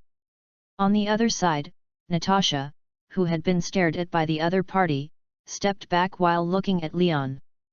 However, when she saw Leon, who was still dumbfounded, she was not angry and shouted, "Hey! Leon, what are you still in a daze?" Like Leon, who had just awakened from a dream, it was only then that he reacted. Kneeling on one knee, a very quick spear drawing technique took out the pistol from his waist. The muzzle was aimed, and he was constantly trying to attack Natasha's enemies in close quarters, pulling the trigger instantly. Boom! Chapter 56, Break the enemy with one shot. Accompanied by the roar of the wind, a bullet shot from the muzzle whirled in the air and directly hit the back of the man's head. Kin hit the opponent's head with one shot impartially while the enemy is moving. It seems that Leon is very confident in his marksmanship, and it is not unreasonable. However, in the next scene, Leon and Natasha showed shocked expressions at the same time. I saw that 9mm copper bullet, before it shot through the opponent's skin, it was melted by the surface of the skin at a temperature of over 1000 degrees. What the hell? Leon couldn't help but shrink his pupils, shook hands with Glock 17 in his hands, stared at the opponent's head, and kept pulling the trigger. Bang bang bang! Lion poured 12 rounds of ammunition from the pistol into the opponent's head through a series of shots in a very short period of time. However, these shots, like his first shot, were all in vain. Looking at the bullets that had melted more than half of them, they made a few clang and fell to the ground feebly. Leon was dumbfounded, and his heart couldn't help but yelled, "How can this be hit?" On the other side, the enemy who had been chasing Natasha, was attracted by this wave of attacks, and gave up the offensive, turned to Leon, and rushed over. Saw the other person yelling and rushed towards him. Leon said nothing, turned around and ran. The other party seems to have recognized that Lion is a soft persimmon. When he sees him running away, he does not give up the pursuit, and continues to follow his ass, trying to solve one first. The two of them ran fast on the main road in tandem. As for the neglected Natasha, holding a pistol, she kept shooting at the bald man behind her, trying to find out his weakness. During the escape, in order to avoid passers-by involved, Leon did not forget to lead the enemy to an abandoned factory. This chase did not last long. When he came to the ruined factory, Leon slammed the brakes and stopped to continue his escape. Seeing Leon's figure suddenly stopped, Joseph, who was all over the body, also showed a ferocious smile, and slowly approached Leon while mocking. "Run! Why didn't you run?" Leon turned around, shorted his body slightly, and made a pose ready to dodge at any time, waiting for him. He knew very well that this might be his most dangerous battle since joining S.H.I.E.L.D. Bullets are of no use to the opponent. Can't strike close, causing harm to the opponent. Before they found any way to penetrate the high heat defense on the surface of Joseph's skin, neither he nor Natasha could do anything about him. In the face of such a powerful supernatural ability, even elite agents such as Lion and Natasha are particularly restrained. Just when Leon was confronting Joseph, Natasha, who rushed to the horse, unexpectedly took out a round patch from her waist and threw it. With the sound of, the circular patch drew a perfect arc in the air. Is different from the bullet that starts to melt as soon as it touches the opponent's red skin. This time, the round patch is not melted, but is firmly attached to the opponent's arm. What is this? Just when Joseph was surprised that this gadget was not melted by the high heat emitted by his body, the patch suddenly released a strong voltage. Zi. A blue-white electric current of up to 3000 volts instantly enveloped Joseph's arm, causing Joseph's entire arm to be violently attacked by voltage. Accompanied by a violent tremor, The orange-red high-heat armor on his arm has also returned to the original color of the skin. Damn it! Joseph, with a pained expression, took off the shock patch abruptly and threw it away. And his arm was soon covered with orange spots again. Although it's a short time, maybe it's only a second or two. However, Leon was still very keenly aware of the changes in the opponent's body at that moment. That's how to defeat the opponent's hope. The human body is sometimes like a machine in normal operation. Just like once the machine is overloaded, there will be short-term freezes or even crashes. Joseph, a superpower, is no exception. Using his superpowers, Joseph, who kept his body in high-heat armor, was cut off by a strong current at the moment of the electric shock, causing his superpowers to temporarily lose their effectiveness. That's why, his arm will briefly change back to its original color. However, so far, this is only Leon's speculation. However, in this critical situation, this may be the only chance to defeat the opponent. Leon, who figured out, jumped back and avoided Joseph's angry blow, while shouting to Natasha on the right, "Natasha! What? The thing you threw just now, throw it again." Although I don't know why Leon would suddenly let himself do this www.readaloud.com, however, because of the trust in her partner, Natasha did not hesitate to respond, "Okay." Once again took out an electric shock patch, and slammed his hand. The patch was directly attached to the right shoulder of Joseph, who was attacking Lion. The scene of déjà vu happens again. Was attacked by a powerful voltage, and the orange-red armor on Joseph's shoulders suddenly changed back to the original color of the flesh. And at this moment, Leon's eyes condensed, and all his mind was concentrated on every muscle that controls his body. "It's now!" Yelled inwardly, he slammed out the Glock 17 pistol pinned to his waist, held the guns in both hands, aimed at the only small piece of flesh-colored skin on the opponent's body, right shoulder, and pulled the trigger with his fingers. Boom! This time, the bullet did not melt, but rotated at a high speed, directly hitting Joseph's right shoulder. Accompanied by a low muffled grunt and blood splashing around, a tiny blood hole emerged from Joseph's right shoulder. Joseph lowered his head, looked at the wound on his right shoulder in disbelief, and whispered, "I was hurt." The pain that comes from the constant invasion is like a blade that is as thin as a cicada's wings but is extremely sharp, constantly cutting his skin, making him, who has always relied on his own ability and been fearless, feels flustered for the first time. On the other side, Leon was also suddenly relieved to see that his attack finally worked. The gun was aimed at Joseph, who was holding his right shoulder, and Leon immediately showed the winner's smile. In the end, without the high heat armor of 1000 degrees Celsius on the surface of your skin, you are just an ordinary human. Chapter 57, The First Appearance of a Stranger. Now, the pressure is on Joseph's side. Originally, with his molten armor, it was perfectly possible to sling Leon and Natasha. The truth is also true. From the beginning of the battle, he used his absolute defense to push the two of Leon to flee everywhere. But when Natasha took out her electric shock patch, the battle was instantly reversed.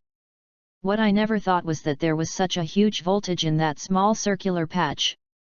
What he didn't expect was that the current made his abilities appear for a short period of weakness, causing the armor to fail to block the opponent's bullets. The shoulders made Joseph have to think quickly, how can he bring back this unfavorable situation? On the other side, when she found out that her electric shock patch could make the opponent's armor, when there was a short dead, Natasha was also overjoyed. However, it is a pity that this electric shock patch is a test product just developed by the Science and Technology Department of SHIELD and has not yet been mass-produced. She only applied for 5 assignments this time. I just used 2, now there are only 3 left.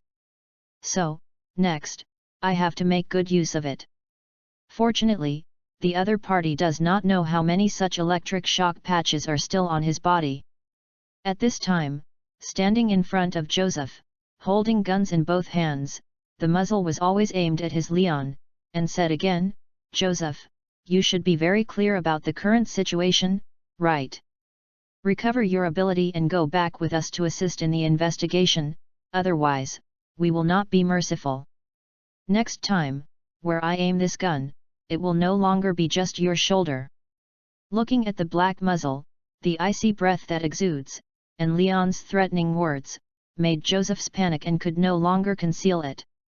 The orange-red face showed obvious anxiety. Facing the situation where the armor was broken for the first time, Joseph was naturally at a loss.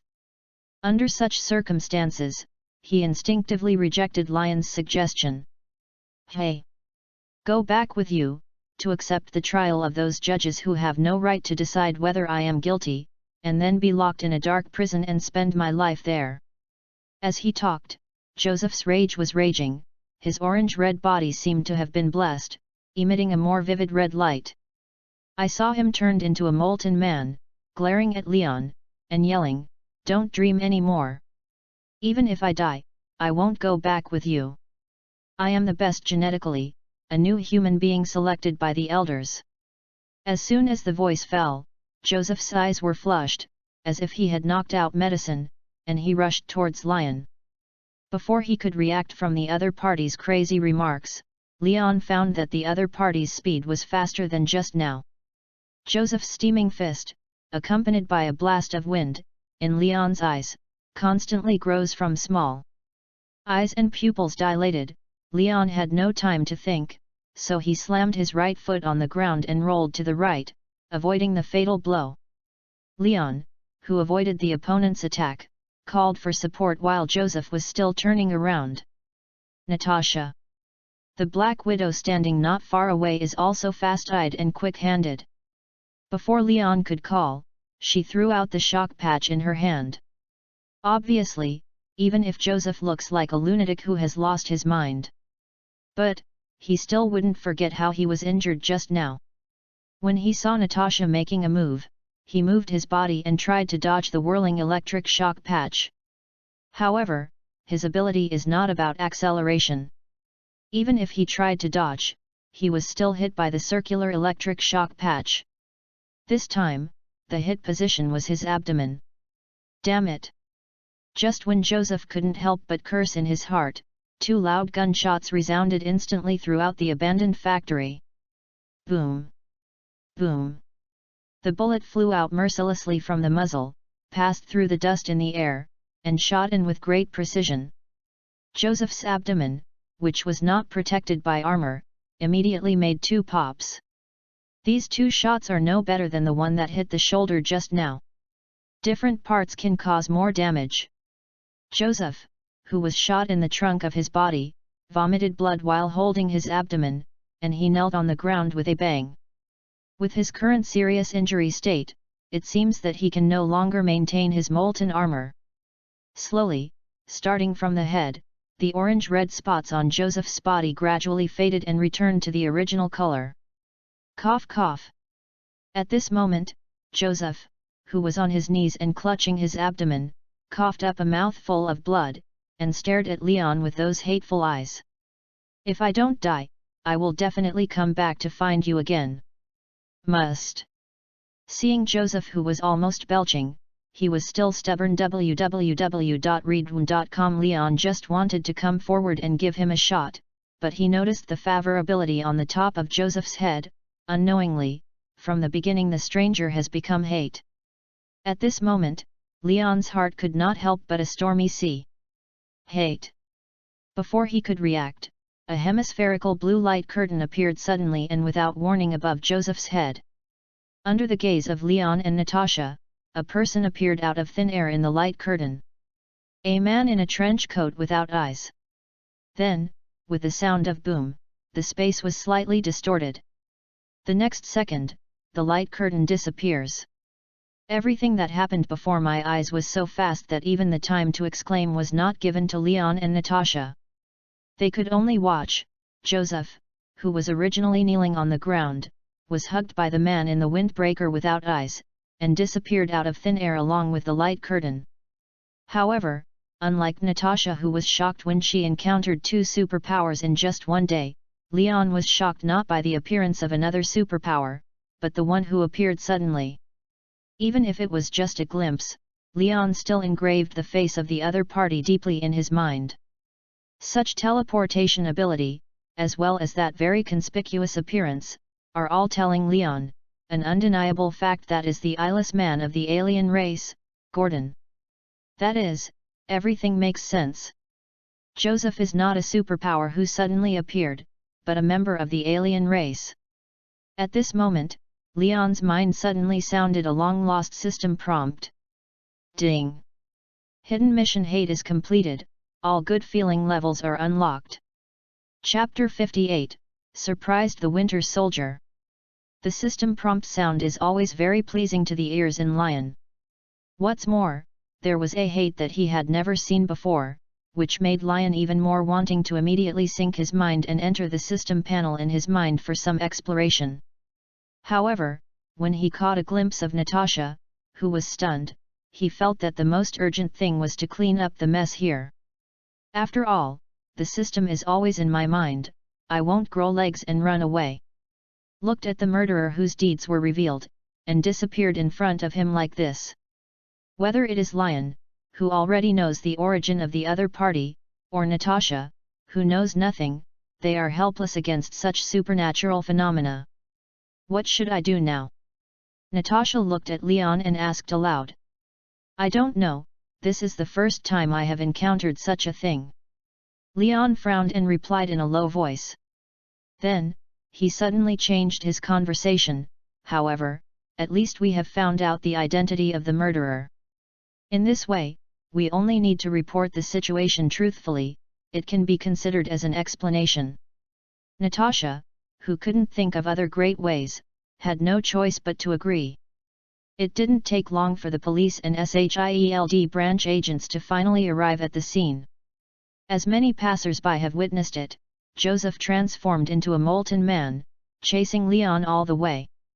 Therefore, in order to control the situation and prevent more people from noticing the existence of superpowers, Leon had to rob the case from the local police.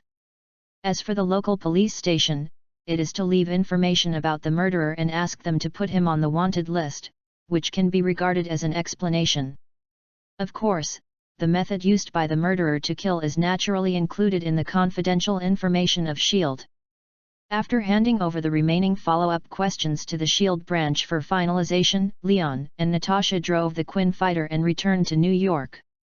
When came, two people took turns driving. However, when I went back, because Natasha suggested that she wanted to drive, Lion, who had wanted to drive some distance first, also followed her. 10,000 meters above the sky. Lion was sitting in the fighter plane and was about to take this opportunity to conduct a system investigation. Natasha, who was sitting in the cab and controlling the fighter plane, suddenly asked, Lion, what do you think of this case? What do you mean? You said, this world is still the one we are familiar with. From the slightly melancholy tone, Leon heard a hint. It seems that Natasha is still deeply troubled by the superpowers, foreign people, she met not long ago. Why do you say that suddenly? Lion's calmness made Natasha a little surprised. Don't you think that the enemies we face should only exist in film and television works, not in the real world? Leon felt that sooner or later, he would know the truth of the world. It would not be a bad thing to give Natasha a shot in advance. So, he came to the co-pilot leisurely, sat down, and said to Natasha while looking at the scenery at an altitude of 10,000 meters. Our department was originally an intelligence agency established with the support of the World Security Council to protect us from unknown forces. The enemy we have to face is naturally not just ordinary terrorists. Furthermore, none of us can assert that the whole picture of this world is everything we see. Perhaps what we see is just the tip of the iceberg of this world. Or maybe, in places and corners we don't know, there are organizations of superpowers, or aliens, maybe. Listening to what Leon said, Natasha, who had been active in the darkness that ordinary people did not know before, also recognized it very much and nodded, well, what you said makes sense. As if thinking of something, Natasha suddenly talked about the past. However, when it comes to superpowers, I think of one thing. A few years ago, during a mission, I went to a research facility in Canada. There, I saw something unforgettable. Oh! Leon's attention was drawn, and he joked, "What? Isn't it really an alien?" "That's not the case." Upon hearing Leon's words, Natasha first rolled his eyes, and then explained, "It's a man who was frozen by the researcher in the freezing chamber. I don't even know if he is alive or dead. I only know that the words Winter Soldier are written on the surface of the frozen cabin. Since I have never seen such a scene before, I still remember it for so long." Still new. Natasha, while controlling the joystick and driving the fighter plane, told Leon about strange things in the past. However, she did not notice that Leon's face at this time had already shown an unbelievable shocked expression.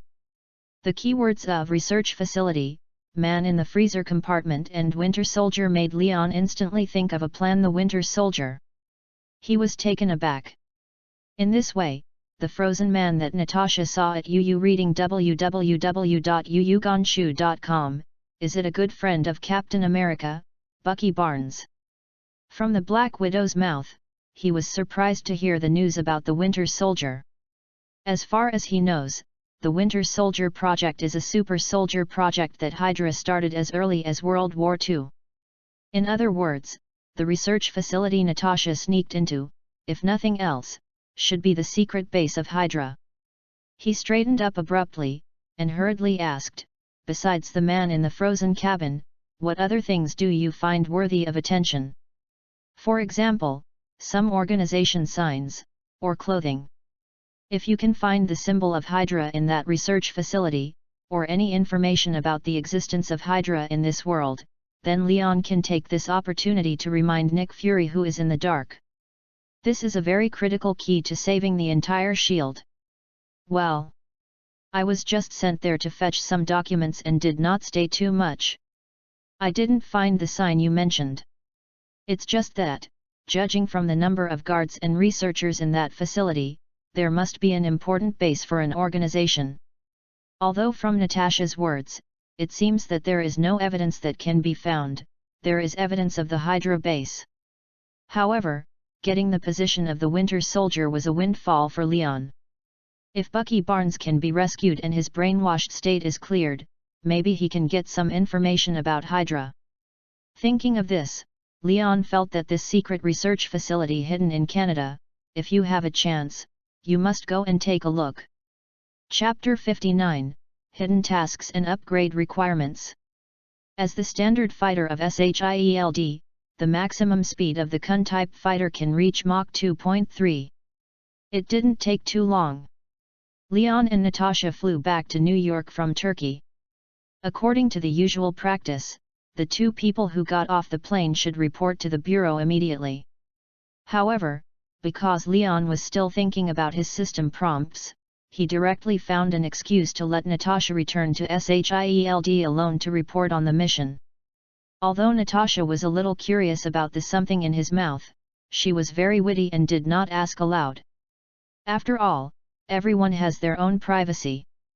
After saying goodbye to Natasha, Leon went straight back to his apartment. After confirming the safety of the apartment, Leon sat down on the sofa, syncing his mind, and activated his opinion system in his mind. A transparent light curtain suddenly appeared in front of his eyes. Looking at his biggest secret, Leon suddenly felt a little dazed and sighed. "When I got this system, I had a full budget, and it was almost 3 years in the past. And in the past 3 years, he used this system to grow from a helpless student to today's S.H.I.E.L.D. elite agent. Time can indeed change everything." Looking at the interface of the system, Leon thought for a while, and didn't immediately click on the task column, but first went to check the content of relationship. The favorite system that exists in his body has only 4 panels since it is turned on: roles, tasks, skills, and relationships. Just like the title of each column, each panel represents different content. Character: you can view Leon's own information and experience. Task: you can view the tasks received and completed by Leon. Skills, you can view all the skills currently possessed by Leon. As for relationship, you can check the level of affection between Leon and others. After entering the relationships panel, Leon found that the favorability levels of other people did not change much from what he had checked the previous 2 days.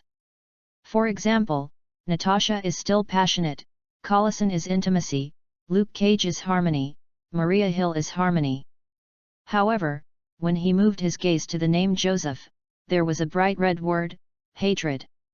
After repeatedly confirming that his relationship with Joseph was a level of hate that had never appeared before, Leon was filled with doubts and left the relationship column and clicked on task. From completed tasks, Leon found the culprit that caused the change in favorability level. Hidden mission, hatred. Task content, you cannot make everyone like you. Sometimes, hatred is also an inevitable feeling. Task status, completed. Task reward, unlock all friendship levels. Seeing this, Leon suddenly wanted to understand why his favorability level has not been unlocked until now. Because, since he got this favorite system, his style of doing things has become more focused on the moderate one more enemy is better than one more friend. The result of being kind to others has caused him to never reduce the other party's favorability to a too low level, at most reaching unfamiliar. That's why, he didn't suddenly unlock the hidden hate favorability level until he met Joseph, a crazy guy. Although he was almost killed by the opponent, he unlocked the system's full favorability level, which is a blessing in disguise. At this moment, Leon heard the system's mechanical prompt again. Ding! It is detected that the host's favorability level has been unlocked, and the system can be upgraded. System upgrade. Today may be the time Leon heard the system prompt the most. Before he could respond from the previous prompt, the system issued the second prompt again. The upgrade requirement is 100,000 experience, please try hard to accumulate experience and upgrade as soon as possible. 100,000 experience. Leon took a breath, I need to upgrade, so much. After he was surprised, he seemed to think of something, and smiled fortunately, hey, fortunately, I have accumulated a few tasks during this time, and I have accumulated experience. In this case, it should be about the same. When he excitedly opened the characters panel and looked at the experience column, Leon's excitement turned into a wailing, why is it still 20,000 yuan? On the experience column, there is only 81,300. 100,000 experience is required to upgrade. However, he now only has a little over 80,000. This is the experience he saved for a few months and resisted not learning other spy skills of Black Widow. It seems that the revolution has not yet succeeded, comrades still need to work hard. Staring at the upgrade button on the system panel, Leon could not help but mutter to himself. It seems that next, I have to find a way to do more tasks and gain more experience. He is very much looking forward to how the system will change after the system is upgraded. Is located in the southern foothills of the Himalayas, the world's #1 mountain range, in a basin surrounded by endless mountains.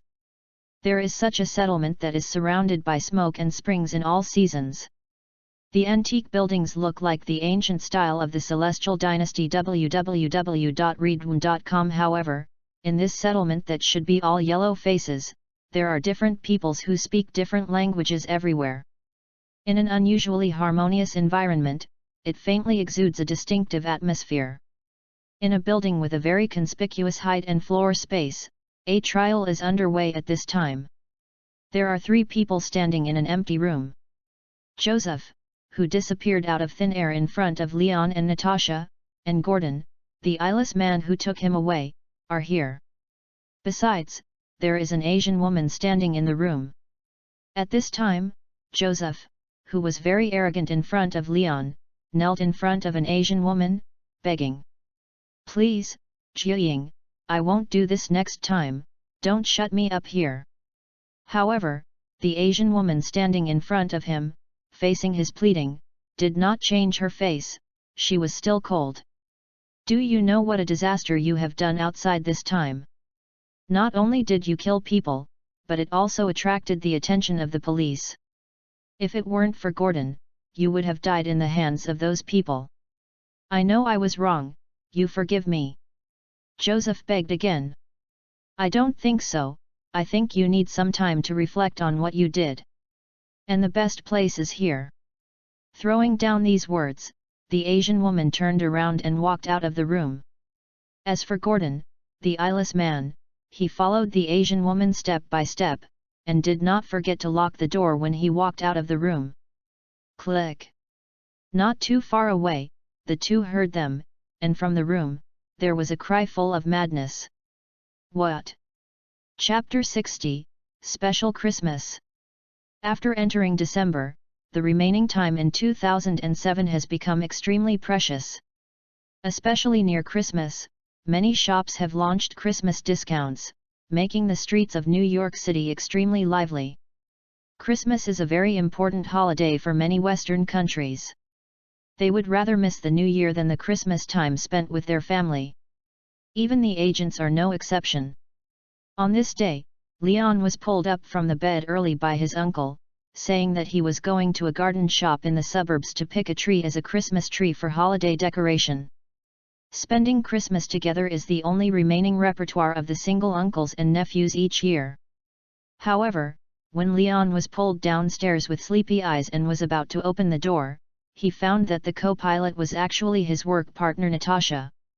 Leon looked at her with a bewildered face, and asked, "Why are you here?"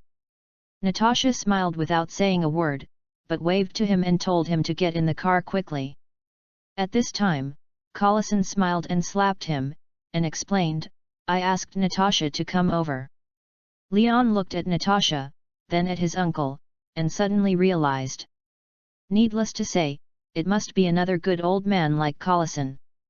I think Natasha, who defected to SHI. Lion doesn't have much opinion, anyway, it's better to spend 3 people together than 2 single dogs to spend Christmas together. The engine started, and the black pickup drove away like an arrow from the string. After getting in the car, Leon leaned on the back seat, yawning and closing his eyes, trying to take advantage of the time he was on the road to get some sleep. However, for some reason, Collison, who was a little excited, opened the chatterbox. "By the way, do you know Tony Stark?" Hearing his uncle asking such a question, Leon sitting in the back seat yawned again, and whispered back, "I know, it's the missing playboy."